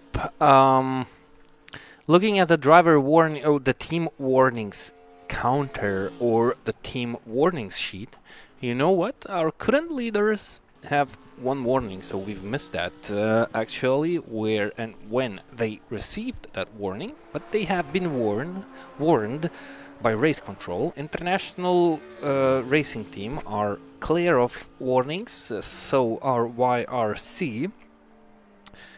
It's updated, by the way. It's Bong behind the wheel. Yay! So there was a driver swap. We just didn't have the oh, and look what updated else. The BMW is fresh and new.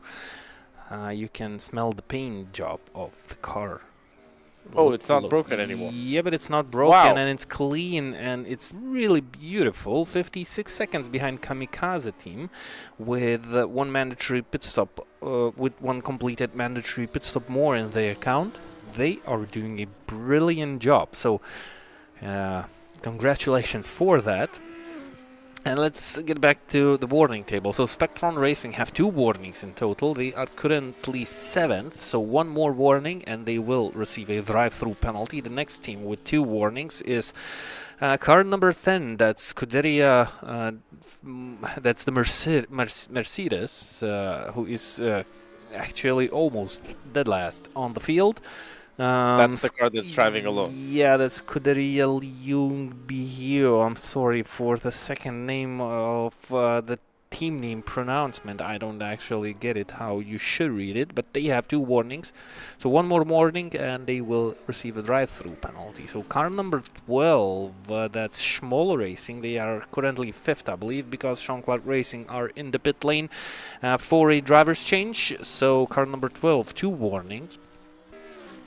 That's about it for the GT3 class with those 2 warnings. We have 1 car in, well, a couple of cars in the GT4s with a couple of warnings. That's car number 22.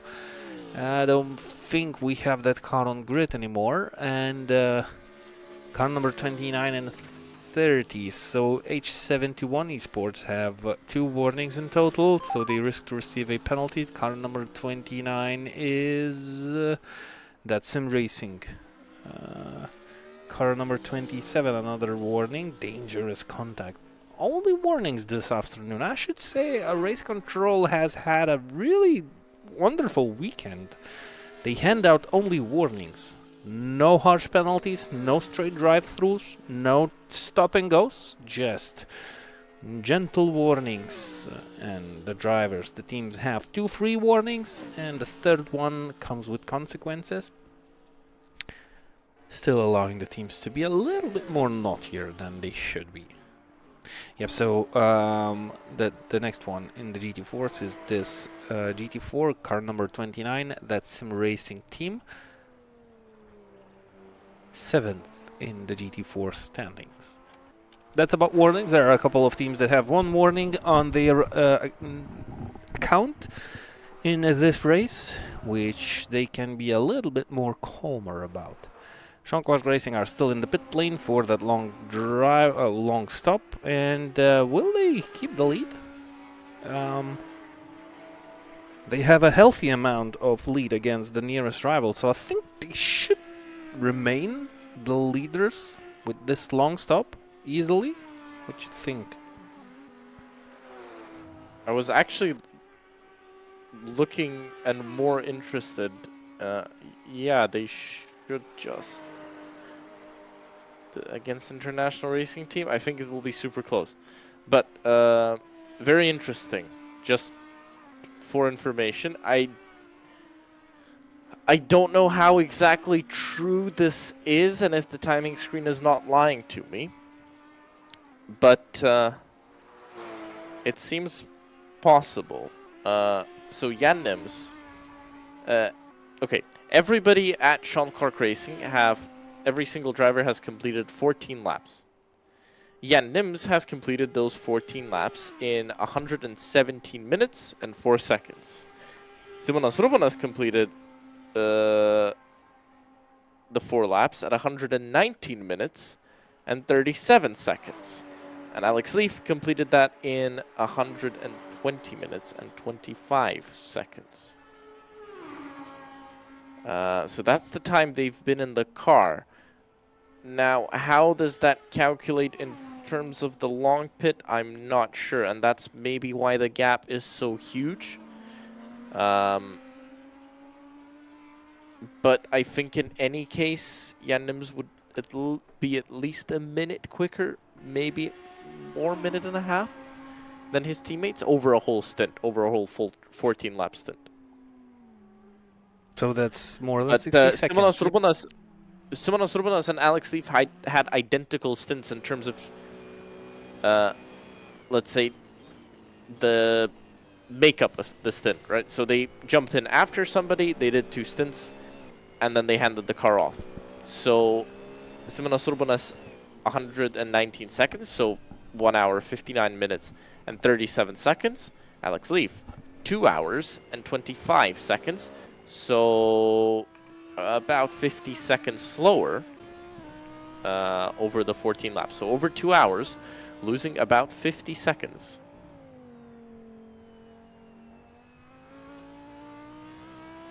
But they're the only car that has had every single driver do a 14-lap stint. And they're running to their strategy. They don't want to deviate from it anywhere. 2 hours, jump out. 2 hours, jump out. 2 hours, jump out. And this continuity for drivers, I think it's beneficial. Because they can, they know when they need to get in. They know when they're getting out. Everything is planned. Everything is clear, and that's why this team continues to win. And every time we see them, they're battling for the top. So I think that's part of the reason why. Yeah. Anyway, Simonas Urbanas is back behind the wheel of Sean Clark Racing car, and he's chasing down international racing team. So they got themselves behind their rivals, but that's only because they have one long mandatory pit stop more to their account, sliding a little bit around the circuit, but well, I'm not sure how much we can trust the gaps behind, but well, if you add up the gap of YRC and Kamikaze teams, you cannot add them up because they are changing too drastically. I was looking at them and I thought the gap was down to 160 seconds. It was roughly 200, well maybe 190 seconds before the long pit stops took place. It's really hard to judge how it is at this moment. So Yep, 1.6 seconds is the gap right now, and well, it's really interesting to see what Simonas Urbanos will do as soon as he chases down the international racing team, because they don't have to fight. Kamikaze, by the way, into the pit lane.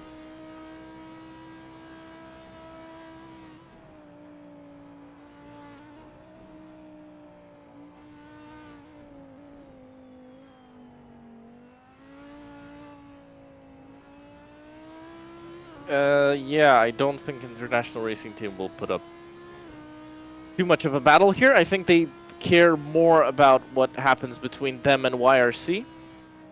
They probably don't mind Kamikaze too much either. So for International Racing Team, they're focusing on YRC, and I don't think they'll put up too much of a fight.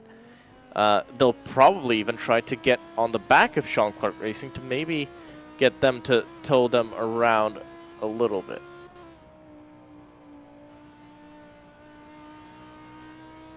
.823.8 last time round for International Racing Team, 821.0 for YRC. So clearly Zaykin was much quicker in that car, and the gap will go back and forth, I think, between those two teams. So Simonas Urbanas on the back of the RT car and almost losing the back end. Didn't expect the RT car to be so slow through the right. It looks like it surprised him quite a bit. But staying alive. Stays alive, and that is an incredible exit. And yeah, International Racing Team will actually not lifting. Well, they don't lift, but they leave plenty of room for the drivers. Now they lift. Because I was saying, are you going to go through the left-hander flat side by side? But then he had to actually brake, so he lost more time instead of lifting earlier and just jumping into the slipstream.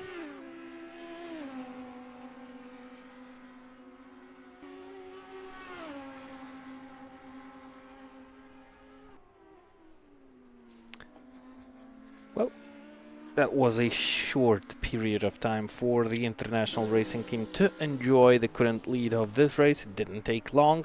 They managed to overtake Sean Clark Racing while they were doing their third mandatory long pit stop. International Racing Team, they are yet to make that third long stop. So our Kamikaze Development Group, they have to enter the pit lane for that third long mandatory pit stop somewhere in the near future. YRC should get back into P2 as soon as the rivals will complete those pit stops. Bong with a lap time of 8 minutes 21. The previous time he crossed the line. So it looks like Zaykin has a slightly better pace, and that's gonna be the stage of the race where things should become a little bit more stable, or actually even we'll see that advantage by Sean Clark Racing extend again, because Simonas Urbanos was a little bit faster than Alex Leaf on his first stint, so he might be the one who will increase the gap even further. Sean Clark Racing 54 seconds behind Lopez in GT4, so the gap reduced a little bit. That's still Neirola against Albrecht, and the GT4s spend a little bit more time than the GT3s on the track before they go into the pit lane, so they have 4 pit stops in total. Most of the GT4s, actually the IRT number 1, have only 3 pit stops completed. All of them have 2 long pit stops, except the KTK Racing Division with 3. So KTK, they are the ones that go to the pit lane earlier than their rivals. 32 seconds behind Daron's sim racing team. So there's definitely battle in the background. It's not always easy to understand the positions of the cars on the racetrack, the actual because if you look at the screens, you see one results, and if you look at the overall results and look at the completion of the long mandatory pit stops, you understand that the situation might be a little bit different than it is actually on the results board. So you have to always kind of go in and out to try and understand the real situation. Kamikaze Development Group, third, quite off behind the International Racing Team. They are being chased down by the YRC guys. Yep, because they're offset on long pits. I think I'm correct, right? Yep.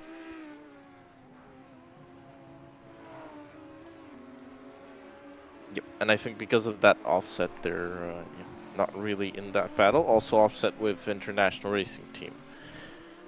On same amount of long pits as Sean Clark.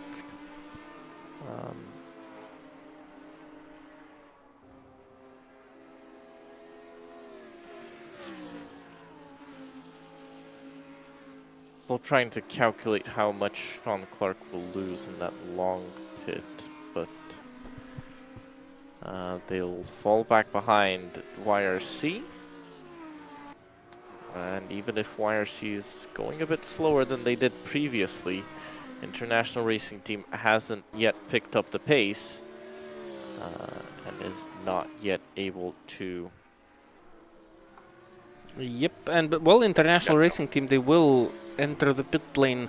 They should enter the pit lane shortly, and there should be a driver's change because they lack the third long mandatory pit stop in comparison to their rivals. And it's really interesting to see the difference when those pit stops will get completed. Actually, they're missing a fifth regular stop as well. Well, actually, they've done more, but the fifth stop should be the third mandatory stop, long mandatory stop. So they just lack one stop, and the Kamikaze Development Group, they have 5 stops, but they have 2 long stops.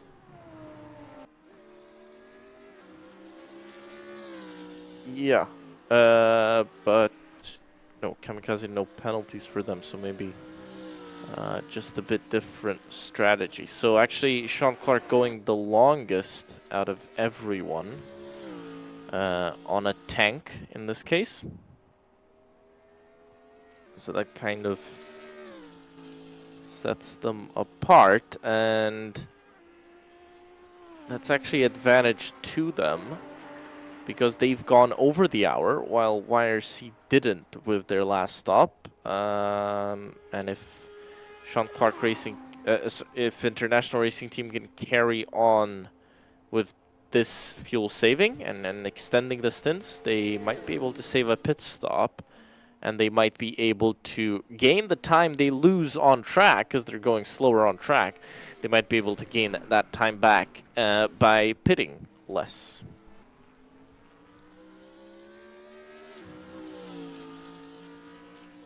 Are you available to be hired by the teams, Gustas? I think you have a really nice working brain, especially regarding the calculations of the strategy. I think you would be a worthy tool for a lot of the teams. Didn't you think about your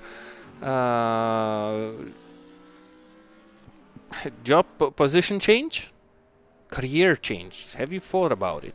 You can become the strategist. I think I get confused too many times. You never know until you know it. You know? Because here we can joke around, but once you're on track, you say, "Oh, we shouldn't have stopped there." Sorry, I'm not sure. Oh, right. I was watching a replay. I'm not sure the team would be. I'm not sure the drivers would be too happy if the car's coming down pit road and I'm watching a replay of 10 minutes back. Probably not the best, but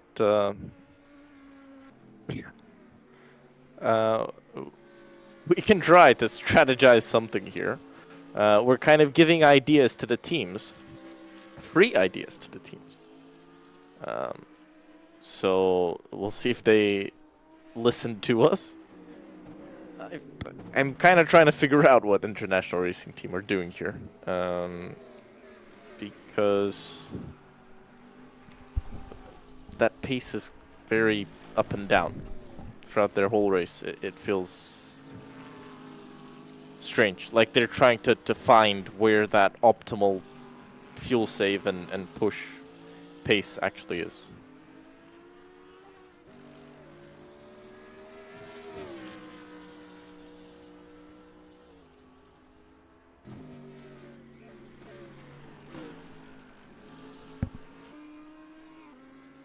Looking at the battle, how it's building up between Kamikaze and YRC, and it's actually kind of stuck there. I was hoping and expecting that Bonk will have the chance to chase down the Kamikaze team a little bit faster.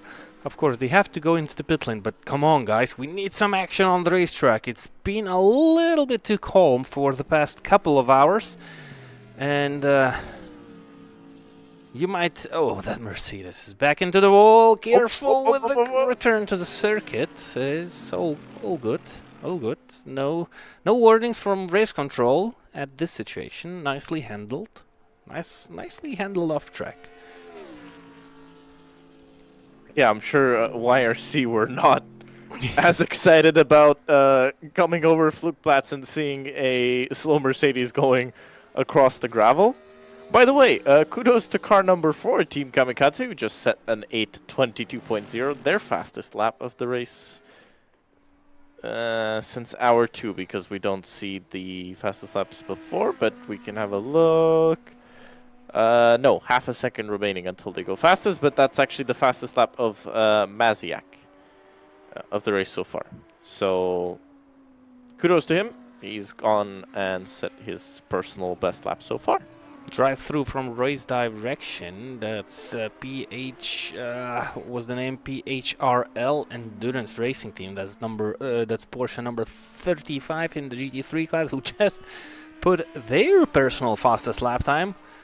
How about that? You put in your personal fastest lap time, you get excited about it, and then the drive-through follows. I'm interested how they've set their personal best, because well, last time we saw them, they couldn't really see much out of the front windshield. The hood remember, was we cracked had the and bug. car was no, but that was yeah. the car that was crabbing along the track, and as soon as it touched the bump, it almost flew off the road. So maybe there's a driver change. Maybe it was a driver change. Stefan Schak is still behind the wheel, so not sure. But the car is fixed, and it's yep. Well, yeah, okay, it's fixed because they're controlling it and going fast. Yep, it's fixed, going fast, and chasing down the leaders. So on a mission with 8 pit stops completed, they are still on the racetrack. I think chasing down the leaders is optimistic, but it's possible. Is it? Isn't it? Well, you have to have that faith in you. You have to have that faith in you. 3 laps first. Yeah. No, 4 laps. You need to gain 4 laps first. That's 100 kilometers. So, yeah. That's about 35 miles. minutes. Yeah. About 35 minutes you need to gain back. I'm sure that you could do it, Lodinas, as the Nordschleife expert. Yeah. But with closed eyes. Exactly.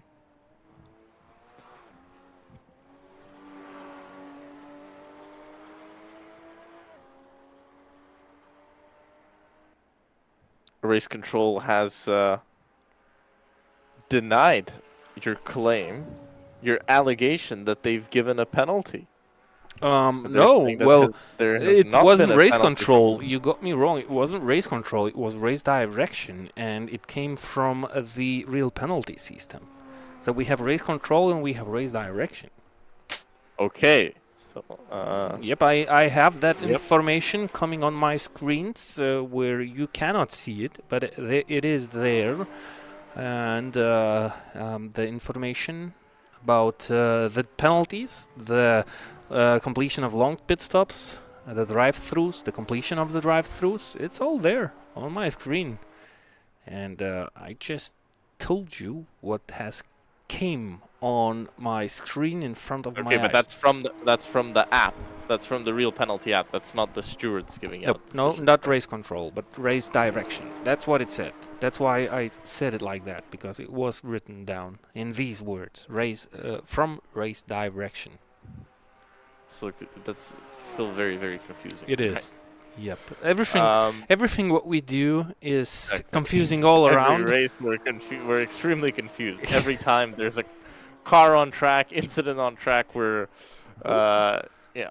Oh, what? Oh, I was looking at race control decisions, and yep. Okay. No. Okay. International racing team into the pit lane. Yep. So as we expected, and should be a long. That should stop. be. That's As well, Gustas Malakauskas is jumping into the car, so it is a long stop, and it's the starting driver back behind the wheel of the Audi. That's actually going to push Kamikaze Development Group up into second place. Yep. For the time being. Until they have to make their long stop, yes. And they're still down the Duttinger straight. And they might be entering the pit lane by the end of this lap also. Maybe they are on they are on definitely on a slightly different strategy. It's all got out of sync.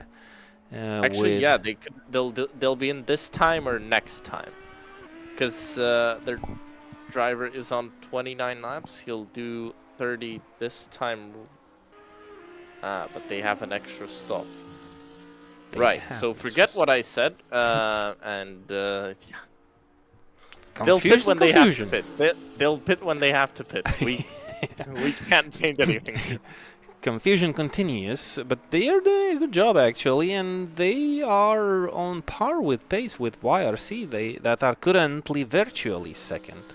So they are showing their teeth, and they're showing that they are here in the race. They are actually in the battle for the podium places. Why not? Even though they lack one long mandatory pit stop.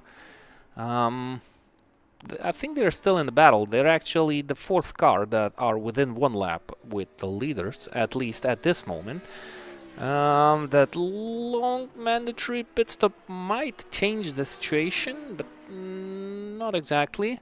And actually, Jean-Claude Racing, they are actually building up the gap once again. They are just growing it dramatically. Look at the pace of Simonas Urbonas, 8 minutes 12.2 versus 8 minutes 19.7 of the YRC. So it's gonna be interesting watch now, because Bong is behind the wheel of the BMW, and he looks to be the slower driver of the pair. And Gustas Malakauskas, as said before, sat behind the wheel of the number 2 Audi, and he is the driver who was the fastest of the 3 drivers of the international racing team.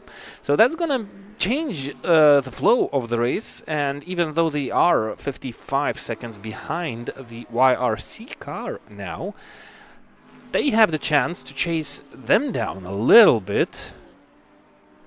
Well, even though we have those bigger gaps, the battle is still on behind the leaders of this race, similarly to what we see in Formula 1 these days. So the battles usually happen behind the leader, and that's a similar case in our race. Doesn't surprise me.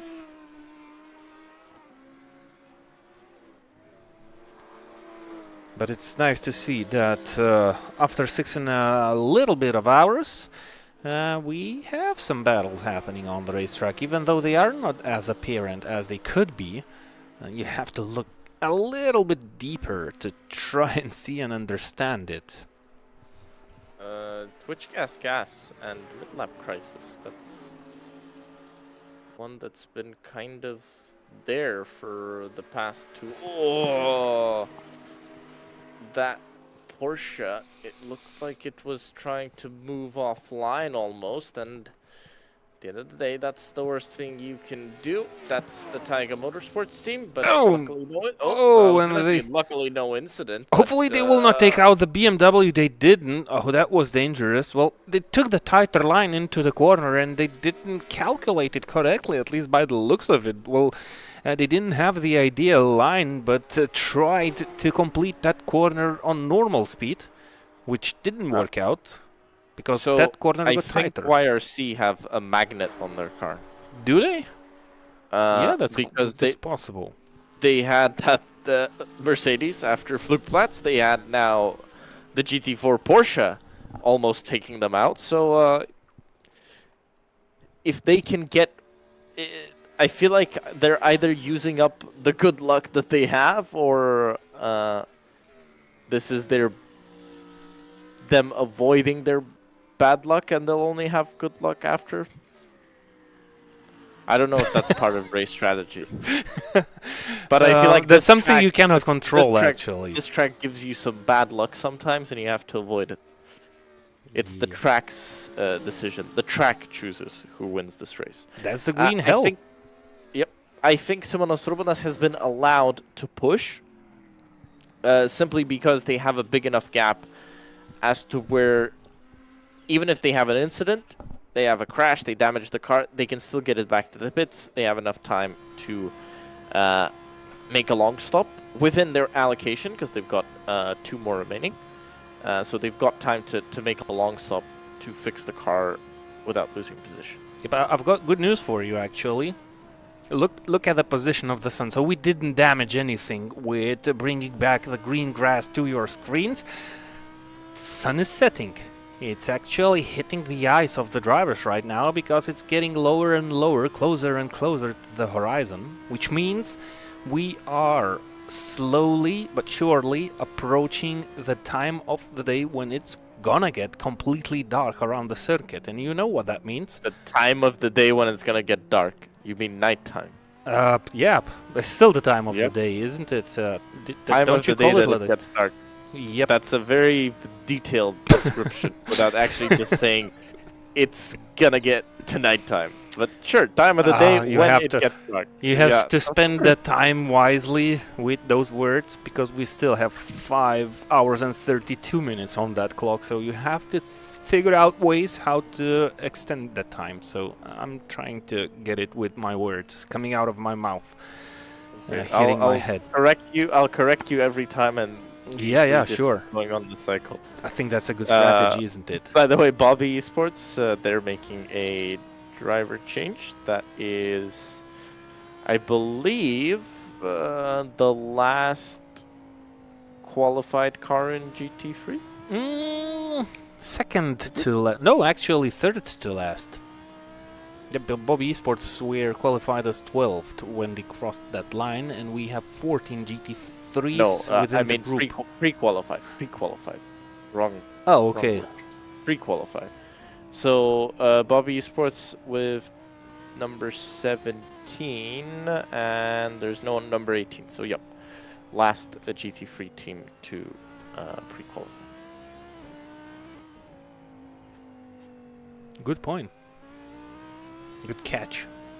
Because actually, Mischief Endurance IL were 18th, the fastest team in GT4, but they obviously retired. High hopes, and they didn't work out for the Mischief team. But I believe their lap time was set pre-balance of performance. Yep. Because they've got a 8-minute 44 in the Maserati. Yep. So that's extremely quick. I mean, about... Okay, that might be qualifying pace, but that's still about 5 to 4 seconds quicker than what we had for pole.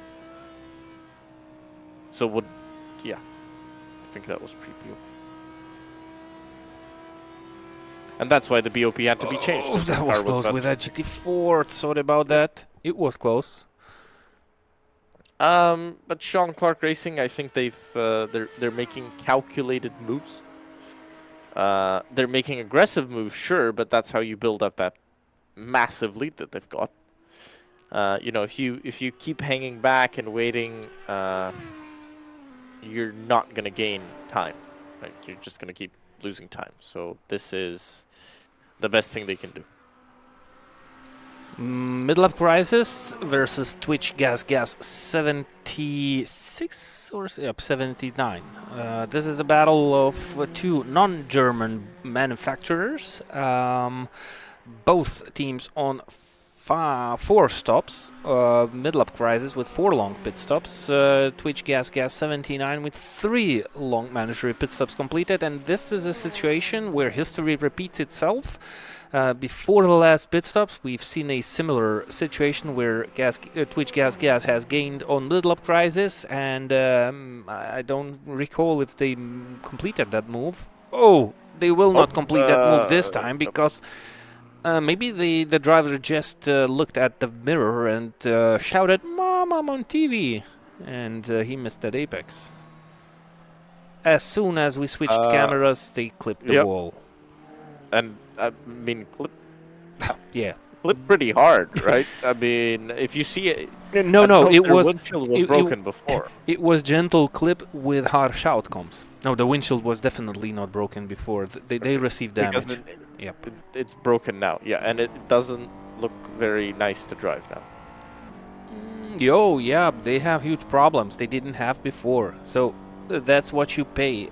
Running around the Nordschleife circuit in the Assetto Corsa title.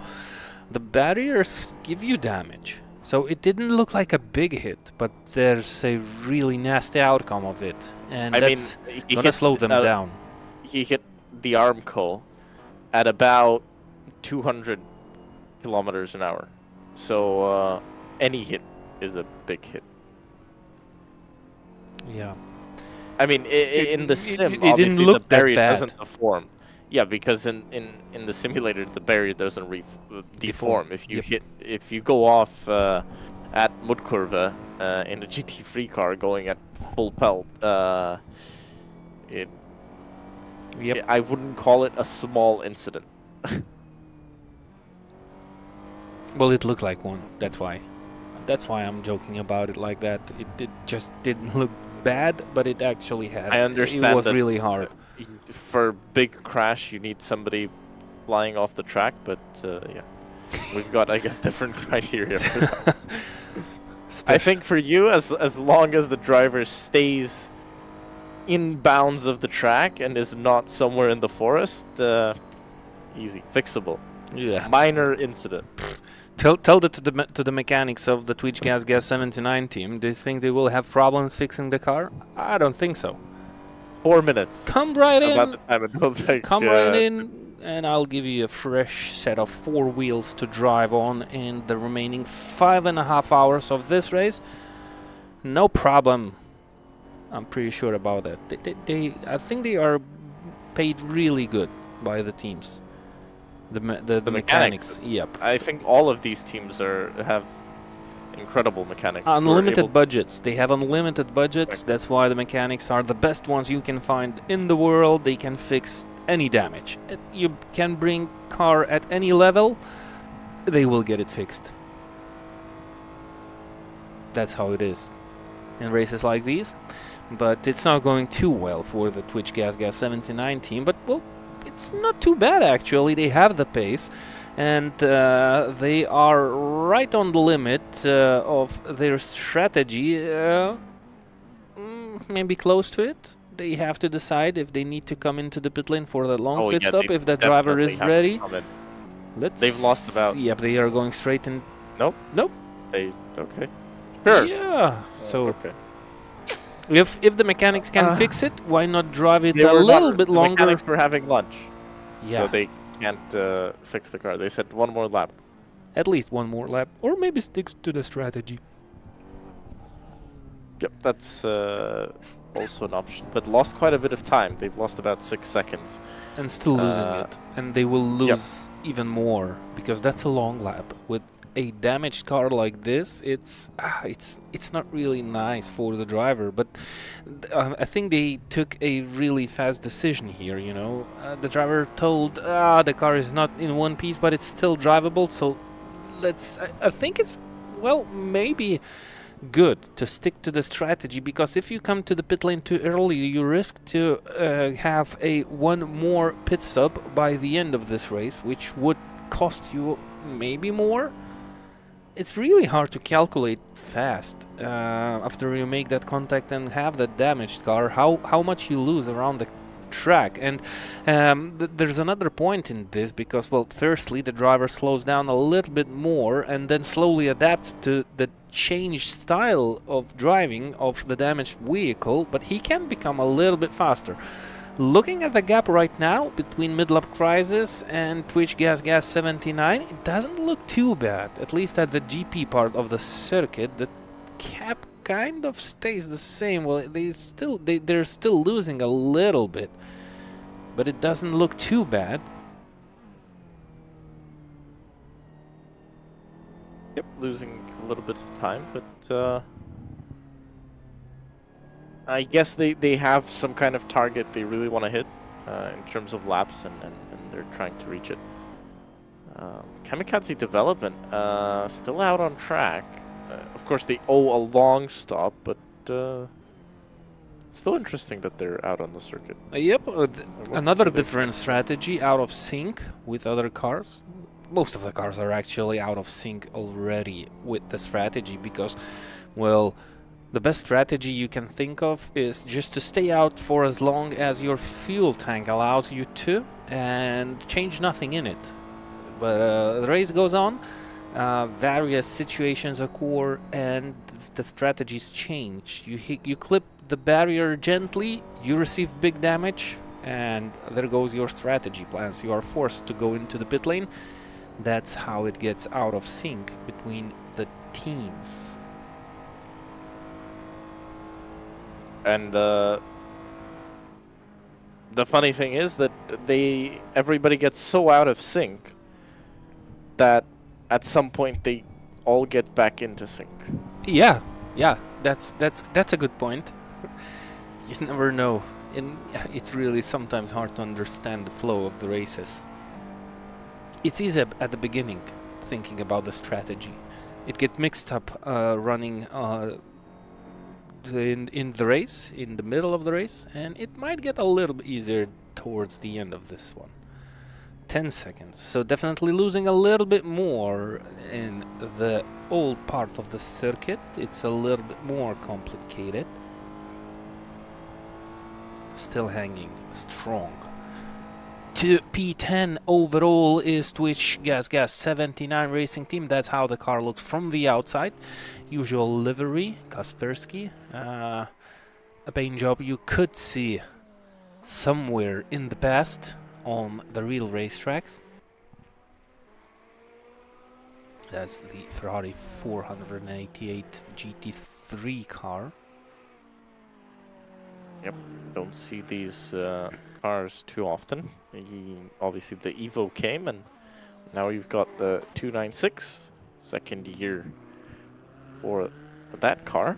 Yep, they built a successful car, didn't they? And Gustas already told the story. They came up with Orica and built a GT3 car, which is really close to those prototypes. It's a smart way to do it if you want to win. How good that is for the end customer, because well, GT3 is still meant to have custom racing. That's a debate for another day, I guess. But Ferrari have built a very, very potent race car. Yep.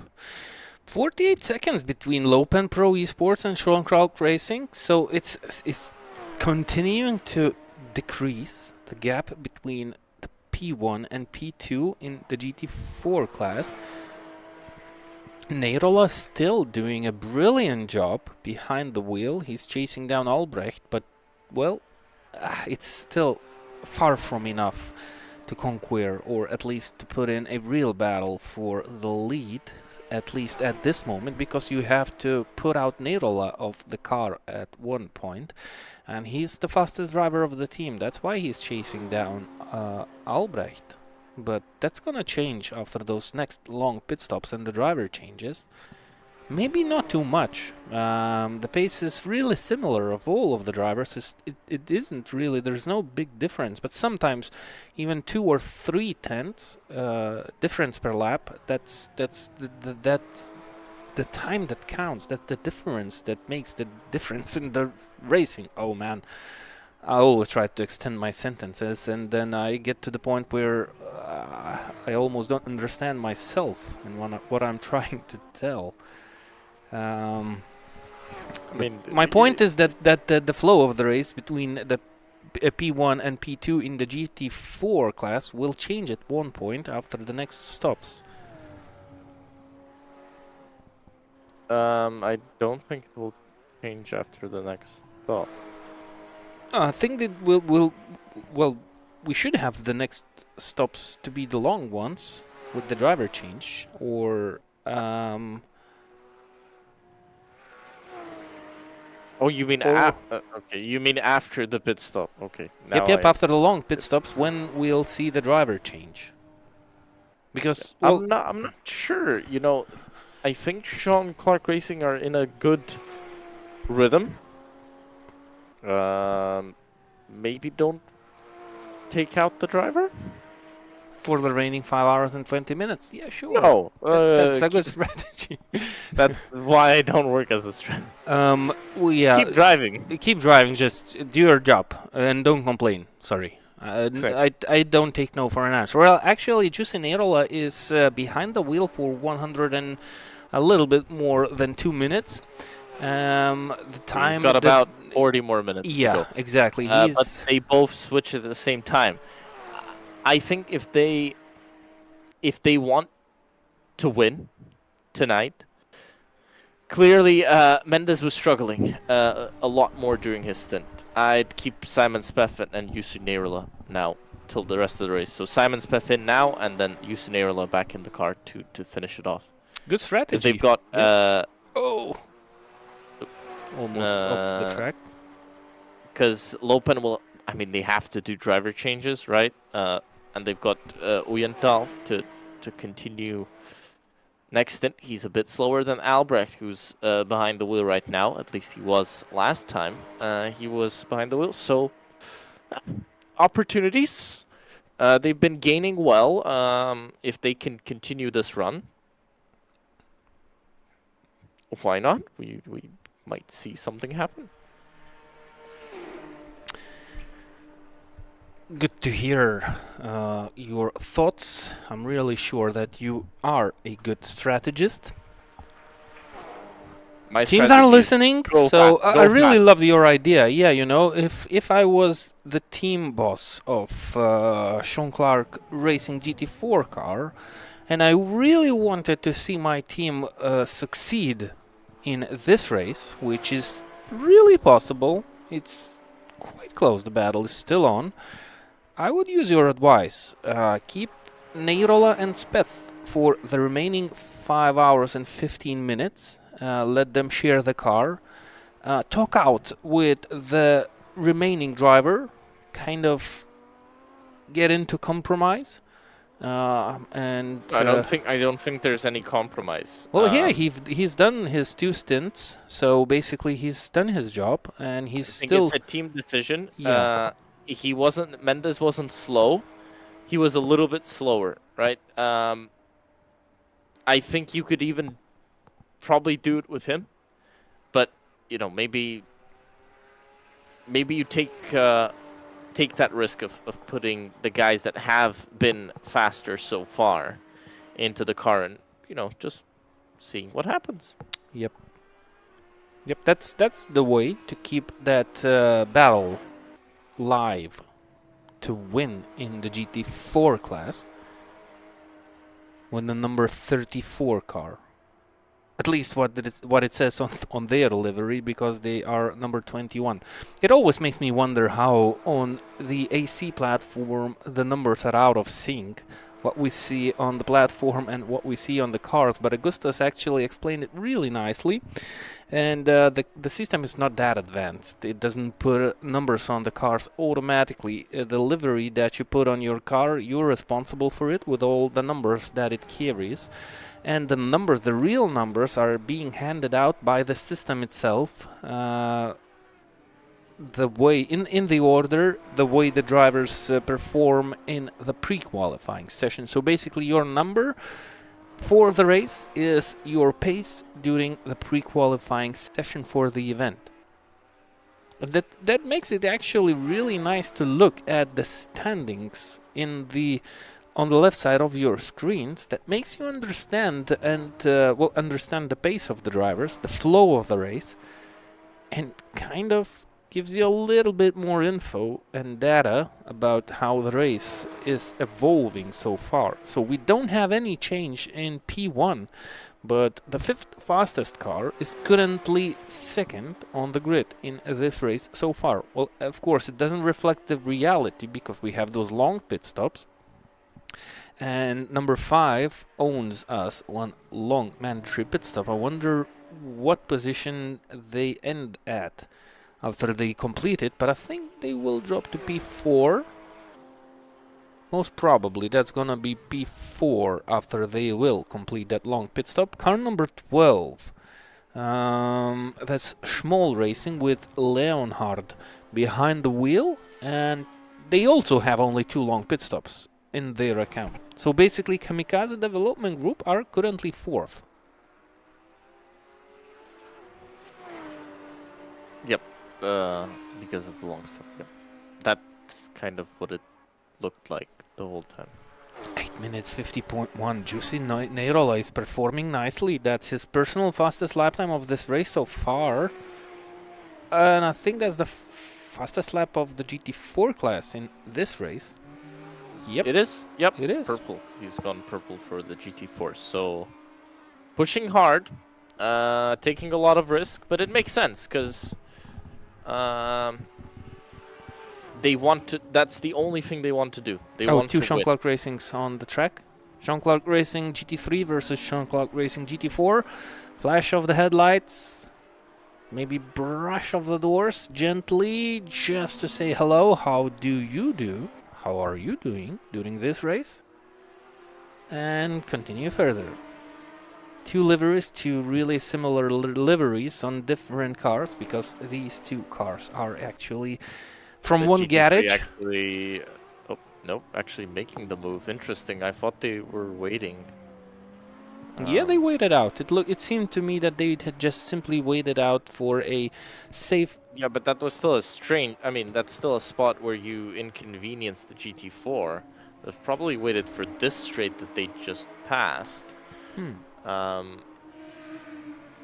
If you would be the team manager, because for the GT3 it doesn't matter, right? You've got over 200 seconds of gap. yeah. So you kind of can't do anything wrong here. Like it's hard to lose the lead, so you could just stay behind, wait out until you're on a longer straight, and just not put pressure on the GT4. Even drop back a little bit further, so the GT4 doesn't have you in the mirrors. Get past them on the straight and Hey, be a little bit more aggressive. I have another idea. Car. I have another idea actually, similar to what you are saying. But well, the GT3 should sit out behind the GT4, wait it out. They have a healthy amount of lead.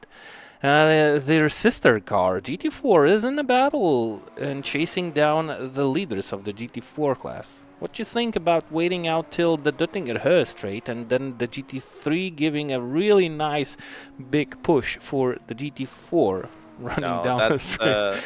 I think if they met at the very end of the lap, that could be something to consider if they have tried this already. If they haven't, don't do it. Would it work?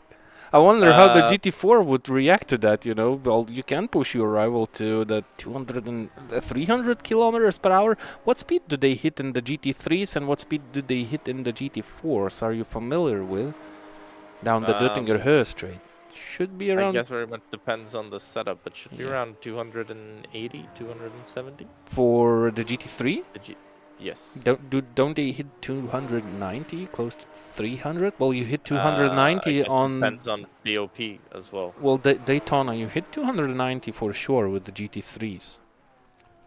Yes, but at Daytona, they normally run a different gear stack. Yeah, longer gear stack. That's well, depends. I don't think Assetto Corsa restricts you on the gear stack, so it could be that you run longer here. Okay, let's go down to the GT4s. What do you think? What maximum speed they hit down the straight?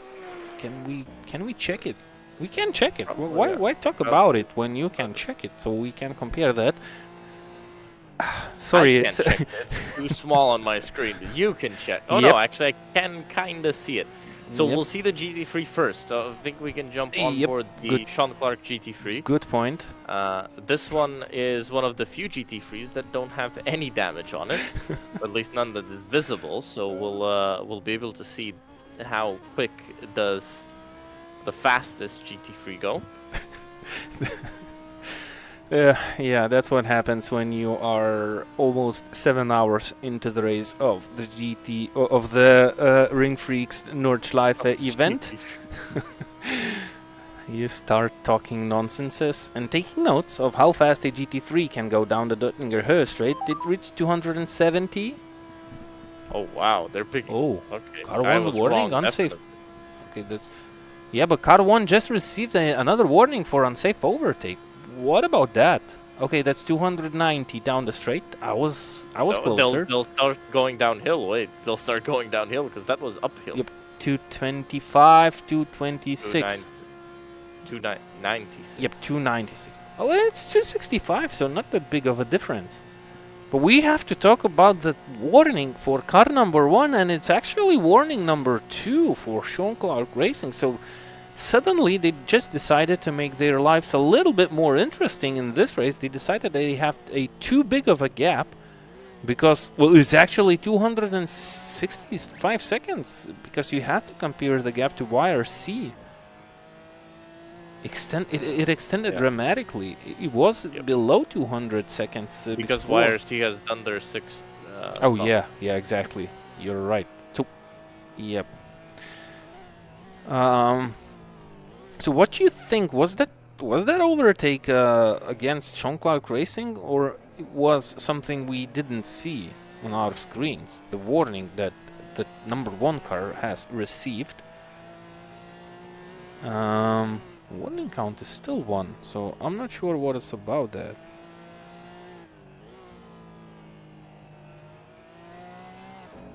Could we be talking about the same warning still?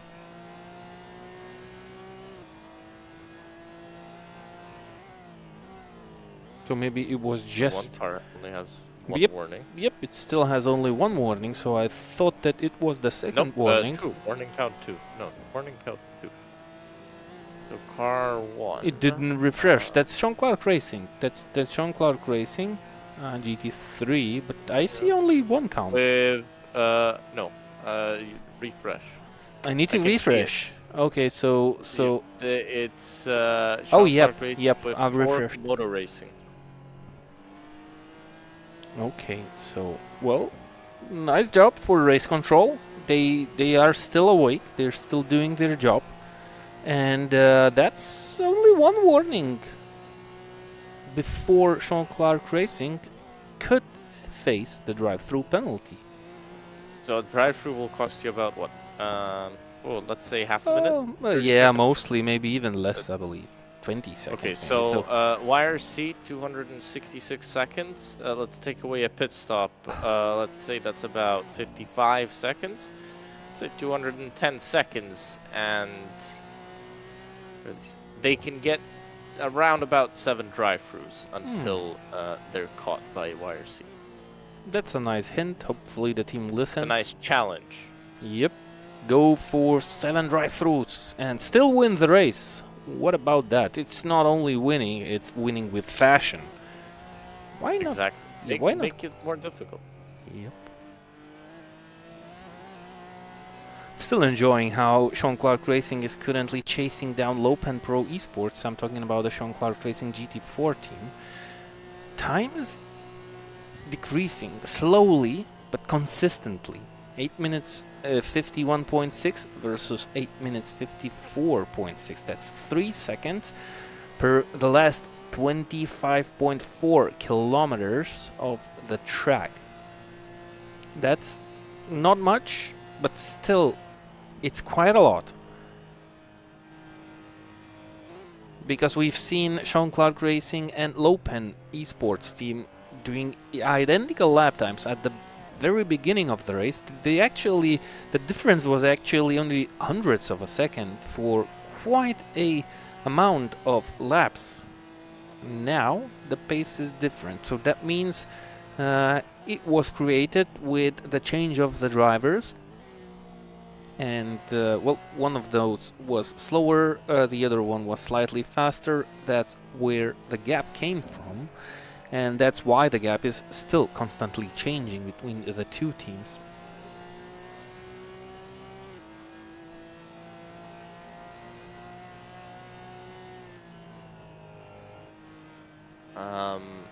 I was gonna say close gap, but those are two cars in the pits.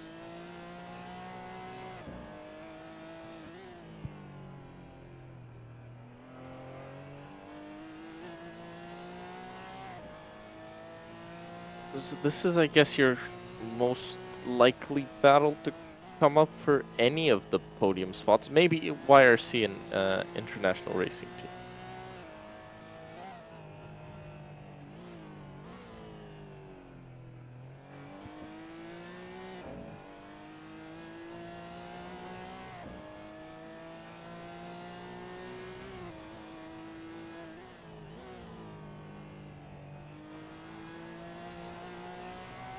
Five hours and 2 minutes to go in this race. Sun going down around the Nürburgring Nordschleife. We'll be going on break in just a few minutes' time, but before we do that, we can run you through the current order. Obviously, still long pit dependent. We have to clarify that. So things still might change quite a lot. But it is Sean Clark Racing and Simonas Urbanas behind the wheel right now, leading the YRC team by 4 minutes and 26 seconds. At least the gap last time they crossed the line. International Racing Team take third. And the podium right now is Audi, BMW, Audi. Kamikaze Development Group sit in fourth, with Schmoll Racing in fifth. Motorhome Team Racing Esports are in sixth position after starting dead last, even behind the GT4s. FDV Shitsokor Racing are in seventh, eighth for Spectron Racing Team Midlap Crisis sit in ninth, 10th for Team Kamikaze. Bobby Esports are in 11th, 12th for Twitch Gascast 79. We saw them have some issues previously. Team Velocity in 13th, SB, FDV Shitsokor team in 14th. Scuderia Lungvio is 29th overall and 15th in class. WBR in 32nd overall and 16th in class. And Engineered Velocity Motorsport are not running anymore. In the GT4s, we've talked about this battle for quite a lot. Lopen Esports Team Limited lead the race ahead of Sean Clark Racing GT4. Attack Genesis sit in third. They're the dark horse for challenging the front.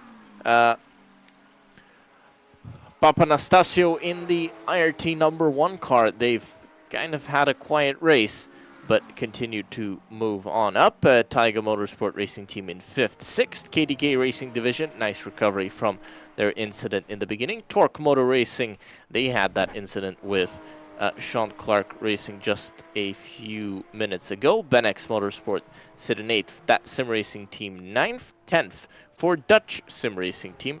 Darren Sim Racer in 11th. Gold Dust 12th.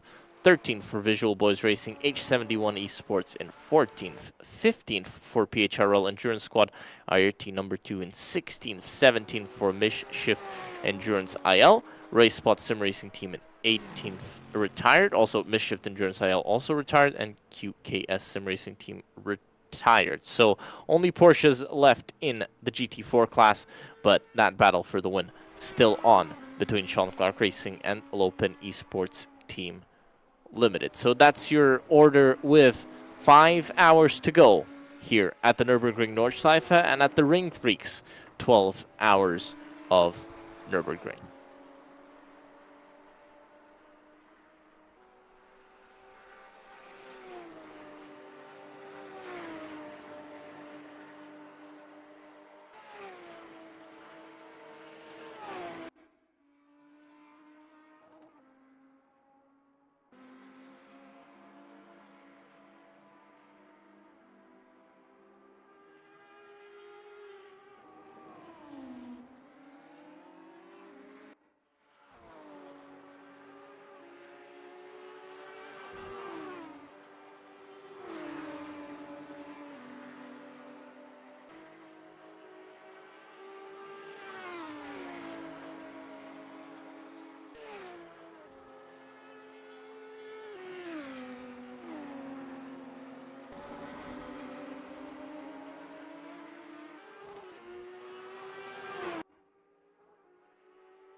Welcome back to the Nordschleife. Welcome back to the RingFreaks 12 Hours of Nürburgring, and welcome back to Worldsimseries. The sun hasn't fully set around the mythical Nürburgring Nordschleife, but we're just about there. It is still Sean Clark racing at the top of the GT3 pile. They've got 4 long stops right behind them. International racing team on 3 long stops, and then YRC on 4 long stops as well right behind them. Schmal Racing only on 2 long stops in 4th. They'll have a challenge on their hands because they need to get rid of all the other long stops in the next 4 hours. Still doable, but I guess saved all the long stops for the end. It is Leon Hart alone in that car. Whether he is actually racing alone, we don't know. Maybe sharing the sim rig there. GT4 leaders Lopen Pro Esports Team Limited. They lead Sean Clark Racing GT4 by 57 seconds. They've put a new driver in who hasn't been in the car yet. Martelli is behind the wheel. But he is lapping slower than what the Lopen Pro Esports guys are doing at the moment. Attack Genesis with Matas Mendeles behind the wheel. They're another minute back, so GT4 battle very much still alive. GT3 battle actually looks quite close on your screens, but that is because of the long stop difference. Simonas Rubanas has no, actually, Alex Leaf has jumped back behind the wheel, I believe. I'm confused. I'm just Why? trying to figure out. Yeah, that's normal, Yeah. but why now? Why now? why am I confused right now? Yes. I have to get back into the game slowly and try to figure out what the positions, what the drivers, what the teams are here for. And I was looking at actually AC Genesis team because, well, before the pit stops, it looked like Sean Clark Racing is there in the challenge to grab the win in the GT4 class, and it kind of changed because the new driver they put in behind the wheel is currently lapping in 8 minutes 56, so that's roughly, well, it was 2 seconds slower than the lap time of Lopen. But then we have AC Genesis with Matas Mendeles behind the wheel, who is lapping actually really fast. 8 minutes 51.6 was the previous lap time of that driver, so he chopped off 5 seconds in the course of 1 lap from the lead of the Sean Clark Racing. So the gap is 73 seconds. It's still huge. And I'm trying to figure out if this is still doable or is just another game that's actually already over. So that's why I'm lost a little bit. Just being with myself, trying to figure out all the fuzzles and what's happening on the racetrack. We have a nice little battle on the track actually in the GT4 class at this live very moment between 2 teams that have similar stats. 5 pit stops in total, 3 long pit stops completed. This is the battle for P4, so what a comeback by KTK Racing Division. Manta Samolones is the driver behind the wheel, the same driver that started this race for that team. 2.8 seconds. I'm not sure if we missed something, if that's a battle already over, or this is still chasing down Kaluris. I think that's Samolon is chasing down Kaluris, and actually Kaluris, the last lap, he managed to put in only 9 minutes and 5 seconds. That's 11 seconds slower than the fastest lap time of that team. So here we go. 3 hours and 50 minutes from finish, 8 hours and 10 minutes into the race. This is a battle for the 4th spot in the GT4 class. We have another close battle on the track. In the GT3 class, that's Kamikaze against Midlap Crisis. What's the status for these teams? We have to check that out.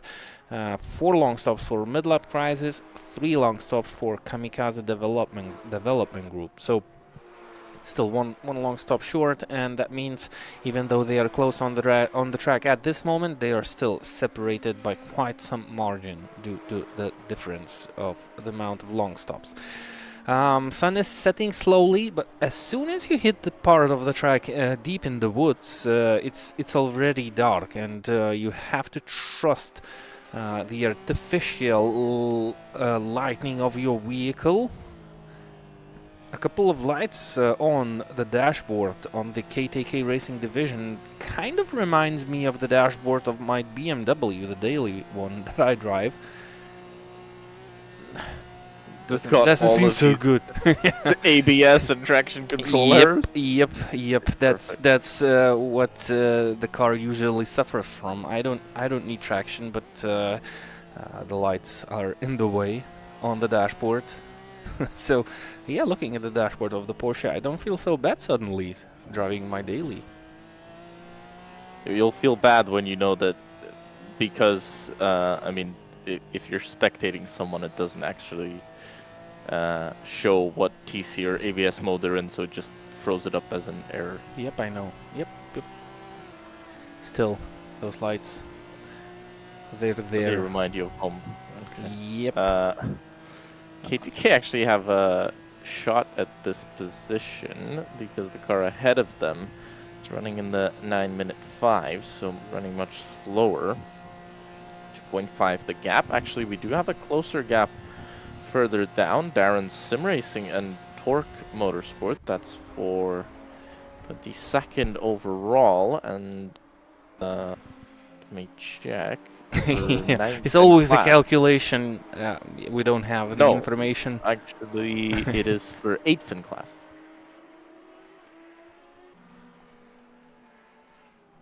8th, I believe. Yeah, 9th. For 8th I think that's for P9. Well, at least looking at no, the Worldsimseries platform. Yeah, but Torque Motorsport are in 22nd overall.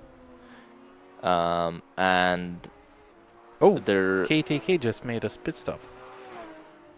Okay, well, that's that battle done for the moment, because KTK and IRT were on 3 long stops both. KTK is going to go to 4 long stops once they complete this one, because we saw the driver disconnect, so that's an indication of a long stop.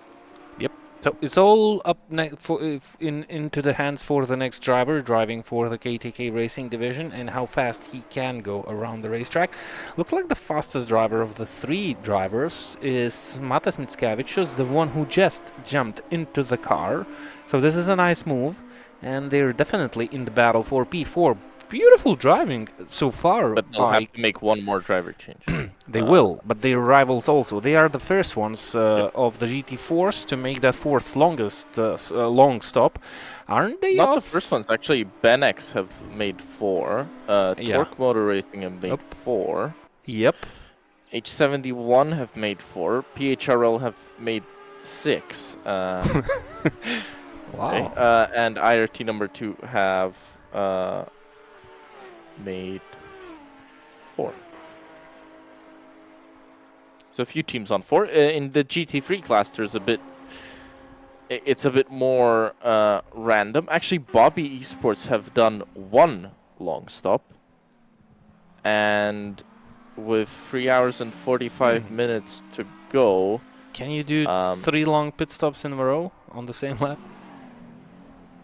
You can go back, well, it won't be the same lap, but you could keep going back into the pit lane if you want to, but I don't think that's the optimal strategy here. Wonder what's that with the KTK Racing Division car. Sorry about that, but they have disconnected and reconnected with the new driver, and they're actually disconnected. They have actually disconnected again. So they have 3 minutes for the long stop, but still no driver, no KTK car in the pit lane.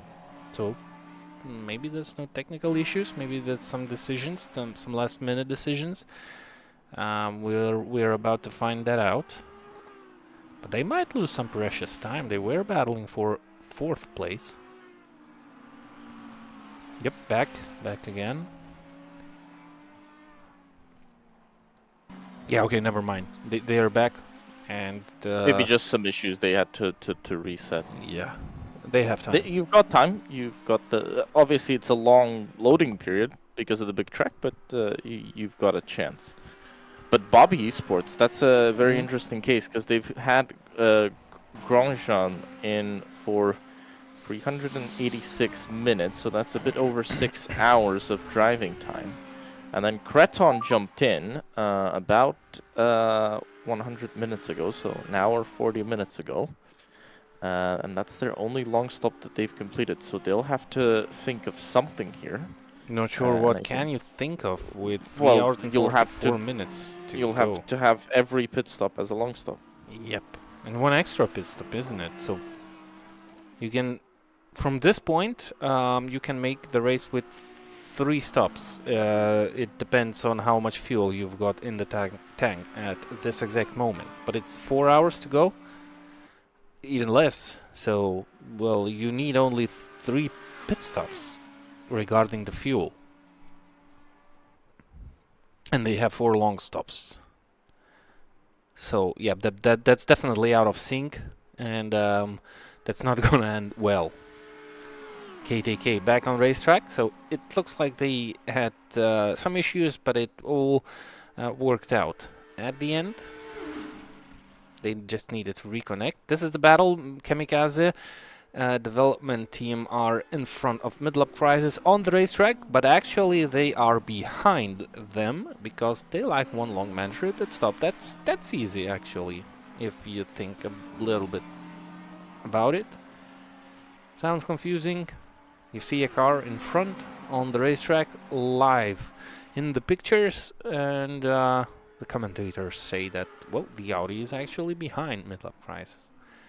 That's due to the regulations of this championship and of most of the endurance championships on the Worldsimseries platform. You have a certain amount of pit stops that have to be longer than the usual ones, and that messes up your track position if that's out of sync with your rivals.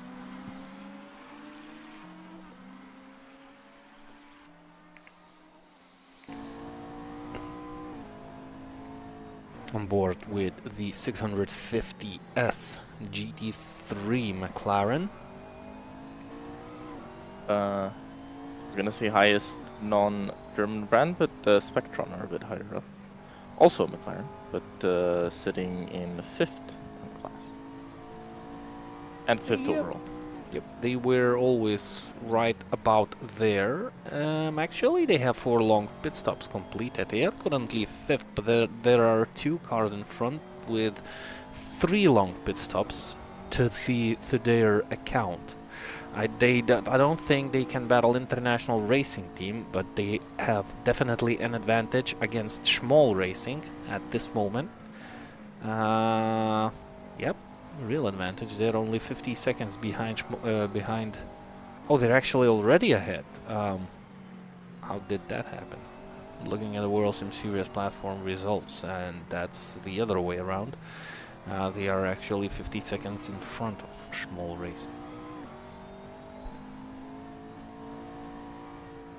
Looks like small racing just made their regular pit stop because they have visited the pit lane 7 times this long afternoon, which is far from over. Only 2/3 of the race is completed, so there's still quite a chunk of time on the clock for the drivers to finish in today's race. Zykin, by the way, back behind the wheel of the YRC car. So it looks like 2 drivers are sharing the wheel of that BMW, and Zykin is the man that tries to carry the team on his shoulders. He's been in the car for 290 minutes versus 201 minute time being behind the wheel for his teammate. So he's trying to do the hard work, and he's slightly faster, so no surprise, but there is still gonna be a driver's change. Yep, Hopefully. still driver changes. Well, for Midlap Crisis, I believe Leo Bryan's racing alone, just as he did at Daytona. So that won't be a driver change. That will just be a long stop. Yep, you're exactly right. So maybe Leo Bryan did it once, did it twice, and now he kind of cannot avoid that. And every time he sees an endurance race, he's definitely on it, and he wants to do I it think by himself. Nordschleife is probably the, I wouldn't say the easiest track to do this on, but it's, I would prefer to do it at Nordschleife just because you do less laps. So you're kind of always fresh and you're not getting tired of doing the same lap over and over again. Because they've done, the leaders have done 58 laps, right? Yeah, that's which is like double stint at Daytona. pretty odd. Yep. No, That's stint and a hard to half at grasp. Daytona. That's really hard to grasp, actually. Looking at the time, the race seems to be going on for quite a lot of time, and you look at the lap times and it's 58, and then you have to double check if that's correct.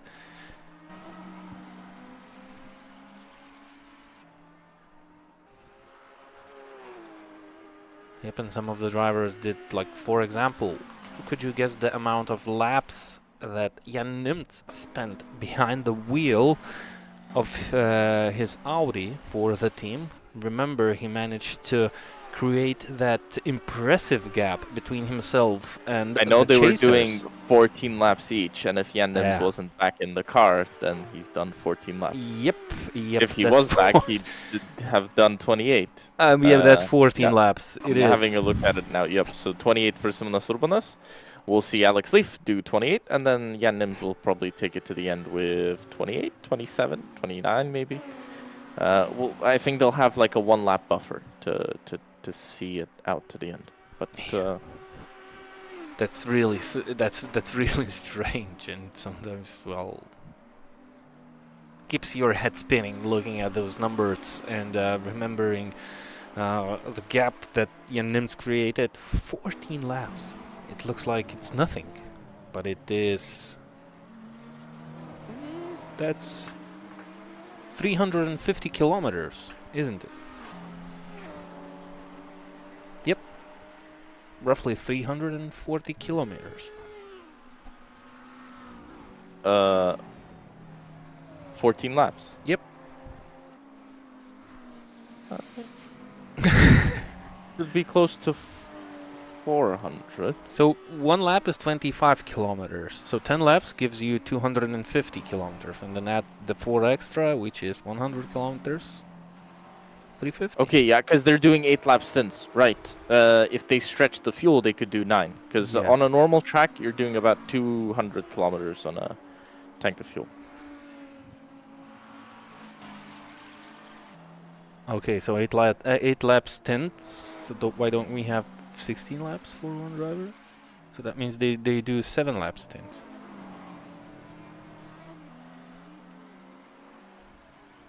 Yep, 7 laps for one stint gives you 14 laps in total. So it's Oh wait, right? It's So they're GT3. running 7. Yep, it's a GT3, not a GT4. GT4s do 8 laps. Yeah. Right, but you could do 8 in a GT3. I've seen somebody do 16. Yep, that's Yep, that's Silverio Alex has Leaf. done 16. Oh no, maybe that's No, not Alex Leaf. Yeah, he's, no, he's Alex on Leaf his has gotten 16th back lap. in the. Yep. Yeah. But Silverio has done 16. And I'm going to assume that he's done it in one go, with a fuel stop in between. So, Yep. because normally you're running 8 in GT. At least with my experience, you're doing 8 in a GT3, and you're running 2. Yeah, and if you're doing 8 laps, that's 16 laps. Yep, that's about 400 kilometers, and that's the normal GT3 stint thing on the regular fuel tanks. Yep, so it looks like Jean-Claude Racing are on higher pace. That's why they do shorter stints. Or maybe just taking the risk out to run out of fuel or not need to save it.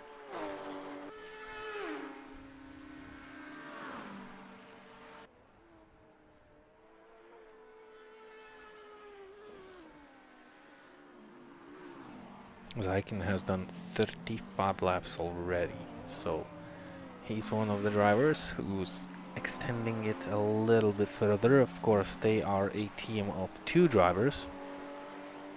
But as you said, well, Leo Bryan is on his own, so he's already on the 56th lap. So even though it sounds crazy, there are people, there are men that are able to prove that's possible, and that makes you think that maybe it's still not that scary. Bobby Esports, by the way, just completed their 2nd long pit stop, as we've spoke about it. Yeah, I think they realize they're in big trouble here. Because if you don't complete it, you get penalties. Yep. And now they've gotten a penalty. A few seconds ago, they've gotten a swap penalty of 32 seconds. Does that mean that one driver spent a little bit too long behind the wheel? Do they No, have... that's... no, I think they spent too little time when doing a swap. a swap. Okay. Yeah, sometimes it's a little bit I guess too complicated. I guess they were 32 seconds under, and that's why it showed up as that penalty. Because what happened here was that so now Grosjean is back behind the wheel, who's done over 6 hours of this race, and I'll guess they'll try to now rattle off these long stops. But yeah, they've put themselves in a very difficult position. I don't know why Creton didn't just do long stops as just regular long stops. I mean, you can just stand in the pit lane for a long time. You don't have to do a driver swap in that time. And why Grosjean didn't do them earlier, at least one more. I mean, it's a big loss. It's a big risk you're taking if you're taking the long stops for such a long time. You're trying to save one to the end just so you can crash the car and save it and fix it, which is what International Racing Team are actually doing. So they're keeping Malakauskas in the car for longer, I believe. Well, we'll see. If they pit, they'll be in shortly. Yep, that should be the end of this or the next lap.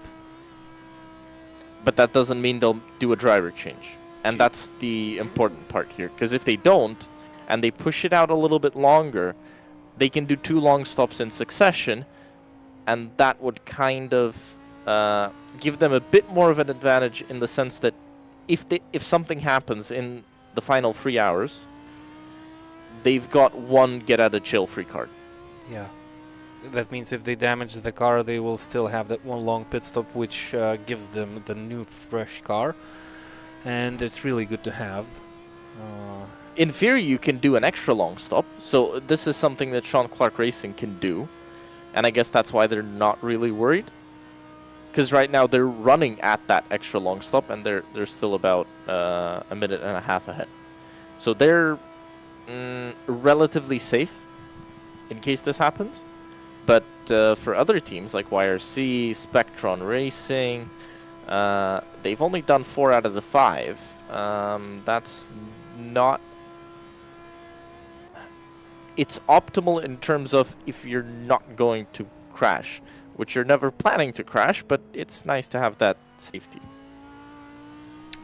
Would be really strange if a team would be on a plan to crash the car. Gustas Malakauskas staying on one more lap, so definitely he'll be heading straight into the pit lane at the end of this one, which is lap 60 of the race. A lot of marbles on the track, left from the scrubbing tires with the contact with the tarmac. Into the GP's part of the circuit, where every driver is actually really familiar with. Kind of a modern circuit. You have the chance to chill a little bit around the track with proper brake marks, proper width of the track. a little bit of elevation, a little bit of banking, not too much, but still kind of proper racetrack. And then you head out to the old school part of the track, the Nordschleife, which a lot of people are actually familiar with. You can go there freely any day of the warm season and have at least one lap with any car that you own, if you have such dream.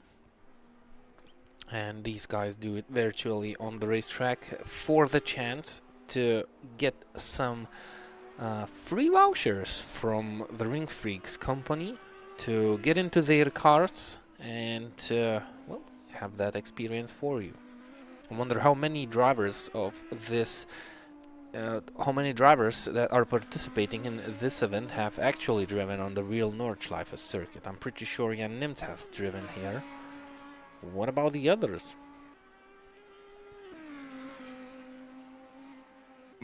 Well, I'm sure we can't ask every individual driver, but surely there's been a few, especially the ones that have won previous RingFreaks events here on the Worldsimseries platform. Yeah. If you're from another country rather than Germany, sometimes you can win an event like this, but not always. It's not always possible to fulfill your dream. You have to travel, you have to plan, and maybe you don't have time to do it. So it doesn't guarantee that you have won before and you've actually spent time on the real track. Because we can look after the winners of the previous events, but that would not guarantee that they have used it. No, of course, but I guess it's just interesting to see who have been dominant here in the past. I can tell you one name for sure, without a doubt. Okay, the one name we know, Jan Nims has. Yeah, Max. Definitely. Oh, I mean Jan Nims. Yeah. Jan Nims has definitely won enough of these events, but having a look. So the last time the RingFreaks Championship ran, this was back in February of 2023, so about a year ago. We had, surprise, surprise, Jan Nims win the championship. No way. No. Really? Alessio Bender finished second, and Giorgio Mangano finished third. Pavlos Manskas and Matas Mendeles fourth and fifth in this series. Leo Bryan was ninth. Trying to find any other drivers that we have here today. Frank, I believe, is racing. He was 15th back then. Simon Speff 17th. Rachmanian 19th. Looking for others. Well, that's the top 20. So that was a prize of a €450 voucher for RingFreaks. But that was obviously just one class and one championship.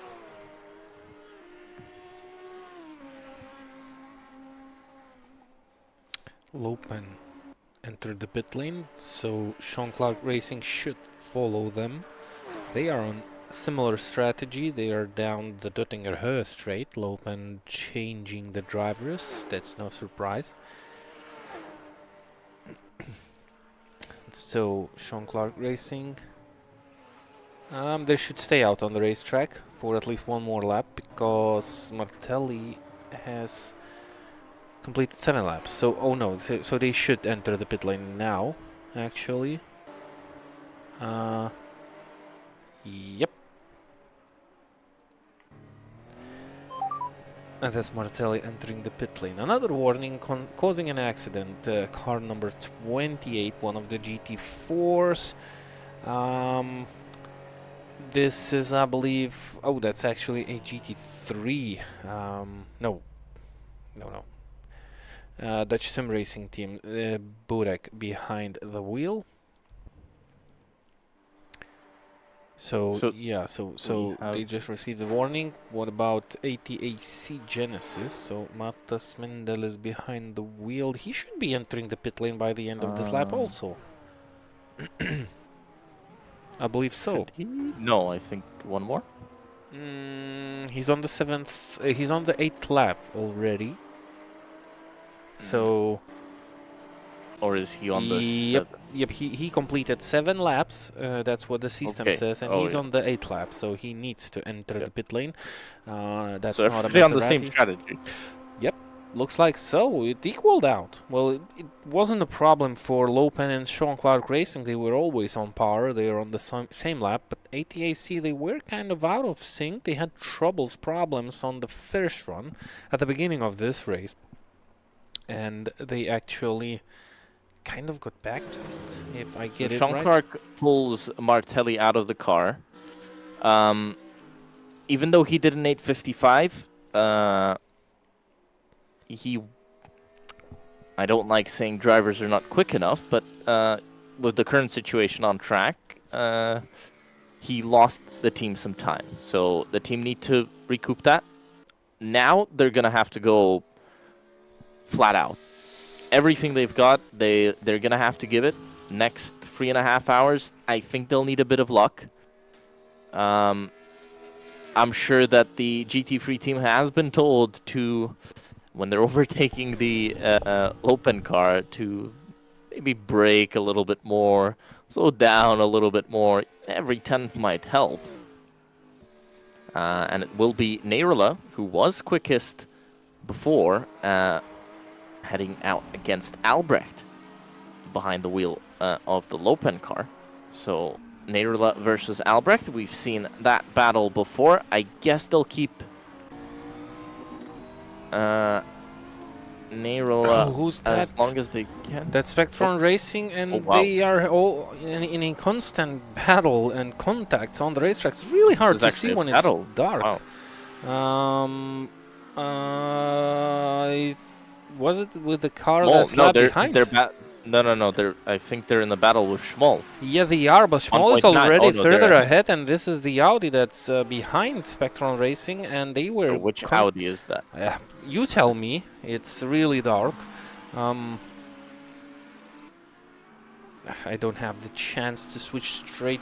Okay, so it's not Sean Clark Racing, because they've ran away from them. Yep, and it's not Small Racing, because Small Racing is a are BMW, ahead. and they managed to All right. overtake Spectron Racing. Not sure if Spectron visited the pit lane by on the previous lap, because Spectron Racing was ahead of Small on that track. So maybe they made a mistake somewhere on the track. It's really difficult to just... 8:56, that's an out lap. Yeah. So they were in 2 laps. Yep, Well, once they cross the line, there'll be 2 laps. But Schmoll still owes them a long stop, so it's not a direct battle. By the way, for GT4, to be honest, I don't agree with Sean Clark's decision here to put Neyrla in the car now. I would have done it the opposite way. I would have, unless they're going to keep Neyrla in until the end. I don't think so. Well, who knows? Maybe. 3 hours. If you want to take that risk, why not? That's gonna be an interesting watch, because, well, they had problems from behind at the previous stint. Matas Mendel is staying behind the wheel of ATAC Genesis car. He was slower than Neyrla with comparison of the fastest lap times. Actually by 1.5 seconds slower, but you have to look at the overall pace of the drivers. Maybe they match, but still, well, there's higher chances for Sean Clark Racing. Maybe if not, try and catch the Lopen car to maybe try and keep up with P2, because, yeah, so ATAC Genesis is currently in the lead of the GT4 class, but that's only because when Sean Clark Racing and Lopen did those long stops on the previous stop, ATAC Genesis just did a regular stop with Matas Mendelis, putting new tires and fuel into his GT4 Porsche. So they kept the track position because they stood shorter in the pit lane.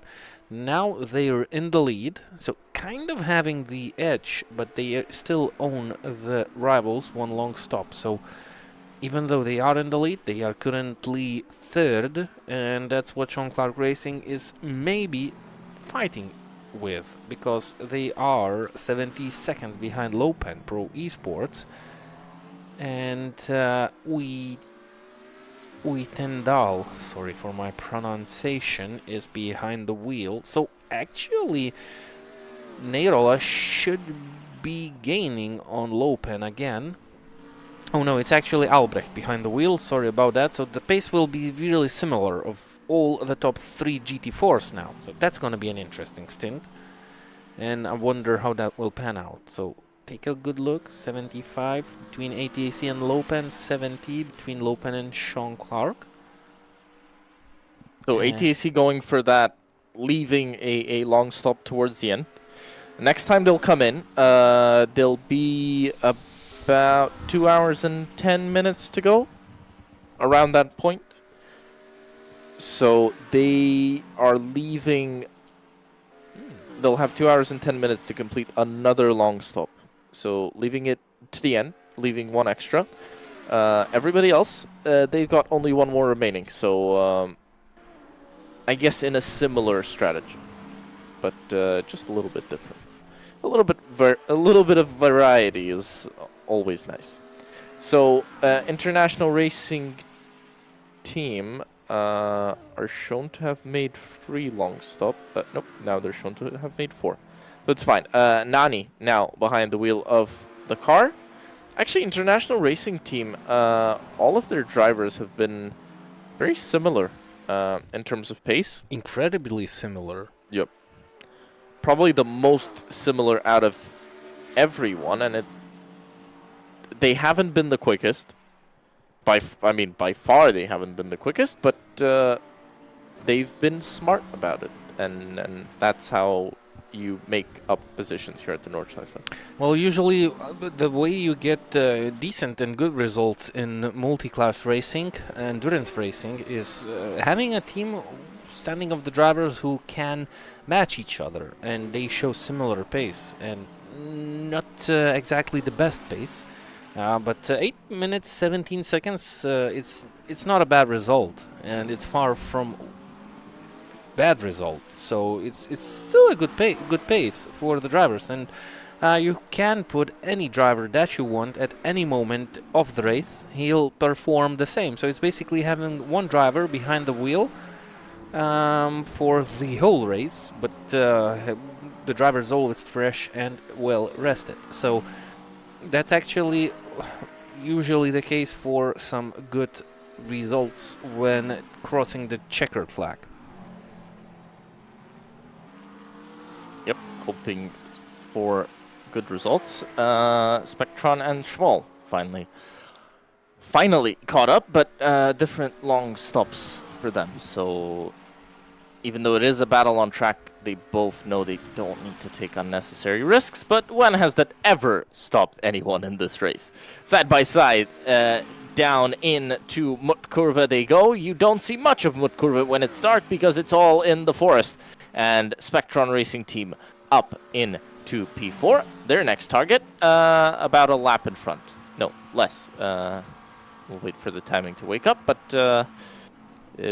yeah, 200. Okay, we'll wait for the end of the lap to actually see the gap, but it's big. Whatever it is, it's above 250 seconds, which is 4 minutes. Yeah. I was gonna say not doable in 3 hours, but yeah, half a lap. So they met quite often on the racetrack in the previous couple of hours, Schmoll Racing and Spectron Racing teams. So Spectron actually being a little bit faster and still having one long pit stop extra in comparison to Schmoll Racing. So they are kind of good on the racetrack. So it looks like Spectron Racing are well in the battle for P4 in the GT3 class, because the closest rival with 4 completed pit stops is the mid-lap crisis McLaren, driven by Leo Bryan, one-man team, but they are currently quite far behind, actually having some conversation with Kamikaze development team, which is also on a very similar case as it is between Spectron and Schmoll. Kamikaze have only 3 long stops. To their account, Leo Bryan has 4 of them.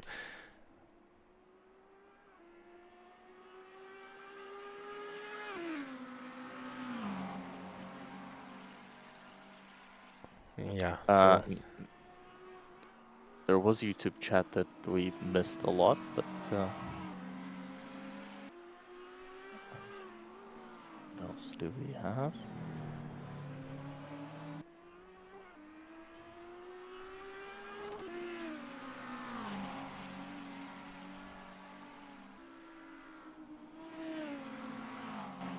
Look at the gaps in the GT4 class between the 3 leaders. They are stick to. They don't change. It looks like they are kind of on rails in between each other, like a train. Yep, but it's different cars going to the front. Yep. But again, reminder that even though ATC Genesis are at the front, they're not actually at the front because they owe us a long stop. So they would be another minute behind Sean Clark Racing. Yep, so they would be in 3rd spot. We'll see how Sean Clark Racing can reduce that gap to the Lopen Pro Esports car. 68.7 is the gap now. We've seen that gap down to about the 40-second mark, and we've seen them gain about 2 seconds a lap. Now we've got 3 hours and 12 minutes to go. That is going to be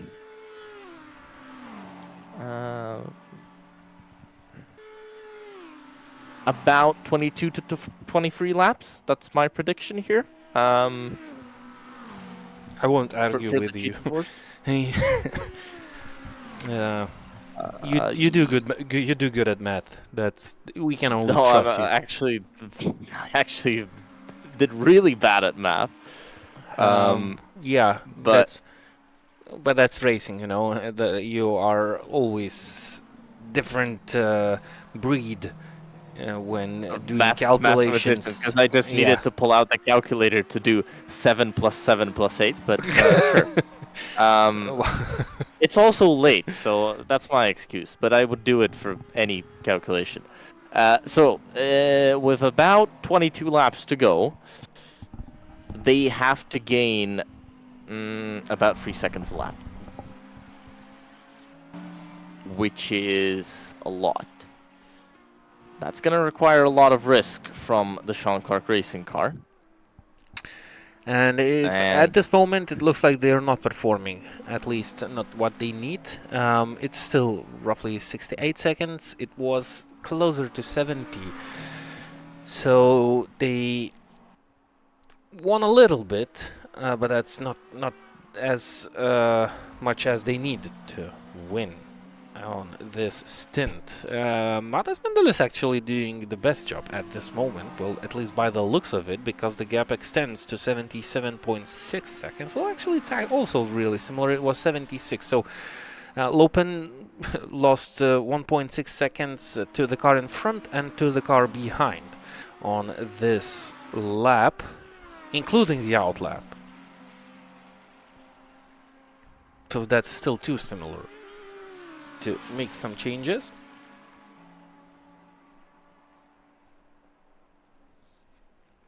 But it's still a nice battle. Don't forget the KTK Racing Division and IRT #1 International Racing Team. This is a battle for P4, and even though KTK are 162 seconds behind the IRT car, they have one long pit stop more in their account completed this afternoon, this long afternoon.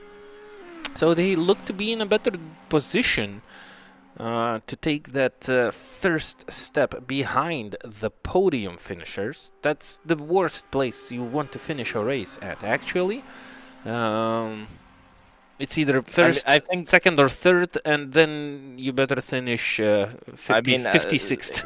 you're first or you're last, Yeah. as well, Ricky Bobby said. I know a worse place to finish than fourth. no It's place? by the side of the road somewhere. Yeah. That's a worse place to finish. That's true, actually. But yeah, finishing fourth is a really great result, and you can be really proud with you and your team. But yeah, you miss out to those phenomenal prizes. So it kind of gives you joy and a little bit of hurt. They are too far Some behind. motivation to push harder next love time. You know, prizes. you need to figure out what mistakes you did. I mean, they didn't really have. Well, I mean, there's still 3 hours to go, but they haven't really had the pace to challenge the top three. They've been there or thereabouts, but that's not how you get on the podium. You get on the podium by having that kind of podium performance.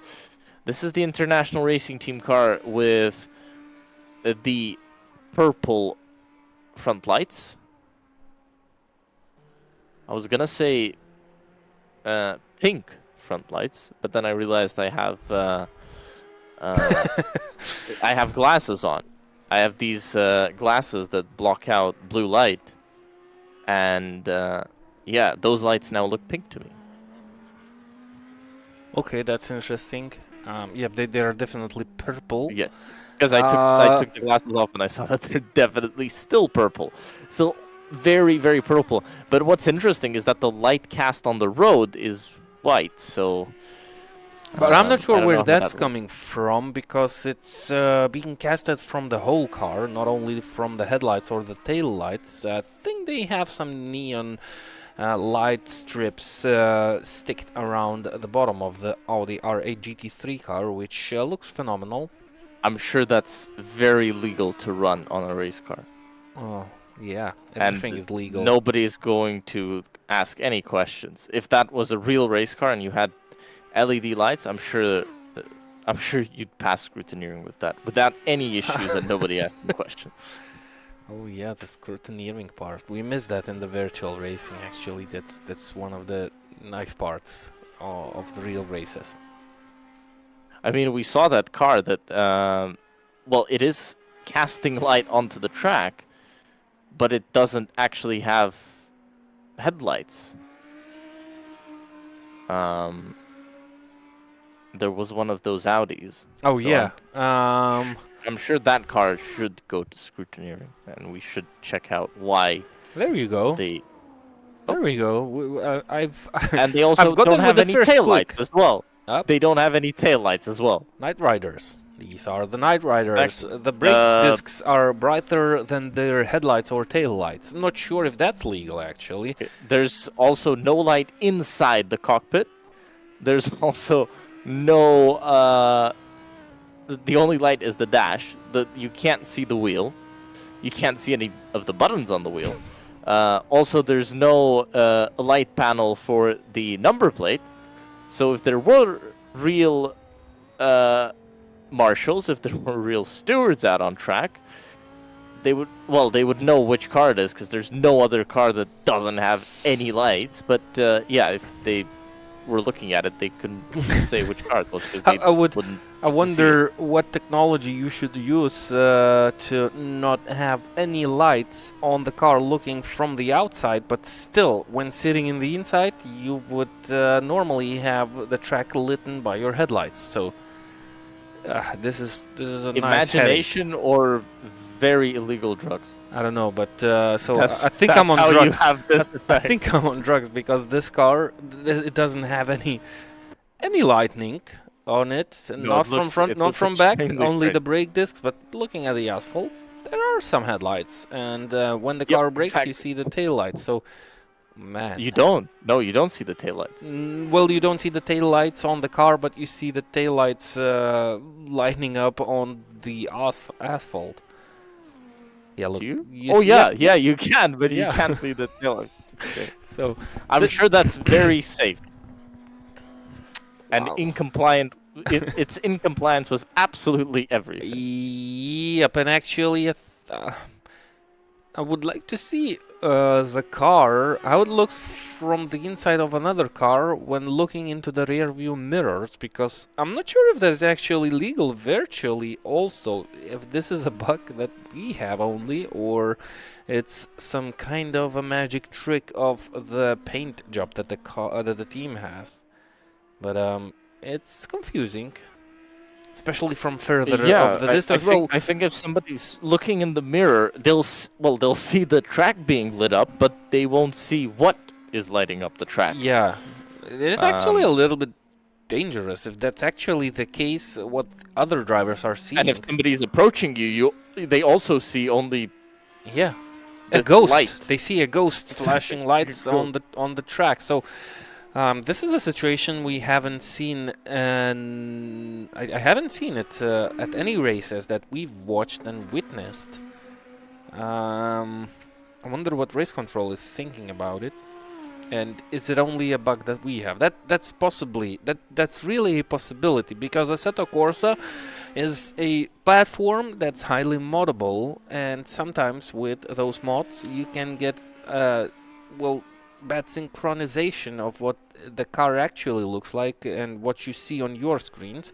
Remember, we had gray grass and gray trees in the first part of our stream. We managed to fix it and bring the summer back into our houses. So maybe there's something wrong with the settings. That's why we see these interesting phenomena almost into the barriers.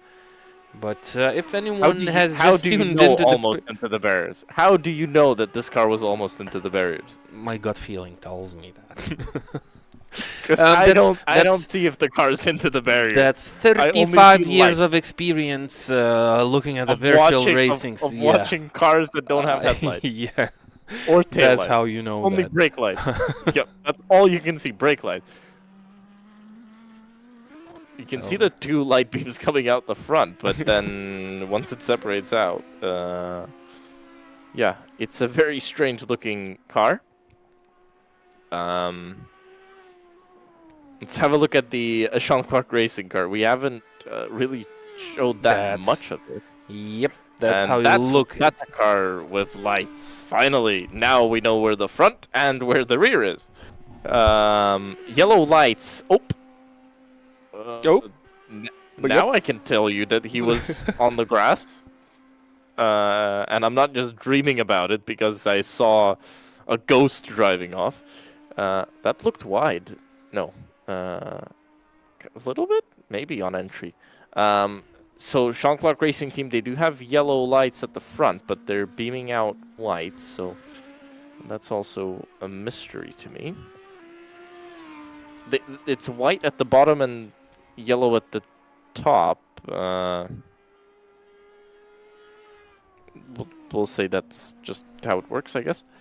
But yeah, Sean Clark Racing continuing their dominant performance. Everybody behind them has done their long stop as well.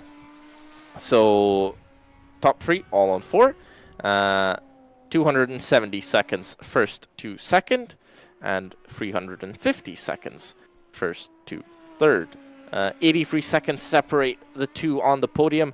They're not really going to be caught by anybody. Spectron Racing Team behind them, 320 seconds behind. Team Kamikaze come in for their, actually complete their final long stop, but with 3 hours to go. That feels a bit early to me, but sure. We'll see what other cars decide to come in, or see what they pick out as the optimal strategy on their end.